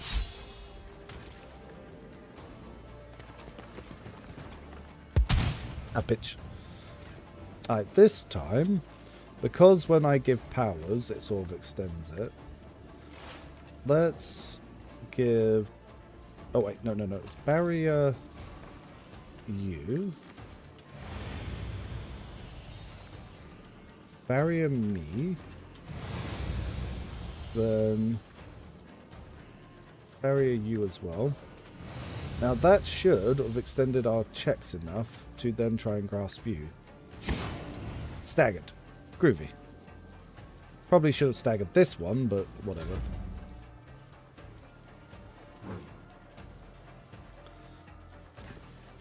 But now, if I wanted to, say, take a precise shot here, I can guarantee hitting better spots. And if I turn this on and this, I can guarantee hitting the eyes, which will give us quite a bit of morale, as you can see. And then if I turn those off, if I had more AP, I could then go down and hit him, but obviously I don't want to run through there. Firestorm went off again. Now, another thing I can do is I can push the veil, which will increase the checks, and then I can try to interrupt and assail this one. Didn't quite get the suppression, that's fine. But I can still hurt enemies with that. Oh! The interrupt extended it, and it hurts us. So yeah, it one-shot this fucker. God damn it.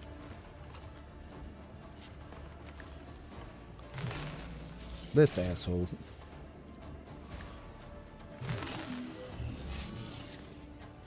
Blast them.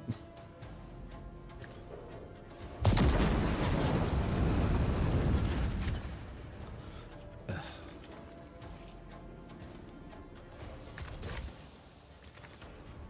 you still fucked? You're still kind of fucked.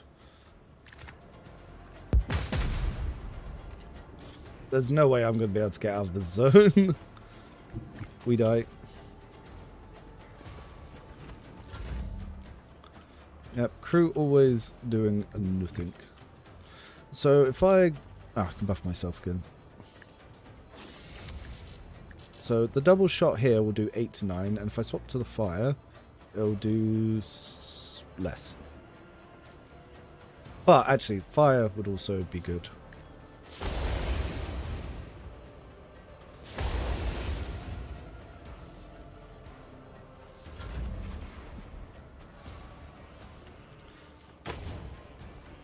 Cog restores. Cog smack. Cog miss. Fuck. Oh, he ran into there. He's trying to frag grenade Lothar. Great.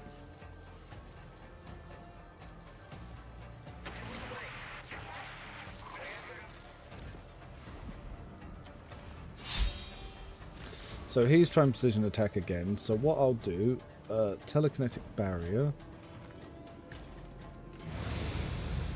I think that will give us what we need. And then I will try to grasp you, which staggered him, luckily. I will barrier you, hope you survive. Barrier you, hope you survive.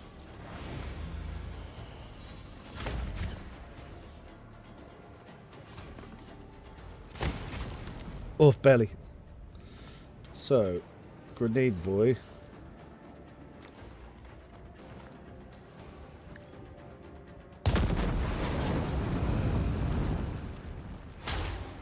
Nice. This is why we like the pyromancer.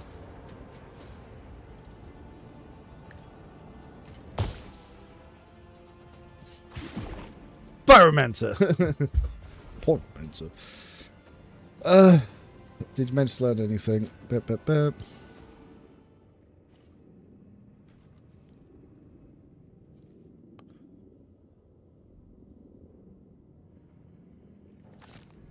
Strange charm. Okay.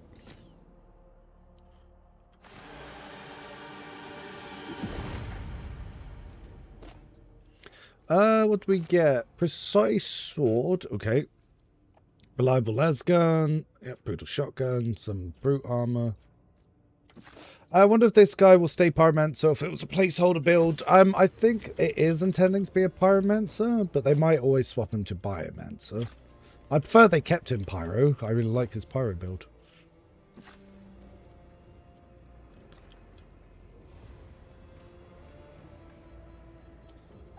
That guy was trying his fucking hardest to call in.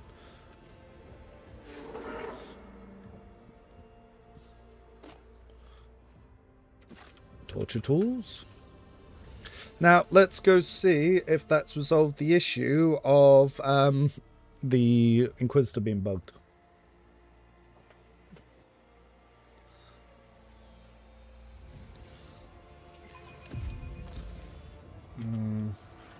Ah, yeah, she's back now. Yeah, so I'm guessing she disappeared for his quest line.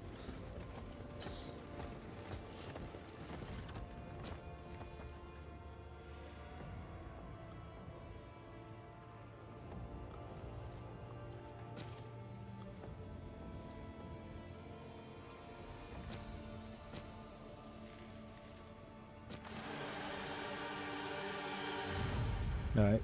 Well, we got the XP that we wanted for earlier, but it's fine.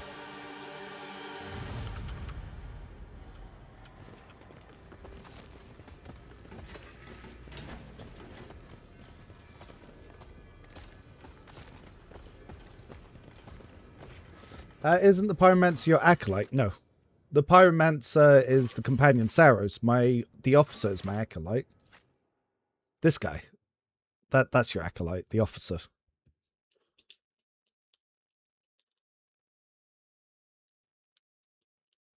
Yeah, we've almost actually beat the entire alpha in 4 hours this time.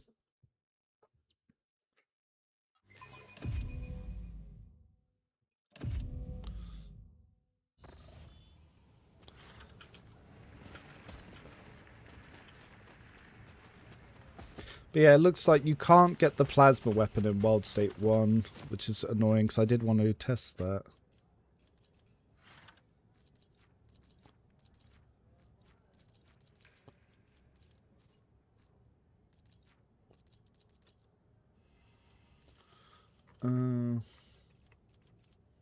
Yeah, we can get the Ogryn's Heavy Bolter.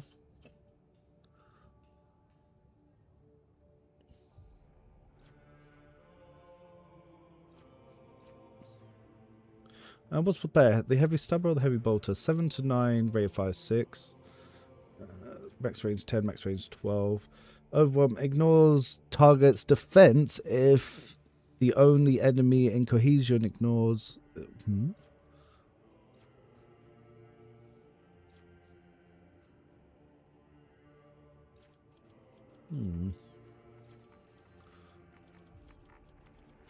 Maybe I'll try his Ogryn Heavy Stubber then. 12% hit chance bonus. Actually, no, we're going to need that.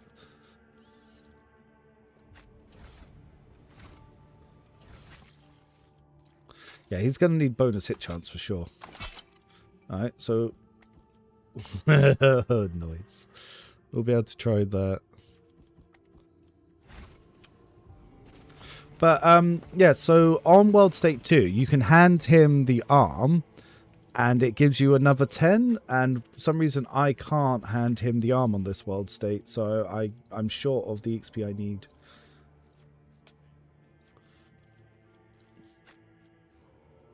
One of the users uses a psychic power, their precise attack gain 2 times willpower bonus percentage, but it doesn't tell me percentage of what. Yeah, because I wanted that. Oh,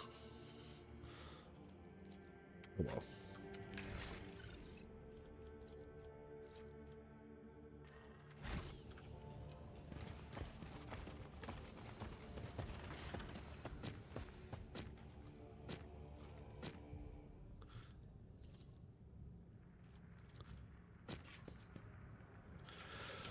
Blah, blah, blah, blah.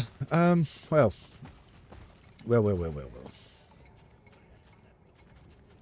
I did share the info on the arm with him in State 1. I never had the option for it. I came back in multiple times to check.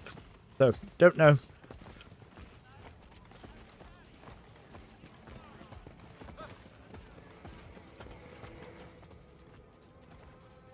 Unless... No, nothing am I doing. So, I had the option in both world states and with the tree, but only with him in World State 2, so I don't know. Don't know. Yeah, no, I actually had the option in World State 2 to speak to that Mechanicus, which is how I got to the 50 rep in that version.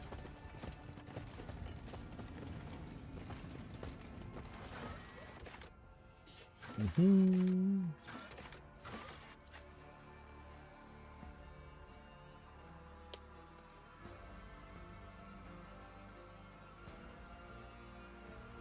you know, I might go back and destroy the tree to get the negative 50 rep, see if there's anything on the other side I want to buy.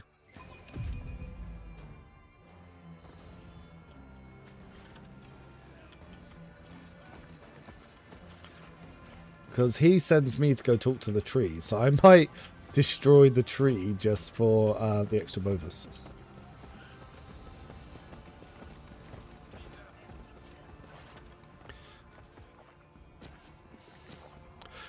Maybe actually, if I go through here, I might get another chance.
Loadouts, missing persons, echo of the unearthed, track down and question the runaway. Property of the Materium, 5 Mechanicus. Cool. Let's see if there's an option for the Mechanicus to get another 10 out of them so I can get the plasma rifle.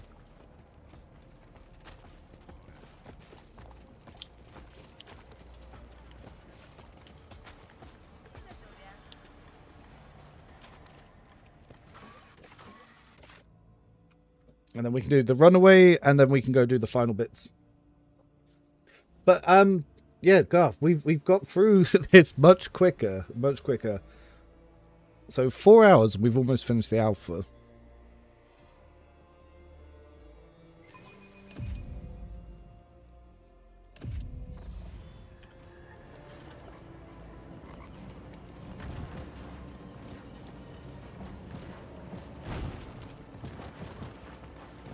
Ah, someone said something about there was a check here.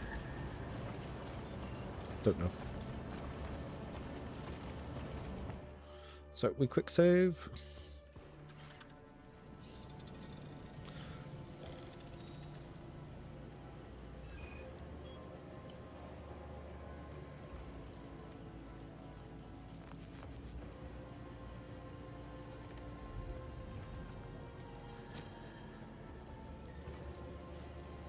Oh my god. Okay, that gave us 5 negative. Let's... We want positive. We just need 10 positive.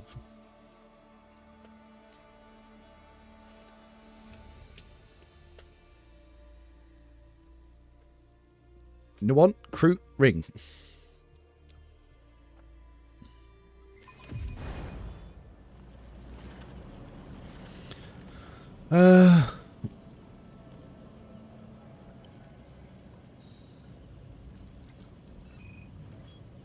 Fuck off.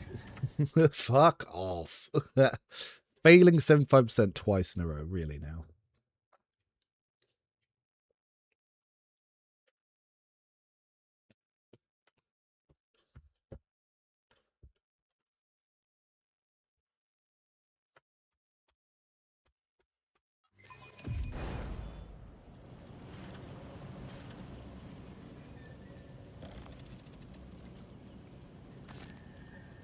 It only gave 5? Huh. Does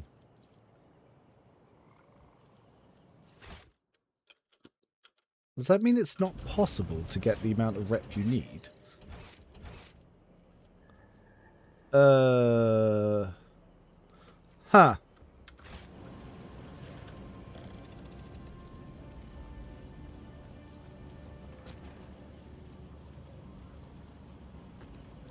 Huh. So it's not possible to get the amount of rep you need to get the last items. Funny.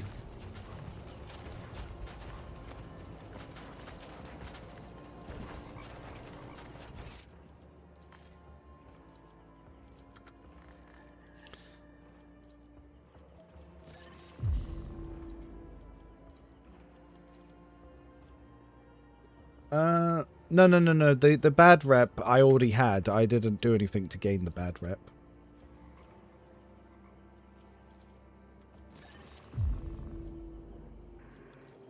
Like, I think that comes from the world state you're in. So the only way to not get that is to be in world state 2, because you have a mission from the Fabricator General and you put it into the tree. So it looks like some of the items are actually locked to world state 2.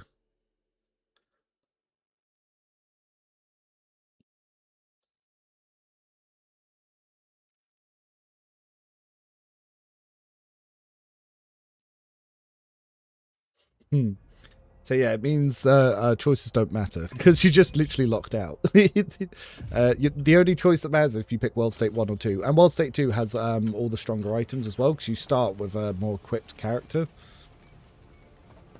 I wanted to piss these guys off to get the Heavy Bolter, but you can't do that either. But yeah, that's annoying.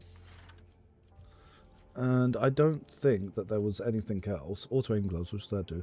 Whenever you makes a precise attack from distance 10 cells or further, the hit chance of the attack is increased.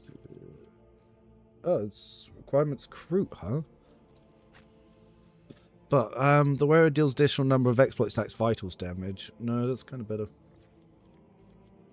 But yeah, it means that this fucking thing is unobtainable.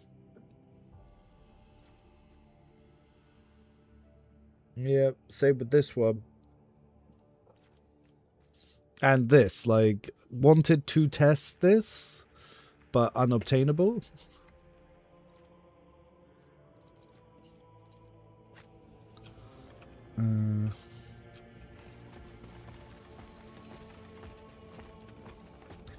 Well. That's going to be stuff that you literally need Toy Box to be able to test.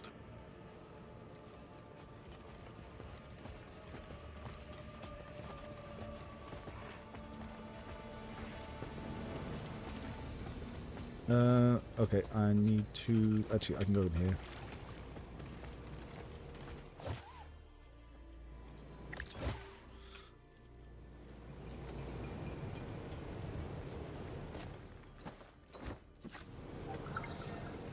Oh, my God.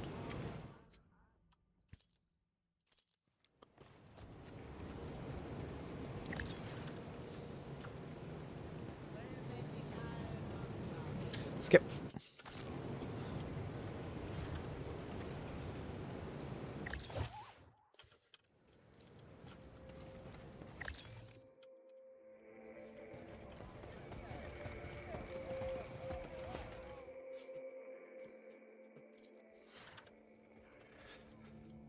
Diplomacy, mobility.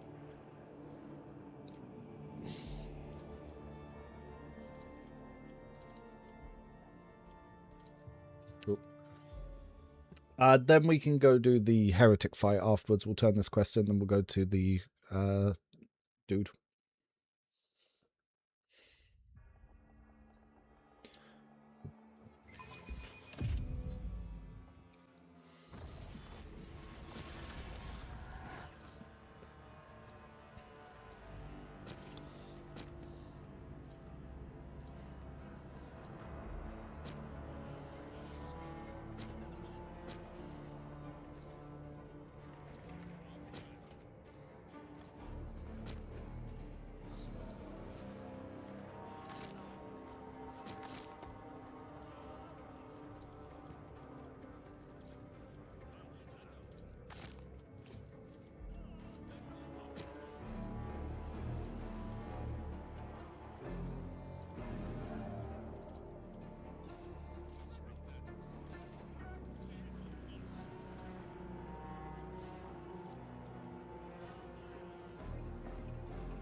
Yep, over to the Inquisition you go.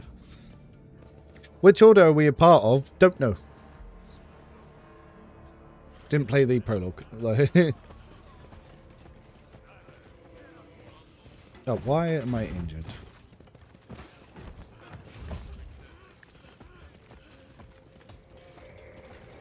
Knock it off.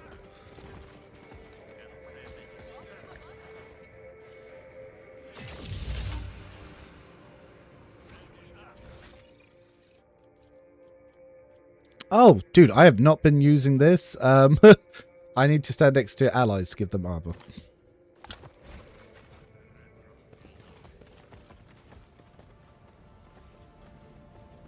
Okay, let's hand in these quests. Well, we're studying the Tyrant Star, so keep that in mind.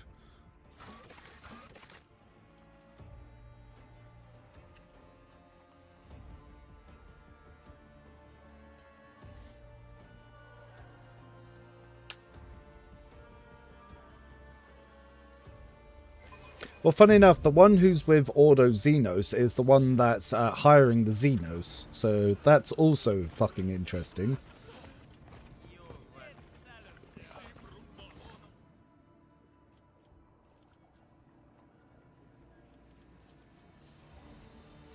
They just love changing my companion's order, don't they?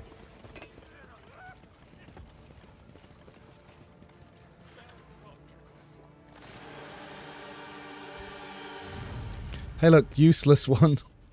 Because, yeah, we can't do that. Alright, so if we want to do the Baron fight, we can do that later. So, save that there. Then... yeah, enlist the support of the Confessor. Alright, let's go to the Confessor.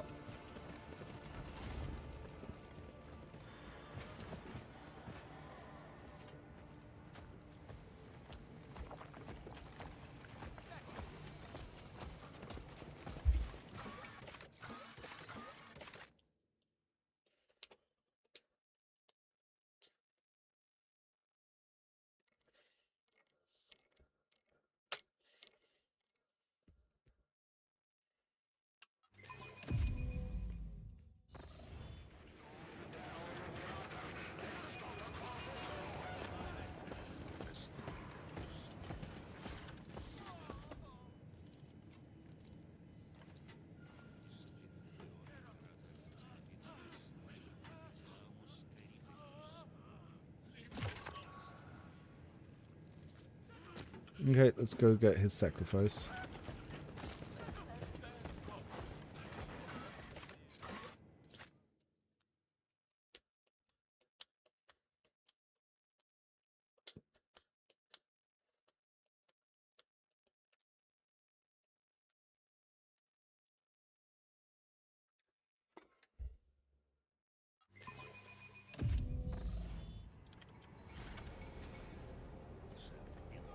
Okay, I really hate this guy, so he's the one that I always turn over to the heretics for their little ritual.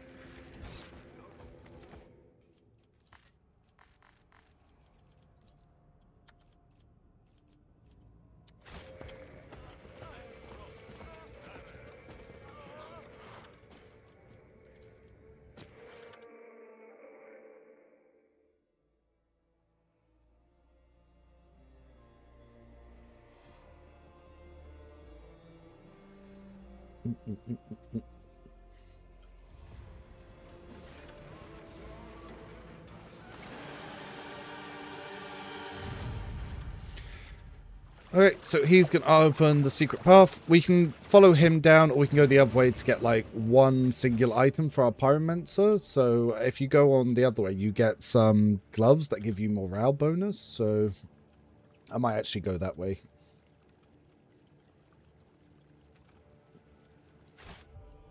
So you can follow him down, but yeah, like I said, I'm going to go get those gloves.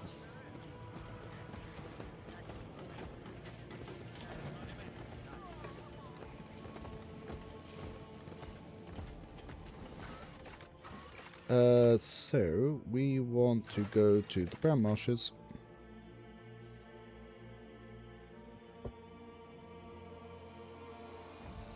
Here we go, end game. Here we go.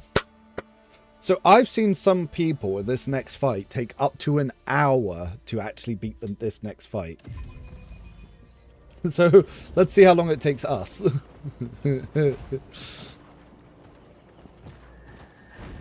So someone's asking about the code here. Yeah, I'll show you how you get the code. Well, we've already got the code because we already got it from the fish lady. So you listen to the recording. Oh, and I just picked the wrong one. But anyway, so the one is equal war machines across the land, the equal of war machines across the land. Then, but to our anguish unending he was betrayed, but to our anguish unending he was betrayed. Our holy saint now in eternal life, our holy saint now in eternal life. Listen to the thing, do the thing, play the thing, into the place we go. I'm also making a save here in case I want to change the party for later testing or video making. In case we want more.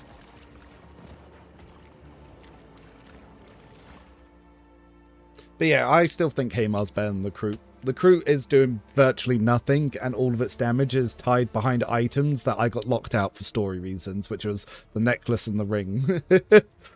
Yay! Item reliant class that if you don't pick specific story paths that you can't use. Woo! That's clearly balanced. Oh, fuck me. Good thing we saved. Good thing we saved. Because you can't leave this area, and I need that demolition charge to get that.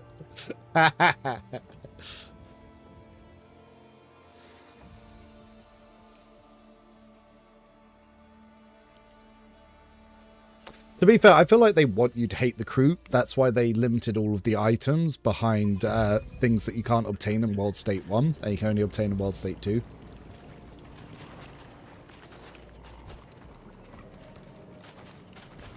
But yeah, the amount of gaslighting of people trying to say that Operative is good is insane. Because everything Operative does is tied to other setups that even an officer could do.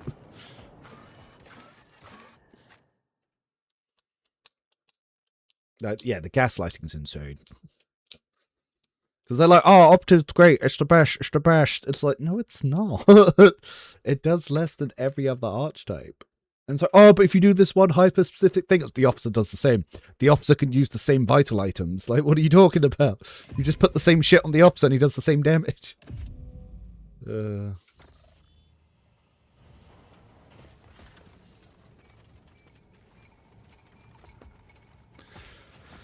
I don't know why I'm checking, but I'm checking anyway, because... oh, show the finger. But yeah, there's nothing else I can get from here. Same with the other guys.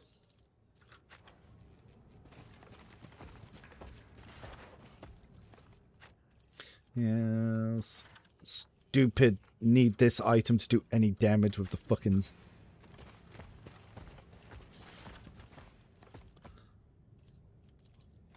Oh yeah, I needed melter charges.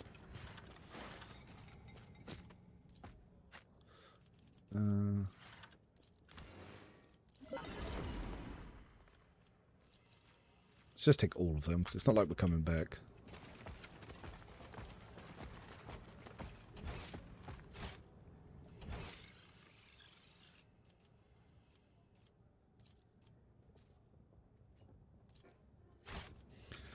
The crew origin is good. Operative just kind of sucks. So there's that. But at the same time, I don't think the crew origin would do more on any of the other archetypes. It just helps patch some of the holes that Operative has. Precision attack is pretty good. Like that's a good one. Comeback, are we winning? Yep, just about to. So we are 4 hours and 20 minutes into it. We just spent the last 20 minutes wasting time running in a circle, but we are on to the last 2 fights of the alpha. So technically, you could argue that the alpha's under 5 hours to do everything, and I didn't skip anything.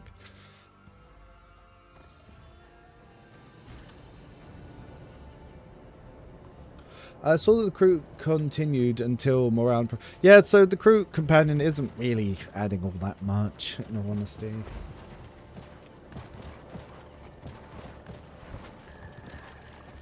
No, Pascal's origin is insane. Luna, no. Watch my Pascal video and see Pascal doing 5k shots and then firing like 8 of them around. Like, there's a few bugs with the plasma rework with the 0 AP reloads, because every reload increases Pascal's damage.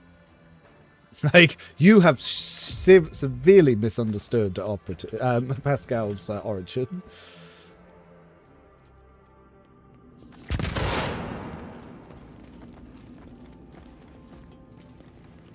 Give me gloves.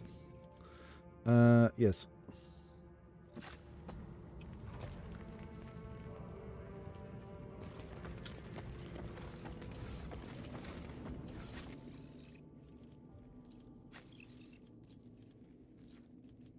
Bam. Oh, I had interrogation gloves? When did I fuck did I get those?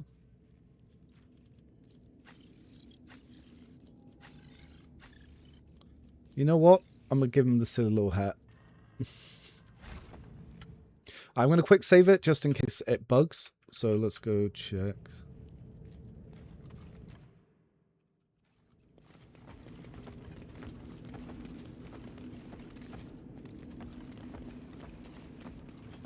Because, yeah, sometimes it bugs and your Inquisitor gets stuck inside there. Oh, let's do this.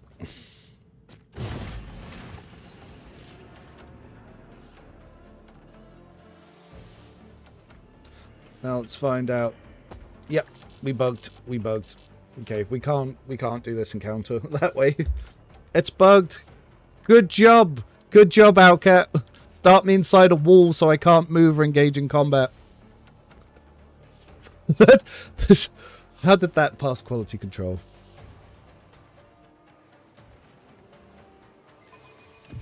So, that means we have to enter the combat through the worst option, but it's the only option we have.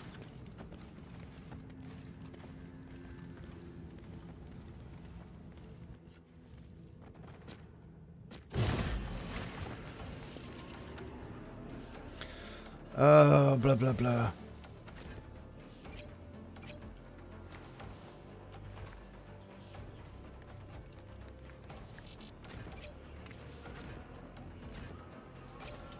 So we need to bring them back a little bit. So what's the order of turns? You, then fire starter. Okay, we need cog to go. Oh, that's annoying.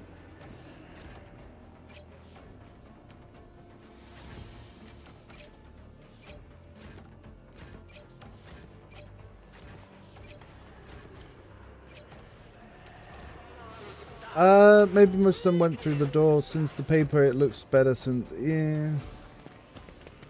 Don't know. Ow.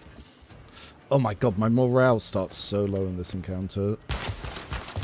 Every shot is lowering my morale. Like, they seem to have anti-morale guns. Alright, Pyro. Yep, so, push. Blast.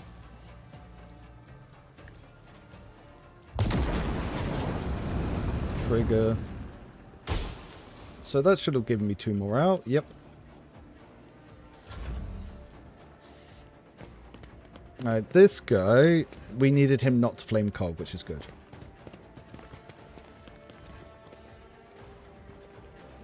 Yeah, but they're not meant to be able to take me down to -7 morale before the fighting begins.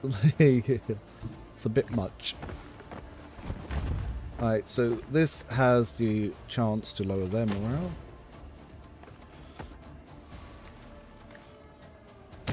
Well, that's annoying that you're there.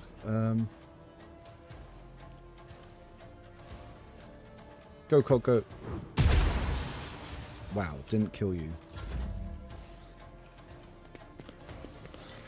We need to somehow clear a path to get through here.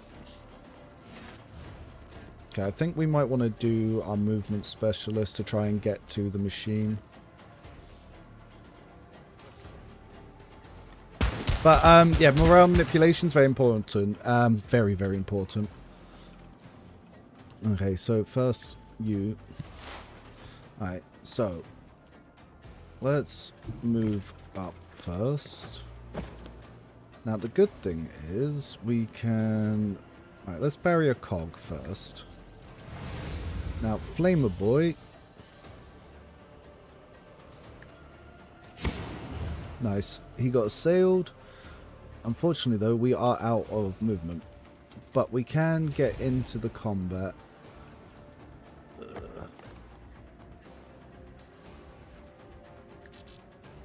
Half is apparently blocked. Okay. So, well, we can't precision attack for now, so I'm actually just going to stab this guy. Just to kill someone. But then... How close can you get? Well, you can get into Cog's field of zone. But what you can do is you can make a precise attack on this guy. And we can go for the eyes just to get some morale. Which is pretty good. And we don't have the movement to follow up with a normal melee for now. But what I will do is I will bring in the burb to get him again. Hit.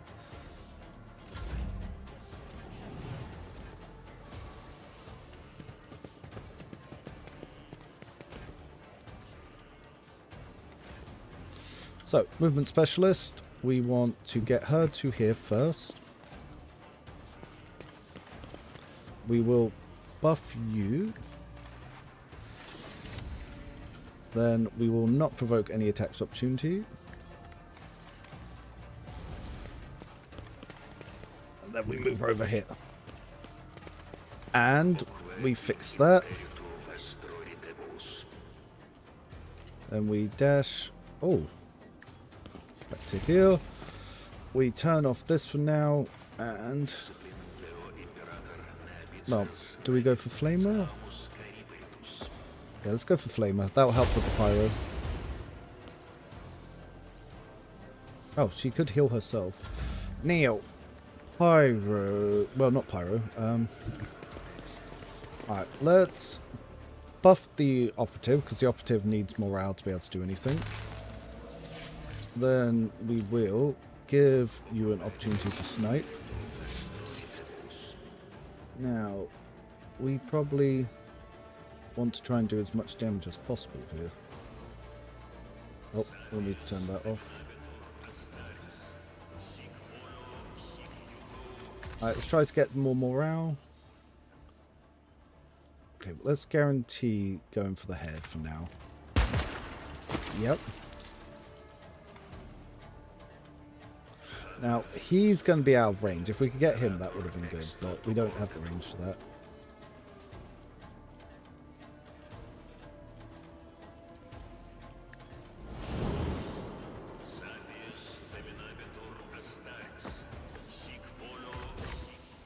Why are you not getting exploits, which is odd?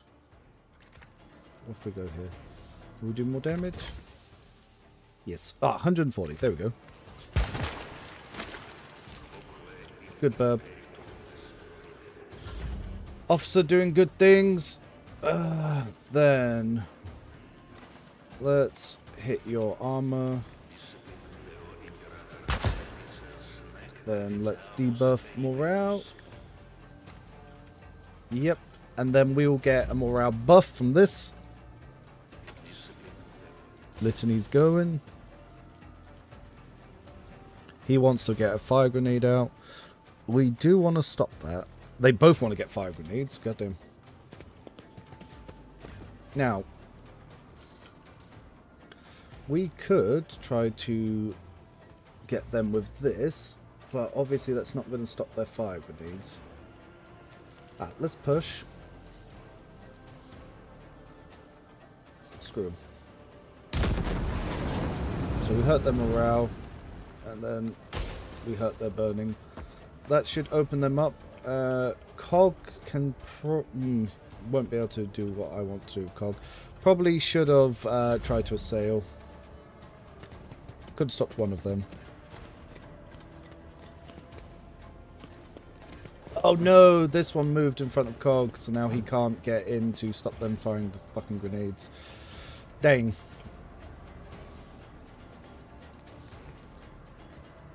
Yep. Well, this is gonna suck.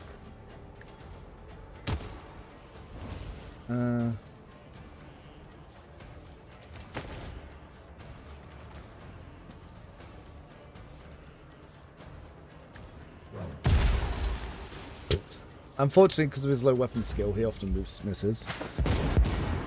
Oh, killed one of his own. Out.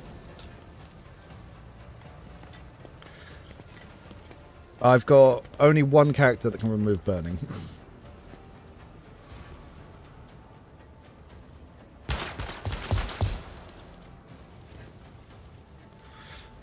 They can try to remove burning from themselves, technically, by doing that. They can use Medicaid items. Arms injured. So, we can try to telekinetic grasp these two. So we managed to assail one of them. I really do want to get rid of this burning, but I need to get off the burning tiles first, which is this black area. So burning tiles are actually quite hard to see.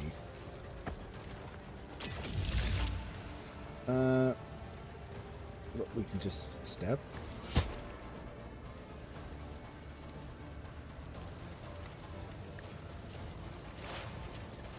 She might actually just die. Okay, she didn't die. That's good. But she's going to need to medicate herself to get rid of that. We're going to have to turn off all this nonsense. We're not going to be able to use it this turn. We will try... Ooh, basic melee is going to suck. We've managed to hit, which was surprising. Try for a shot. Also hit, which was again surprising. He's changed the litanies, which we can change back.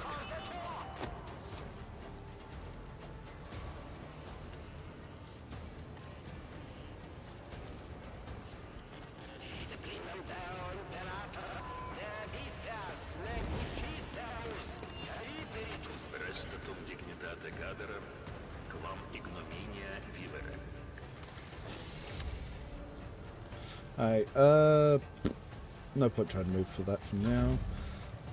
As for this, does this remove... So it does not remove damage over time. Okay. So we can give +5 here. Then we can bring it down. Oh, heroic. Well, with that in mind, so 100% hit chance because we're heroic. Very nice. Then 2.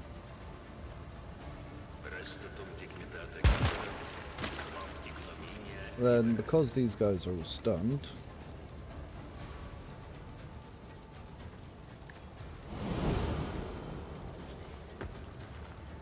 for some reason I don't see exploits applying. I know they are there because when I check it here they have them. 123, yep.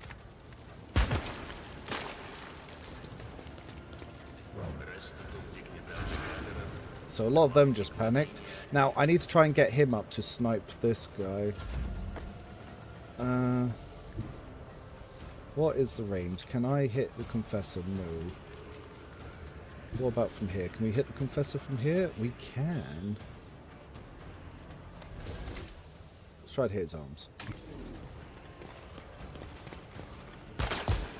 Ha! Nice.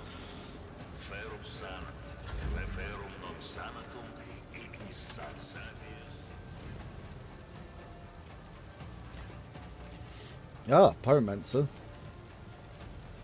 We also became heroic. I might want to lower Veil, actually.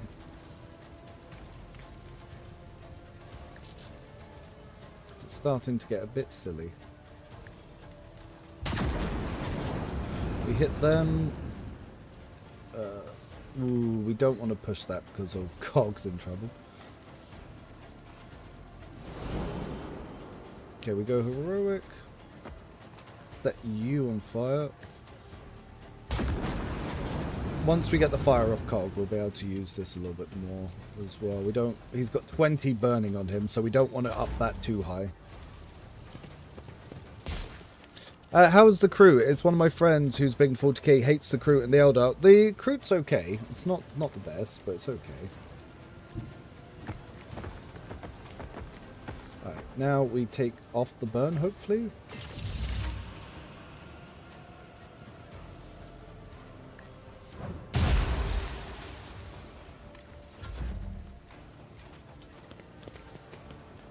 Alright, the fact that I'm no longer on fire is going to be a big boon.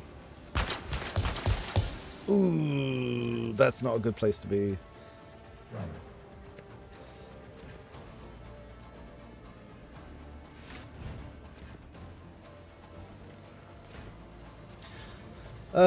Eldar man.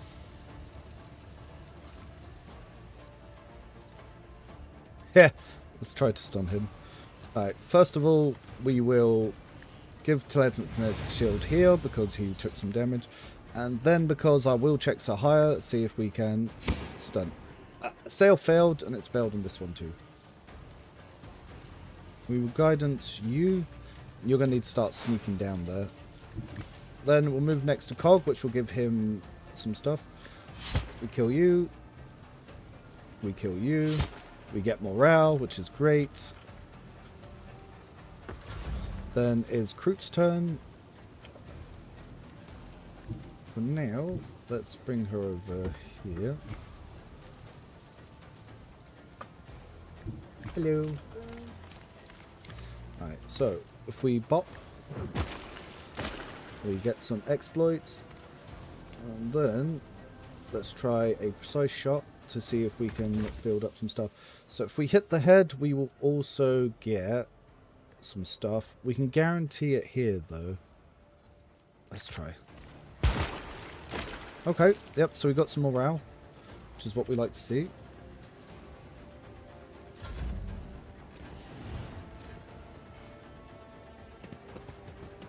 Alright, so the defenders are starting to come in. As soon as we kill him, we'll progress the encounter to the next part. So, first thing we want to do is heal her a little bit. Yep. Then I will dash back. Just one cell. Well, I could have actually used that dash to heal as well. Then we will turn on her double shot. Fire. Fire. Then we don't really want to be jumping into the fire ourselves, but we can buff her to then have her attack again, which will make her heroic anyway. Actually, is the melter going to do more?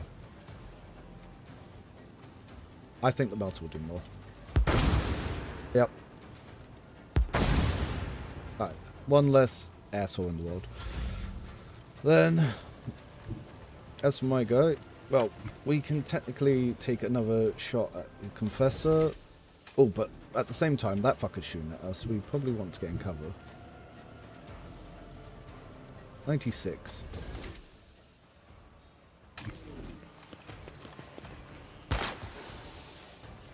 We need these fire zones to go. It does need a better effect, because you don't really understand that's burning ground. We might actually be able to move the pyro up to hit them all in a good block. Alright, so the Kroot became a heroic as well, which is good. And we can actually use Lafar to try and set this up a little bit. So if I go here, can I drop a firestorm? Yes, I can. Will it hit him? It says yes. Oh, I'm going all in on it. Let's try.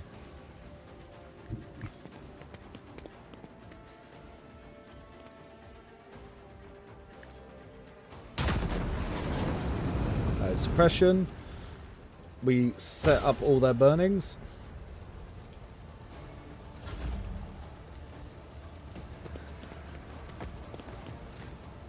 Alright, Ogren can now start trying to get involved. Unfortunately, they're coming up here. So I'm going to stand him there, and they can try and fight him.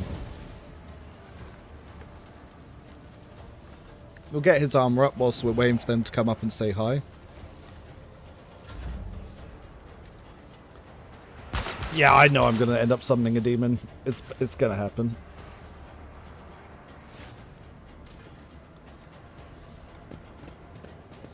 But my whole pie has now become heroic, so that's pretty good. Ooh, I'm on fire. That sucks. Alright.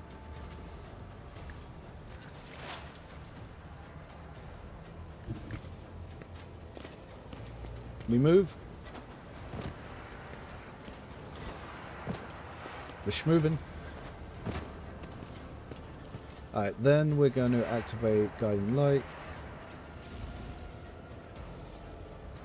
We're not quite getting to where we want to get to just yet. Now, oof. Barrier. You're active, you're not active, but let's try to fuck you up. Yeah, it's staggered. Alright, perfect. And then we can barrier either of these guys, actually. Let's get the pyro.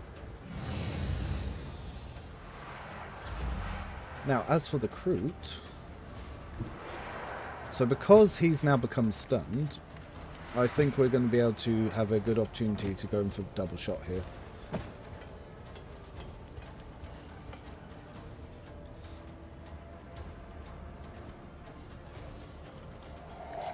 apparently we don't have line of sight. So let's use the guided steps to get here. We go for the eyes, and it says 54. Let's try it. Now, let's go for a bigger snipe. 15 exploits. That's got to be the most that an operative's ever done. We don't have the ring for it, but 137. There's obviously a ring and a necklace to basically boost that. We don't have access to it. Blip. The big snipe. So the big snipe still did less damage than what Hamos would have done. Uh-oh. Well, we definitely summoned demons.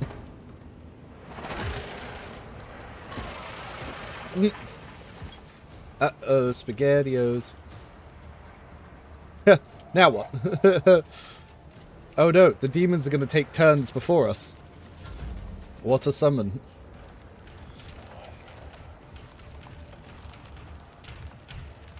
Uh-oh, SpaghettiOs.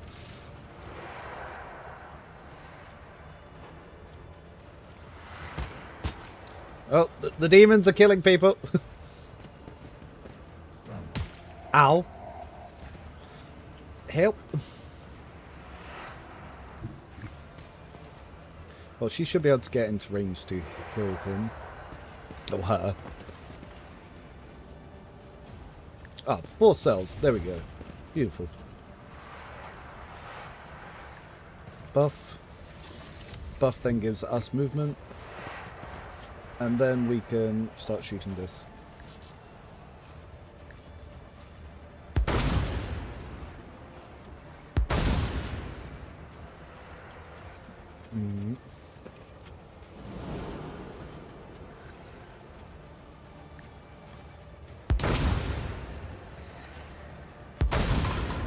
One chain down. More demons. I'm on fire.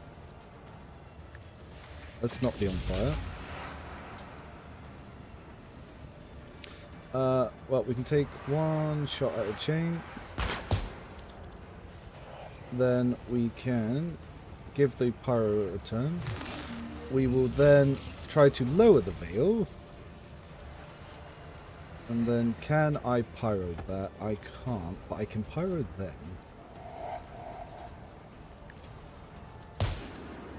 Alright, so we're bringing the veil down from critical levels.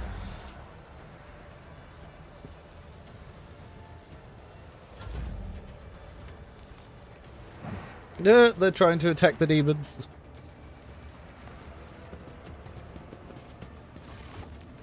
Alright, round 5. The torments is what they're called. So, yeah, gotta take out these chains. The litanies lower the morale of the demons, which is pretty good. Oh, he became heroic. He's gonna go heroic a demon. Ooh, he really hurt himself with that stuff. Okay, so we'll need to fetter again.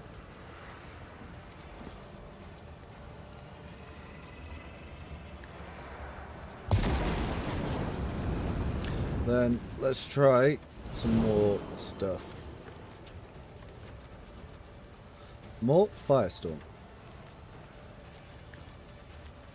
We are demolishing their morale as well.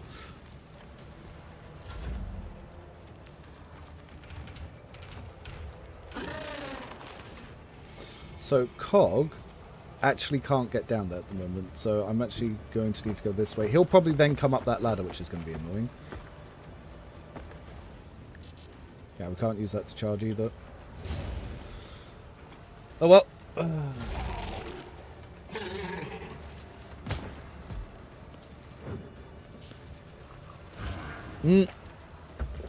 They're staggered. Luckily the demons are focusing on these guys. Hopefully they also focus on the demons. It's more people setting the demons on fire. Love to see it. Alright, so one of the things that I haven't actually been able to do is showing off that I can assail. Yep. Then we stab to get rid of the armor as much as possible. But then we can actually go for a critical hit ourselves and do the same amount of damage the sniper was doing, and we've set it all up ourselves. So, yeah, there is that to keep in mind. And he can obviously do 2 of those. If there's another talent that he can take, that after a power, the precise attacks cost less, so you'll be able to make 2 precise attacks. We need to get that chain. Uh-oh. They moving. Oh, it's coming back up. Looks like Cog's going to go fight this one. Oh my god, it's going for these guys. Alright, so we need to start doing stuff to that chain. Now, I could throw a grenade here. 19 is what that will do. How much will the shot do? 21. Interesting. Let's go. I'll throw the grenade.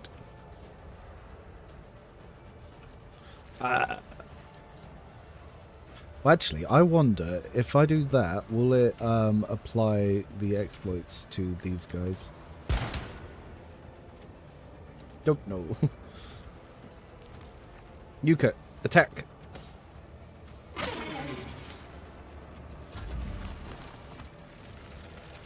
Oh, their little flamethrower attack's pretty dope. So she's here. Oh.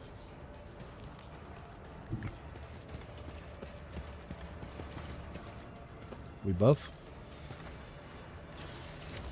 Now if I go here, can I melter the chain? Yes, I can.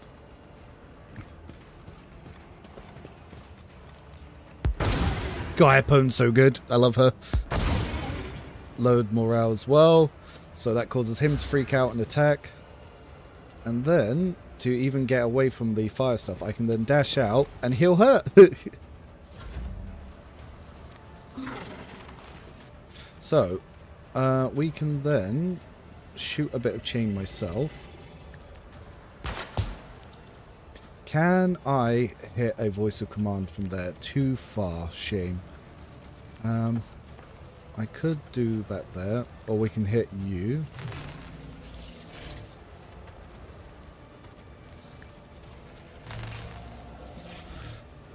So, we could increase the burn on this guy exceptionally. And then burn! Which again gives us heroic. Which we can then use with Molten Beam. And he'll repeat that next turn. Oh, somehow Molten Beam missed. Oh no. But one thing I should do as well is lower the morale of the demon. I say demon. What is it? It's a tournament. It's some sort of demon riding thing.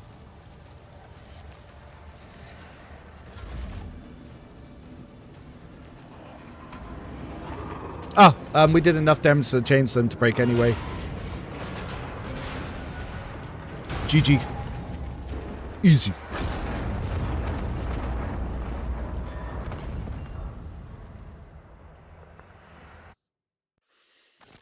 Oh, we actually made a level up here. So we'll have that for the final battle.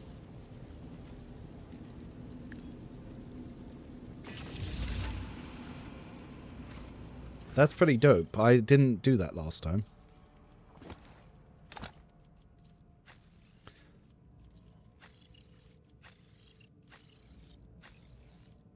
Ah, that stuff re-equipped. That's nice. Alright, so officer. Now, we can... What did I go for? So I went for attack buff specialist. Because, yeah, we increased our fellowship and toughness. Then I picked combat morale determined. Group by source. Combat morale... Yeah, if the allied of this target ability gets +1 morale. Yep. So we increase the morale of that, and this one, if the allies determined, yep, so we want to do that. And we can lower the cost of... Yeah, get back in the fight if it's... yeah. So Epone. I think I went for anti-armor specialist on her. Yep. Then unstoppable onslaught, which was... Yep, we deal ballistic more damage. Apply.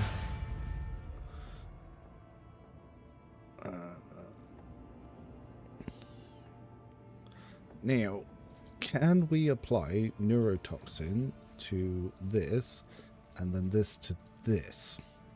Let's find out. And then we get Santic over here, and from Santic we can also... Saros, we wanted to put modification Sacred Smite. Yep, so whilst we are buffed by ourselves, we can increase the damage of our firestorm. So we put that on here. Yep, if the power's rhymed next turn, it'll be rhymed again. Actually, what was this one? Santic manifests the image of the God Emperor to them and gains the God Emperor's shield effect for 3 rounds. If the ally appears in the Santic's influence whilst the ability is active, that ally also gets the same effect for 1 round. And the Emperor's shield is unit gains willpower, fails to defense plus 1 morale. Nice.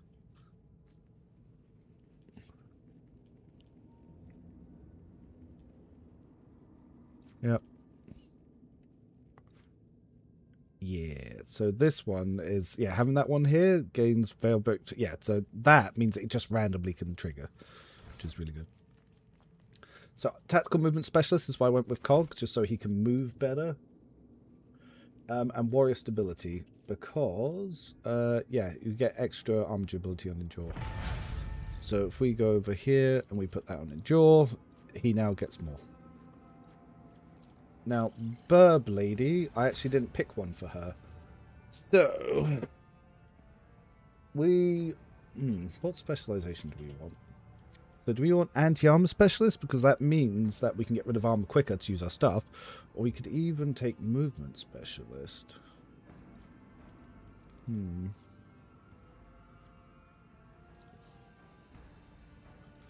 This is... or even demoralization specialist.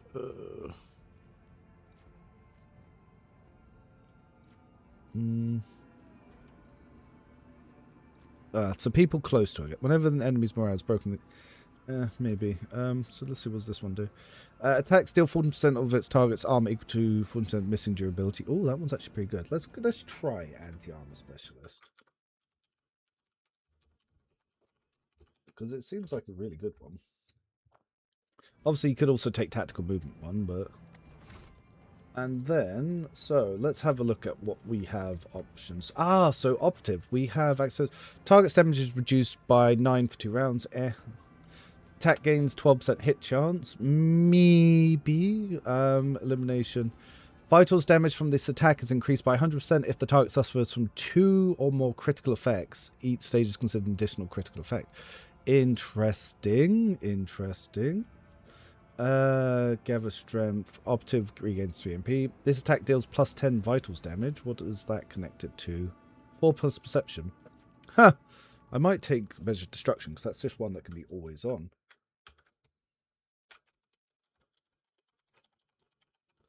Though the other one does seem pretty good as well. Negative advantage. Target's defense reduced by 6 1 round. Precise specialist. Vitals damage against target reduced by 50% for 1 round. Nope. What does this one do? Vitals damage dealt with melee attacks increased by 6, with ranged attacks by 8. So, yeah, weak spot. Measured destruction seems to do more, but then you could then get the other one later. So, yeah, you can get both of them. And then our favourite person, Lothar. So, now, movement specialist would also be good, but I think precise attack specialist is going to be the one I want, because I seem to use that a lot. Now, is there any... can be used on targets with 2 sides of effective guidance, discard line of sight? Nope. For 1 round, each of the character's subsequent attacks turn 9% more damage. Nope. 12% more damage with the second attack. Nope. Once per turn, if the character kills an enemy with this attack, they regain 1 AP. That could be something that's very good for his single target ones. So kills can regenerate AP. And that can apply to a single target attack. Thrill of Battle might be the one. But let's see what we've got in here. Telekinesis. So Veil Breach. Veil Degradation. Attack Steel Veil Degradation to damage targets to any common damage effect. That's pretty good. No, I think the one is actually going to be getting that AP back. Because that's the one I'm going to actually get to see the most in this. Some modification. Precision Strike is also a good one, though. So yeah, that one, the extra vitals damage. But I think getting the AP back means that I'll be able to stun, Precision Strike, and then go again. Thrill of... Yeah, so if I kill with one of my Precision Strikes, I'll be able to make 2 of them. Thrill of Battle. Yeah. Oh. Ah. Okay. Anti-arm seems bad for Rakatu since they would let her deal way more damage. Yeah. So we'll put that up to here. And this one calculates strike for 1 round, precision attacks against unit gain, blah, blah, blah. Oh, and we can put that in Telekinetic Grasp. So this will actually increase our hit chance of Telekinetic Grasp, which is good. This attack deals 10 vitals damage. So, yep. So technically we should really put it on Ruthless Tactics. Because that's going to be the one that we're actually trying to kill from.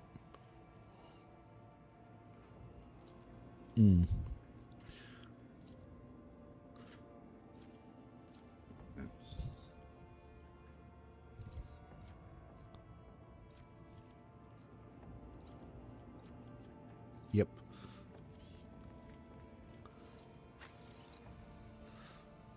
Yep, we already moved his one over. We already moved those ones over.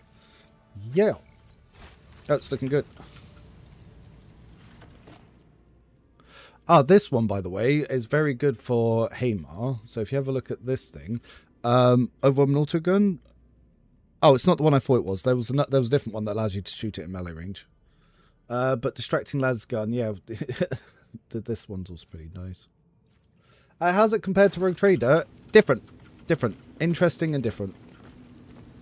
The combat changes are fun to work around with, and there's a lot more going on in the combat. At least early game, you're doing a lot more in combat, which is I kind of like.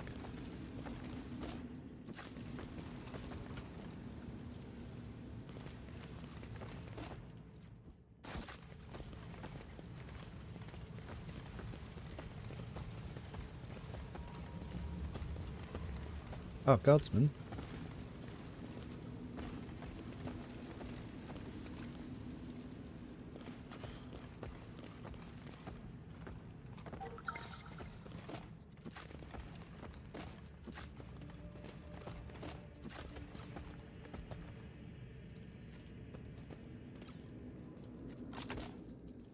Ooh.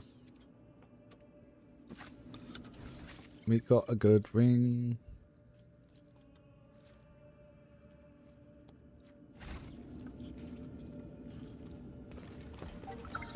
Oh, wait.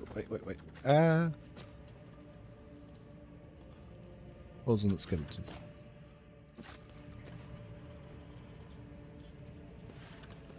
We're at the 5-hour mark, and we're in the end part of the alpha. So, yeah, there was a couple of things that I had to repeat. So I reckon you could easily speedrun this in 5 hours. Hey, 5 hours is the same length as the story campaign for Space Marine 2.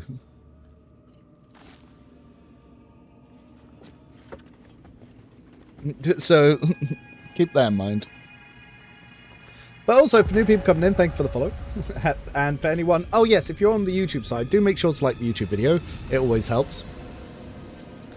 But yeah, today was the last min-max run, and yeah, I'm pretty confident that I've created the best variants of the team so far. Very, very happy with the changes and what I've done with everyone. Yeah, Space Marine 2, playing on some of the hard difficulties, yeah, it took me about 5 hours. I finished the story campaign in 3.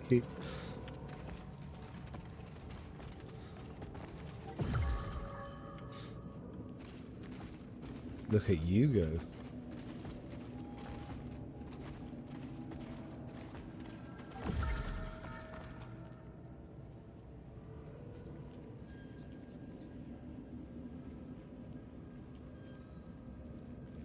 Does it even matter that crystal changed colour? Can I even go back there to see what that was about? Why'd you change colour, crystals? Why'd you change colour? Fuck you.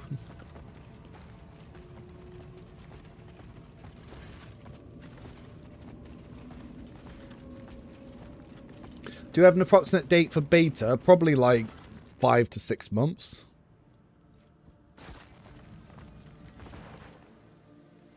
It probably won't be till after DLC 3.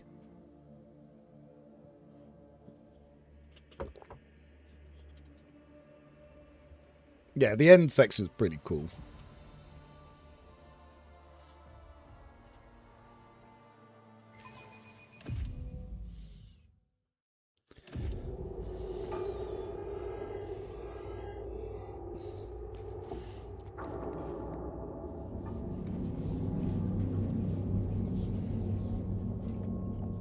I mean, technically 5 hours is one quest here. Like, we've only done one quest.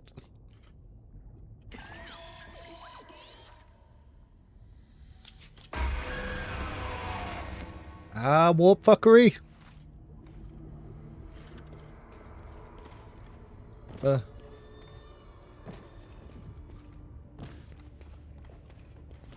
I'm glad that this isn't how the camera always is.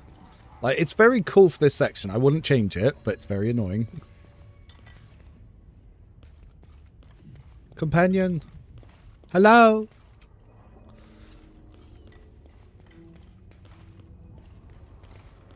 I think there's another companion around here we can spot.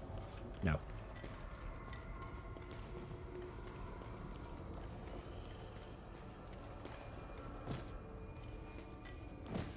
Roaming around at the speed of bullshit. Got places to go, gotta follow this fucking bridge.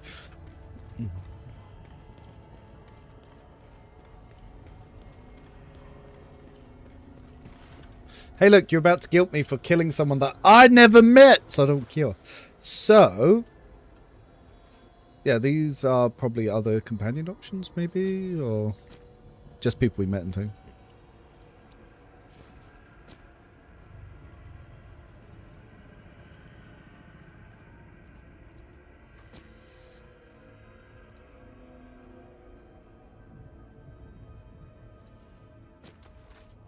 Demon?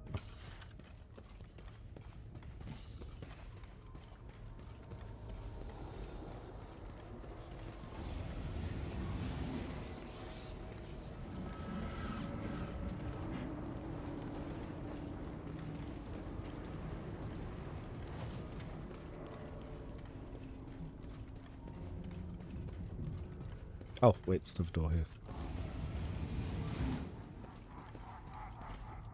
Oh, it's a fake door. Fuck you. Oh, double fuck you. Oh, triple fuck me.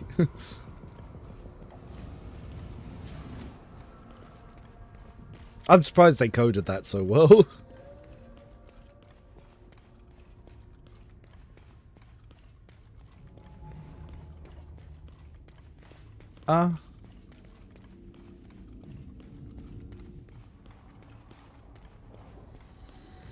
There's part of me respect. You don't have to work with the Xenos. You can turn the Eldar and attack the crew on site. Yeah. Remortus, yeah, we flew through the last encounter. I've min-maxed the party, and yes, the secret is turning a cell into a non-attacking ability. So if you take telekinetic grasp, which is the upgrade for a cell, yeah, that shit fucks.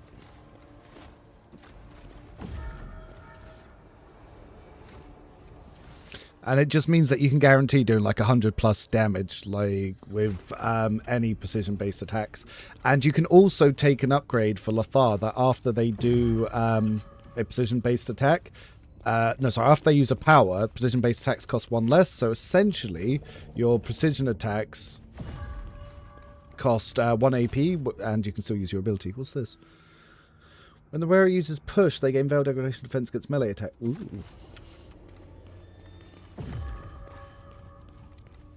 Yeah, the alpha has been surprisingly smooth to what it could have been, that's for sure.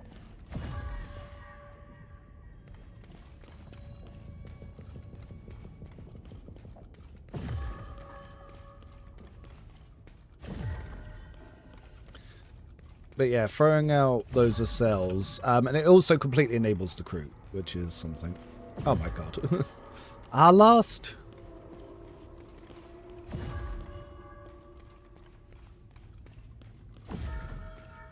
Wait. I'm just running in the circle at this point.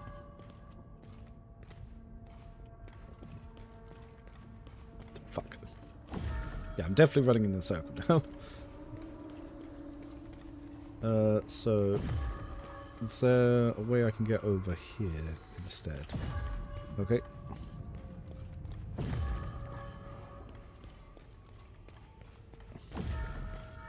That's better.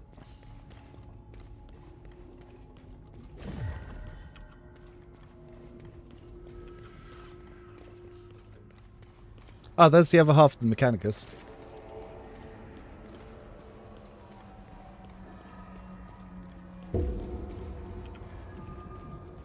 Oh yeah, and I've put on the debuff specialist onto the pyromancer. Yeah, the pyromancer fucks.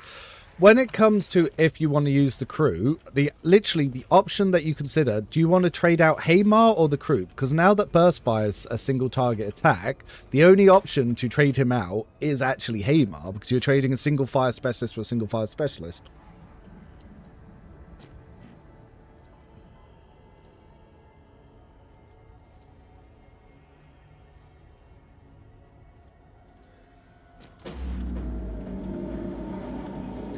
The Eldar is going to be the Kroot's operative vital for attacks best friend. Yeah, and the fact that well, they can double up and do the same. So the Eldar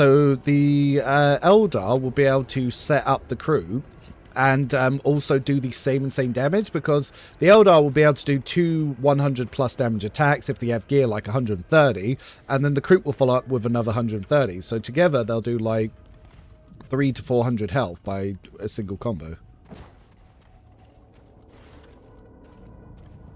So basically, to use the Kroot, you'll need the Eldar, is the way that seems to work. But it means that you'll be able to generate heroics really quick, so it's not like that's a bad thing. It just means that you have to build the dual sword fighting Eldar like a cleric.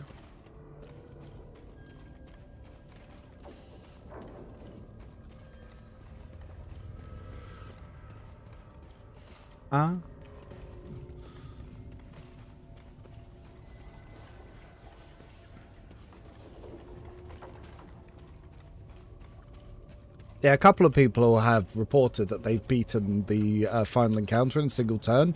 It took me 2 turns, but I didn't know what I was doing, and so I was still shocked that I won. But we are 5 hours in, and we're almost at the final encounter. Oh.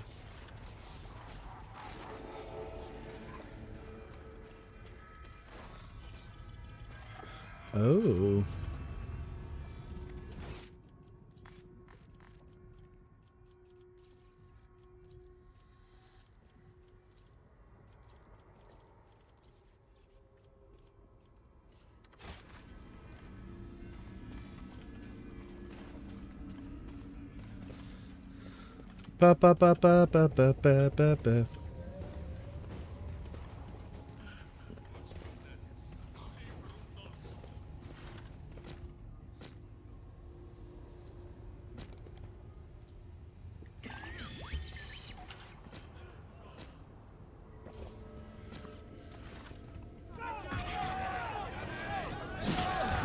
Event Horizon! I also love that film! Oh. That's the point. I might watch that tonight. I know we're meant to be watching Christmas movies, but I might make my partner watch Event Horizon. Great film. You know, like, sweetie, let's watch, instead of a Christmas movie, let's watch this lovely family tale called Event Horizon. Oh, there's the crew. I like that you see the companions going through their own tortures in here. Of course Lothar is talking to Lothar. Fucking Eldar, so up themselves. But yeah, so far Saros is still my favourite character. After all, it would be the Pyromancer. Yeah, I didn't realise you could hit all hide in the bubble and hide your characters behind the crystal barriers, and we'll throw the corpses at them and destroy the crystals. Yeah. Ah, Cog's probably speaking to his commander.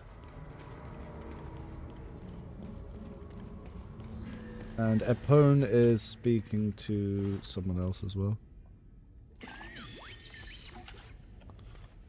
It's funny that he says contact the ship. I don't have a ship.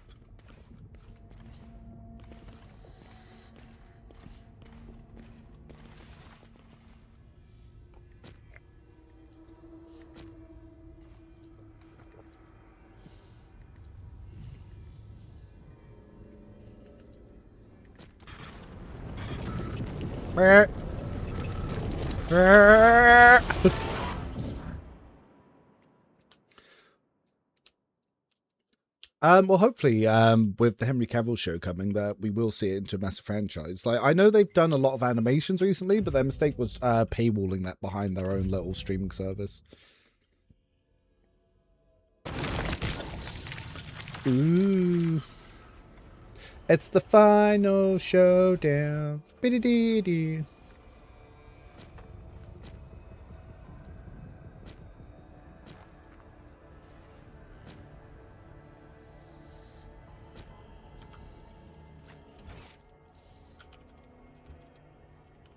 Final encounter. Yeah, fuck this crystal. So yeah, I really did not get the mechanics of this fight. I just ran at the crystal and just started hitting it. Like, yeah, this entire sequence is cool as shit. So Mortis, you said that you're meant to hide behind some shit. Do you mean these purple crystals around here? Am I meant to be hiding behind them? Yeah, these fuckers. Because I just ran in and fucked it up.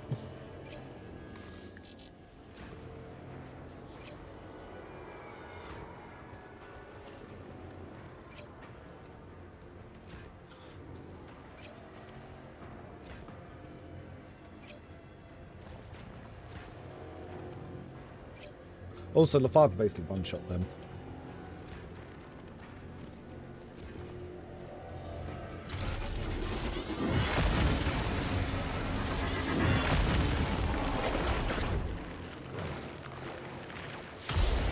Ow. Ow.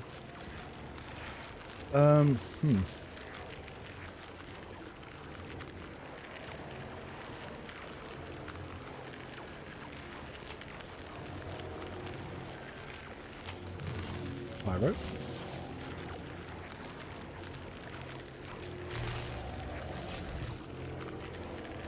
Oh, I forgot to give him his new thing.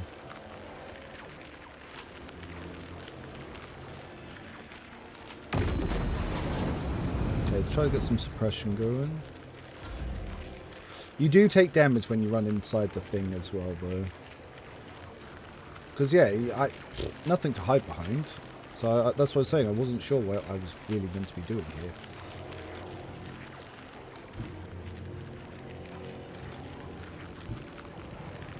When you kill the Tevin mobs, they turn into crystals. Oh. Oh, I see. Oh, yeah, you can kill a bunch of them really easily with Lathar.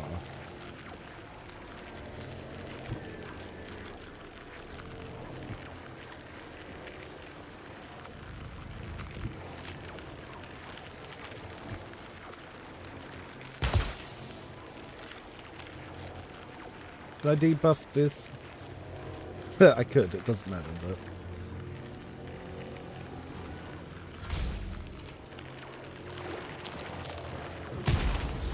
but... Ow. So if I quickly come here, we can... patch you up. Patch you up.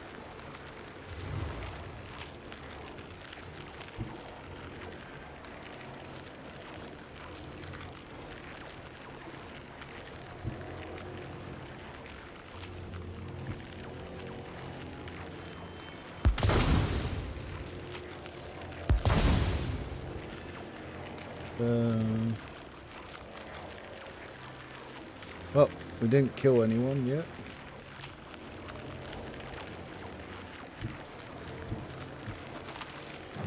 Oops. Okay, bub.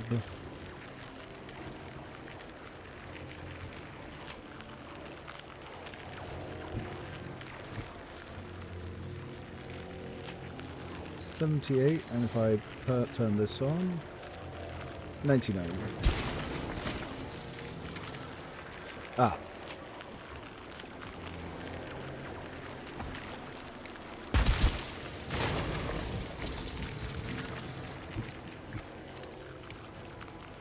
Oh, it's something. Ow. Became heroic.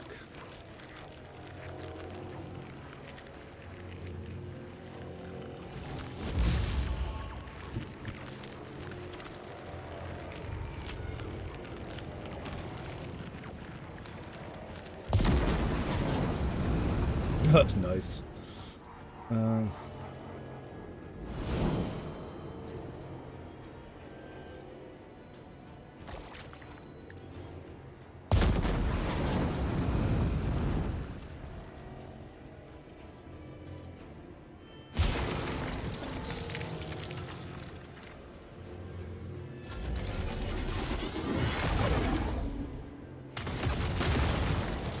Ah, I see. That still sucked. Well,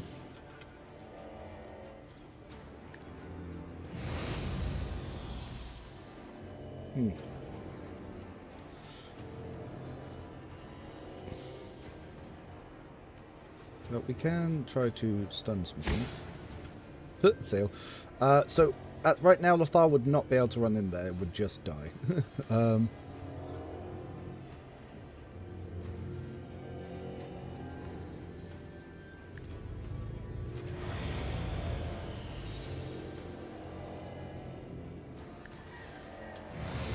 If everyone ends up inside it, the barrier goes down, which is kind of neat.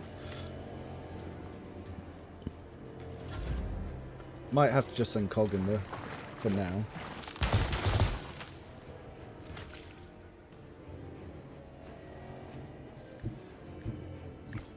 But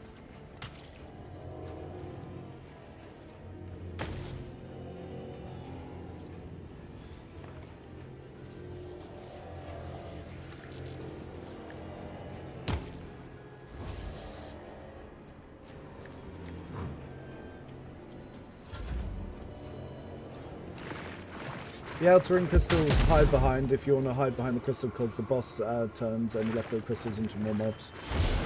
Cool. Everyone's in pain.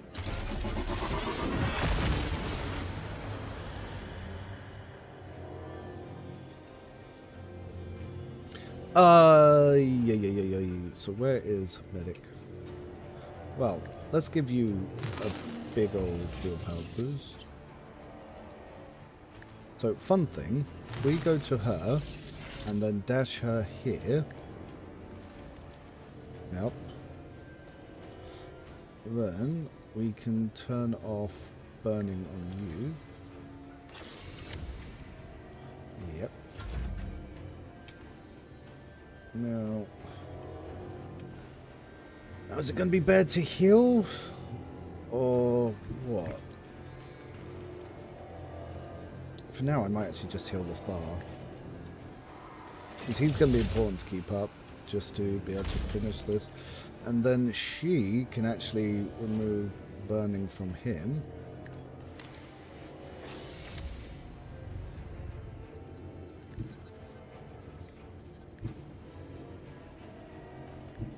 If I go here...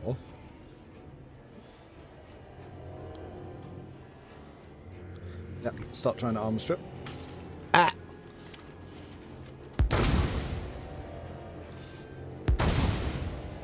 It seems that this battle went better last time.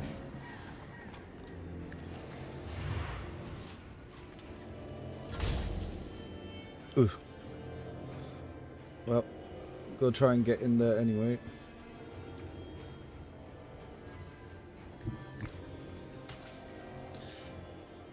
So melee, shoot, miss critically. What does this one do? Target suffers 1 stack for exploit. The operative makes a precise attack but does not expend combat points. This always hits.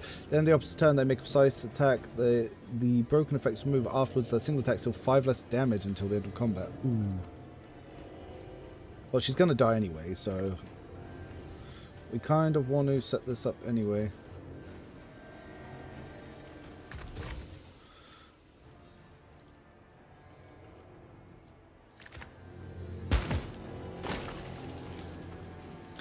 Every little helps. Alright, so we do need to telekinetic barrier you.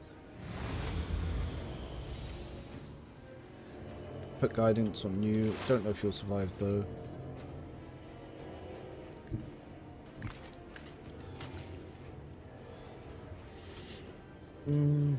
We can try to grasp, say, this guy to stop him, but don't know what that will do.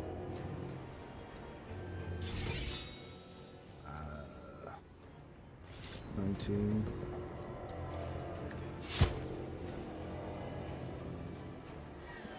Oh, what? It didn't let me offhand? Alright, let's start burying people. Burial. Burial. Ah, he's already got burial. Burial!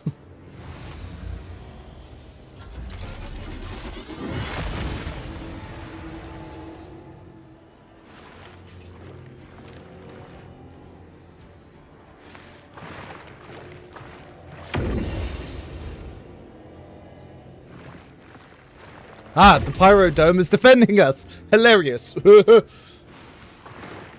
They can't attack us. Funny, funny, funny, funny, funny. Ah, they can attack him! Shit.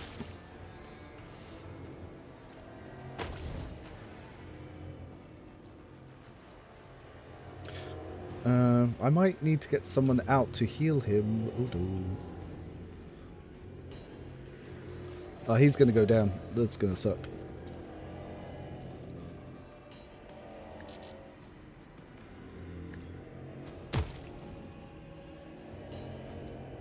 Ah, they're all in the barrier anyway.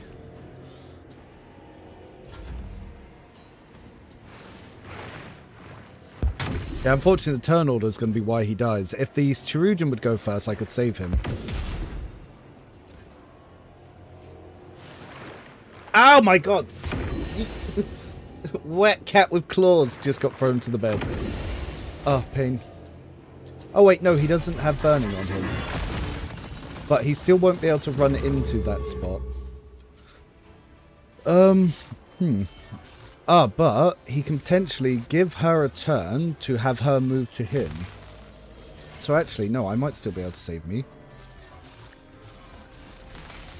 So here's what we're going to do.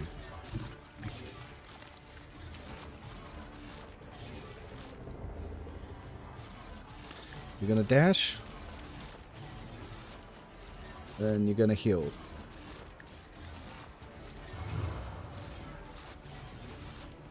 Then you're going to get back inside the barrier. Preferably back to where you were. Then he is also going to move inside the barrier. So with that shit down... he's going to get bullied.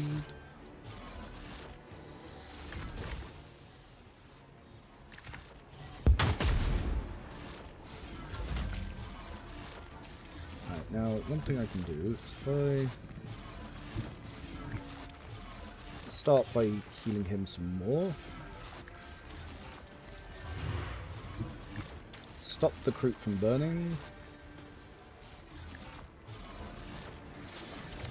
Very nice. And then we shoot.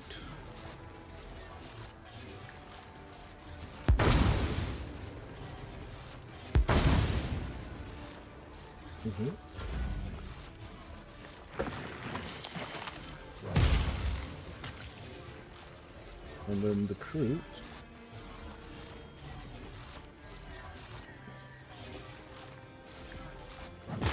We melee. Then we shoot. We apparently critically miss.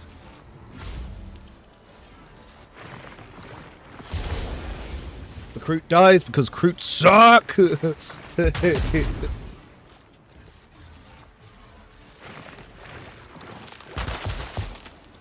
Oh, she's burning. Alright, but let's see. Can we precision this? Not very well. Can we telekinetic grasp it? I don't know, but let's barrier some teammates.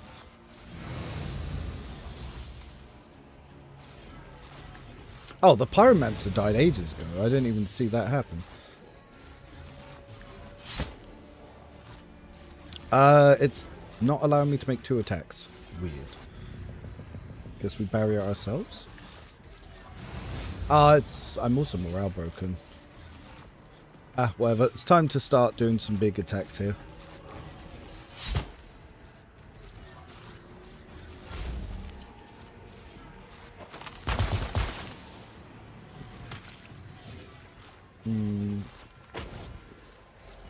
Give him armor. That only does extra if we are hitting other stuff. Think.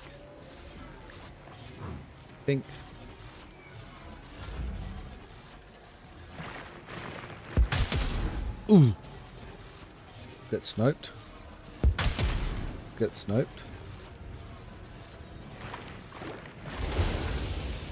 Well, the fire attacks are really hurting because it breaks morale and then just kills everyone. We're down to just Yoghren. The problem's definitely the Kroot. Having the Kroot has drastically lowered my damage. I went from being able to one-turn this encounter to struggling. So the Kroot's definitely shit. Like, you notice it a lot that it doesn't add anything to a lot of encounters, with especially in encounters you can't control morale. So, how the fuck am I meant to dash this thing when half the team dies before they even get a turn? Because we need to get inside the dome, but most of the team's dead before they get a turn.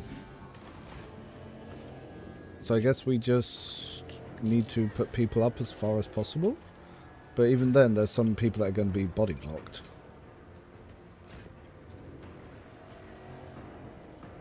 Potentially, can I even start him inside? Oh, yes, but then he takes damage. Okay, that sucks.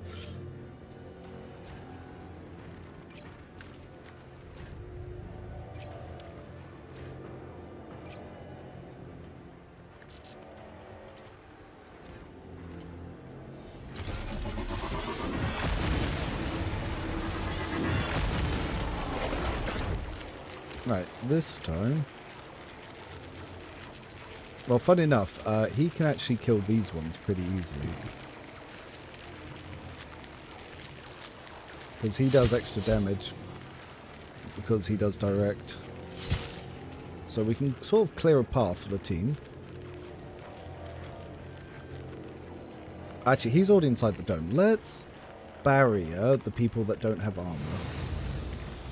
To help them move up. And then just try to get everyone inside.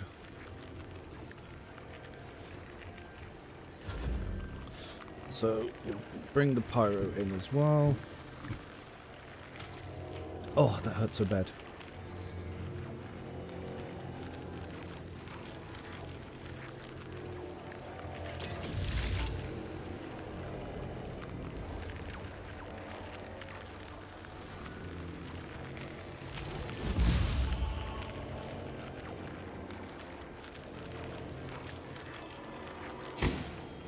Cool, sail worked. Ugh,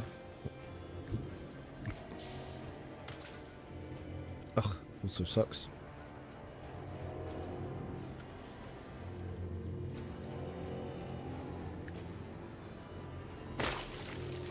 We can inflict bleeding, that's hilarious.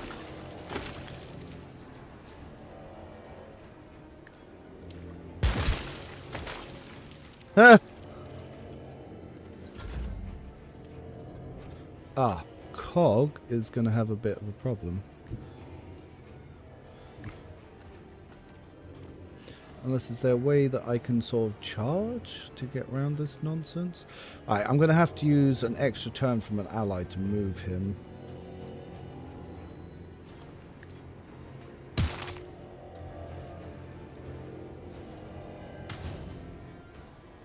Yeah, I might be able to get him here and then have the officer move him inside. Oof.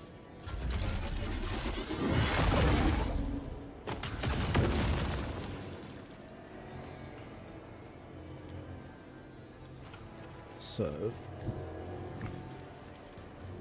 start by heal. Then get here. Oh, that's going to catch him. Let's buff myself.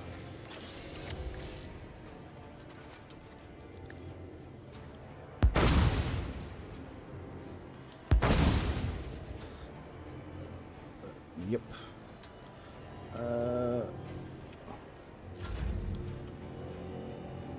So let's buff Cog. Then we move Cog.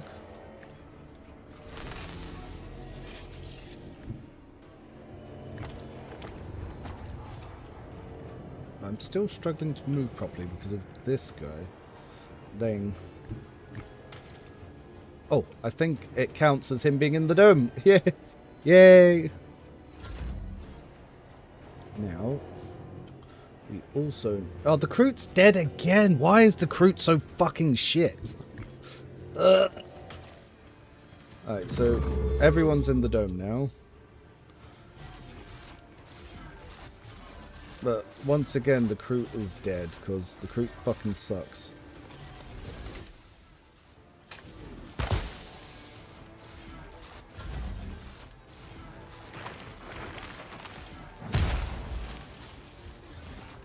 Yeah, the Melter's doing good. I'm struggling because of I have the Kroot, because all it does is die.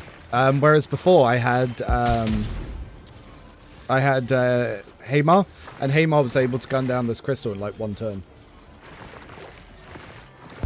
Like, she's the worst companion by far, and it's not even close.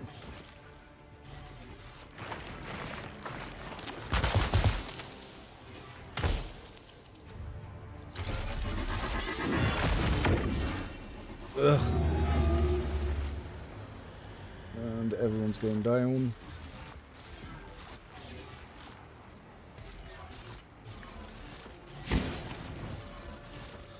So we can sail them, but I'm probably going to want to just go for the crystal and just try to ignore everything else. Just try and do what I can in a single turn.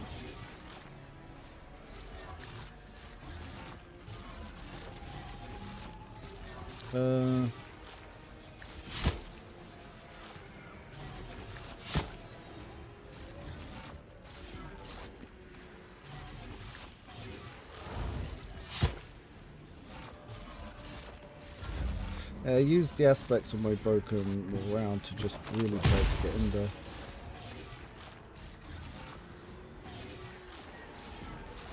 Oh, it's gonna hit her. Blah, blah, blah, blah, blah. Well, actually, can I move Cog somewhere else then, so I won't elbow my own two people?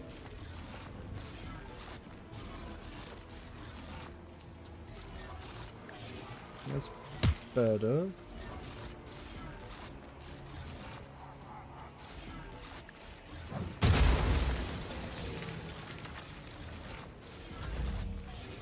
Ugh.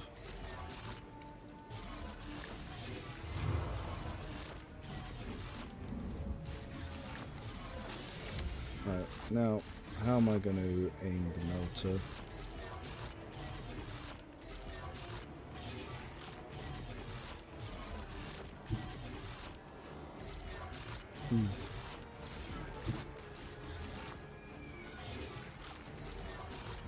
Yep.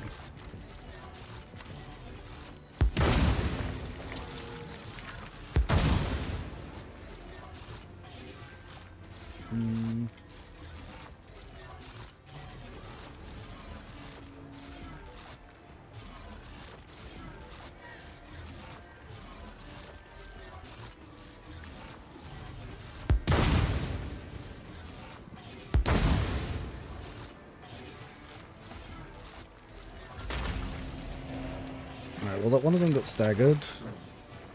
Luckily missed her because of the self buff. Going for Cog.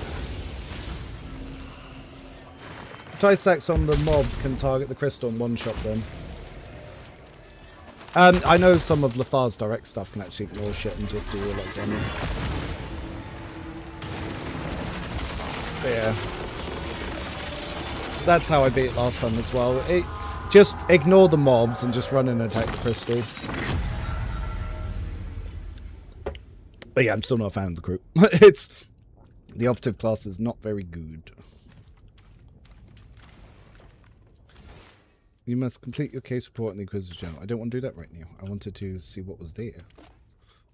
Lots of random items. It's something called hidden. Yeah, his force weapons kill the ones with low armor. And technically, Haydar's knife would as well, because it goes straight to wounds. Yeah, these fuckers with their flamethrowers. But yeah, we did it. We did it. So, apparently we never got a clue that explains the divers. Apparently we never got this and this stuff. But make a report. Clues the flock of repentance. Yep. I'm blaming them. Fuck them. Demon worshipping fucks. But yeah, 5.5 hours to get through it this time. With a failure as well.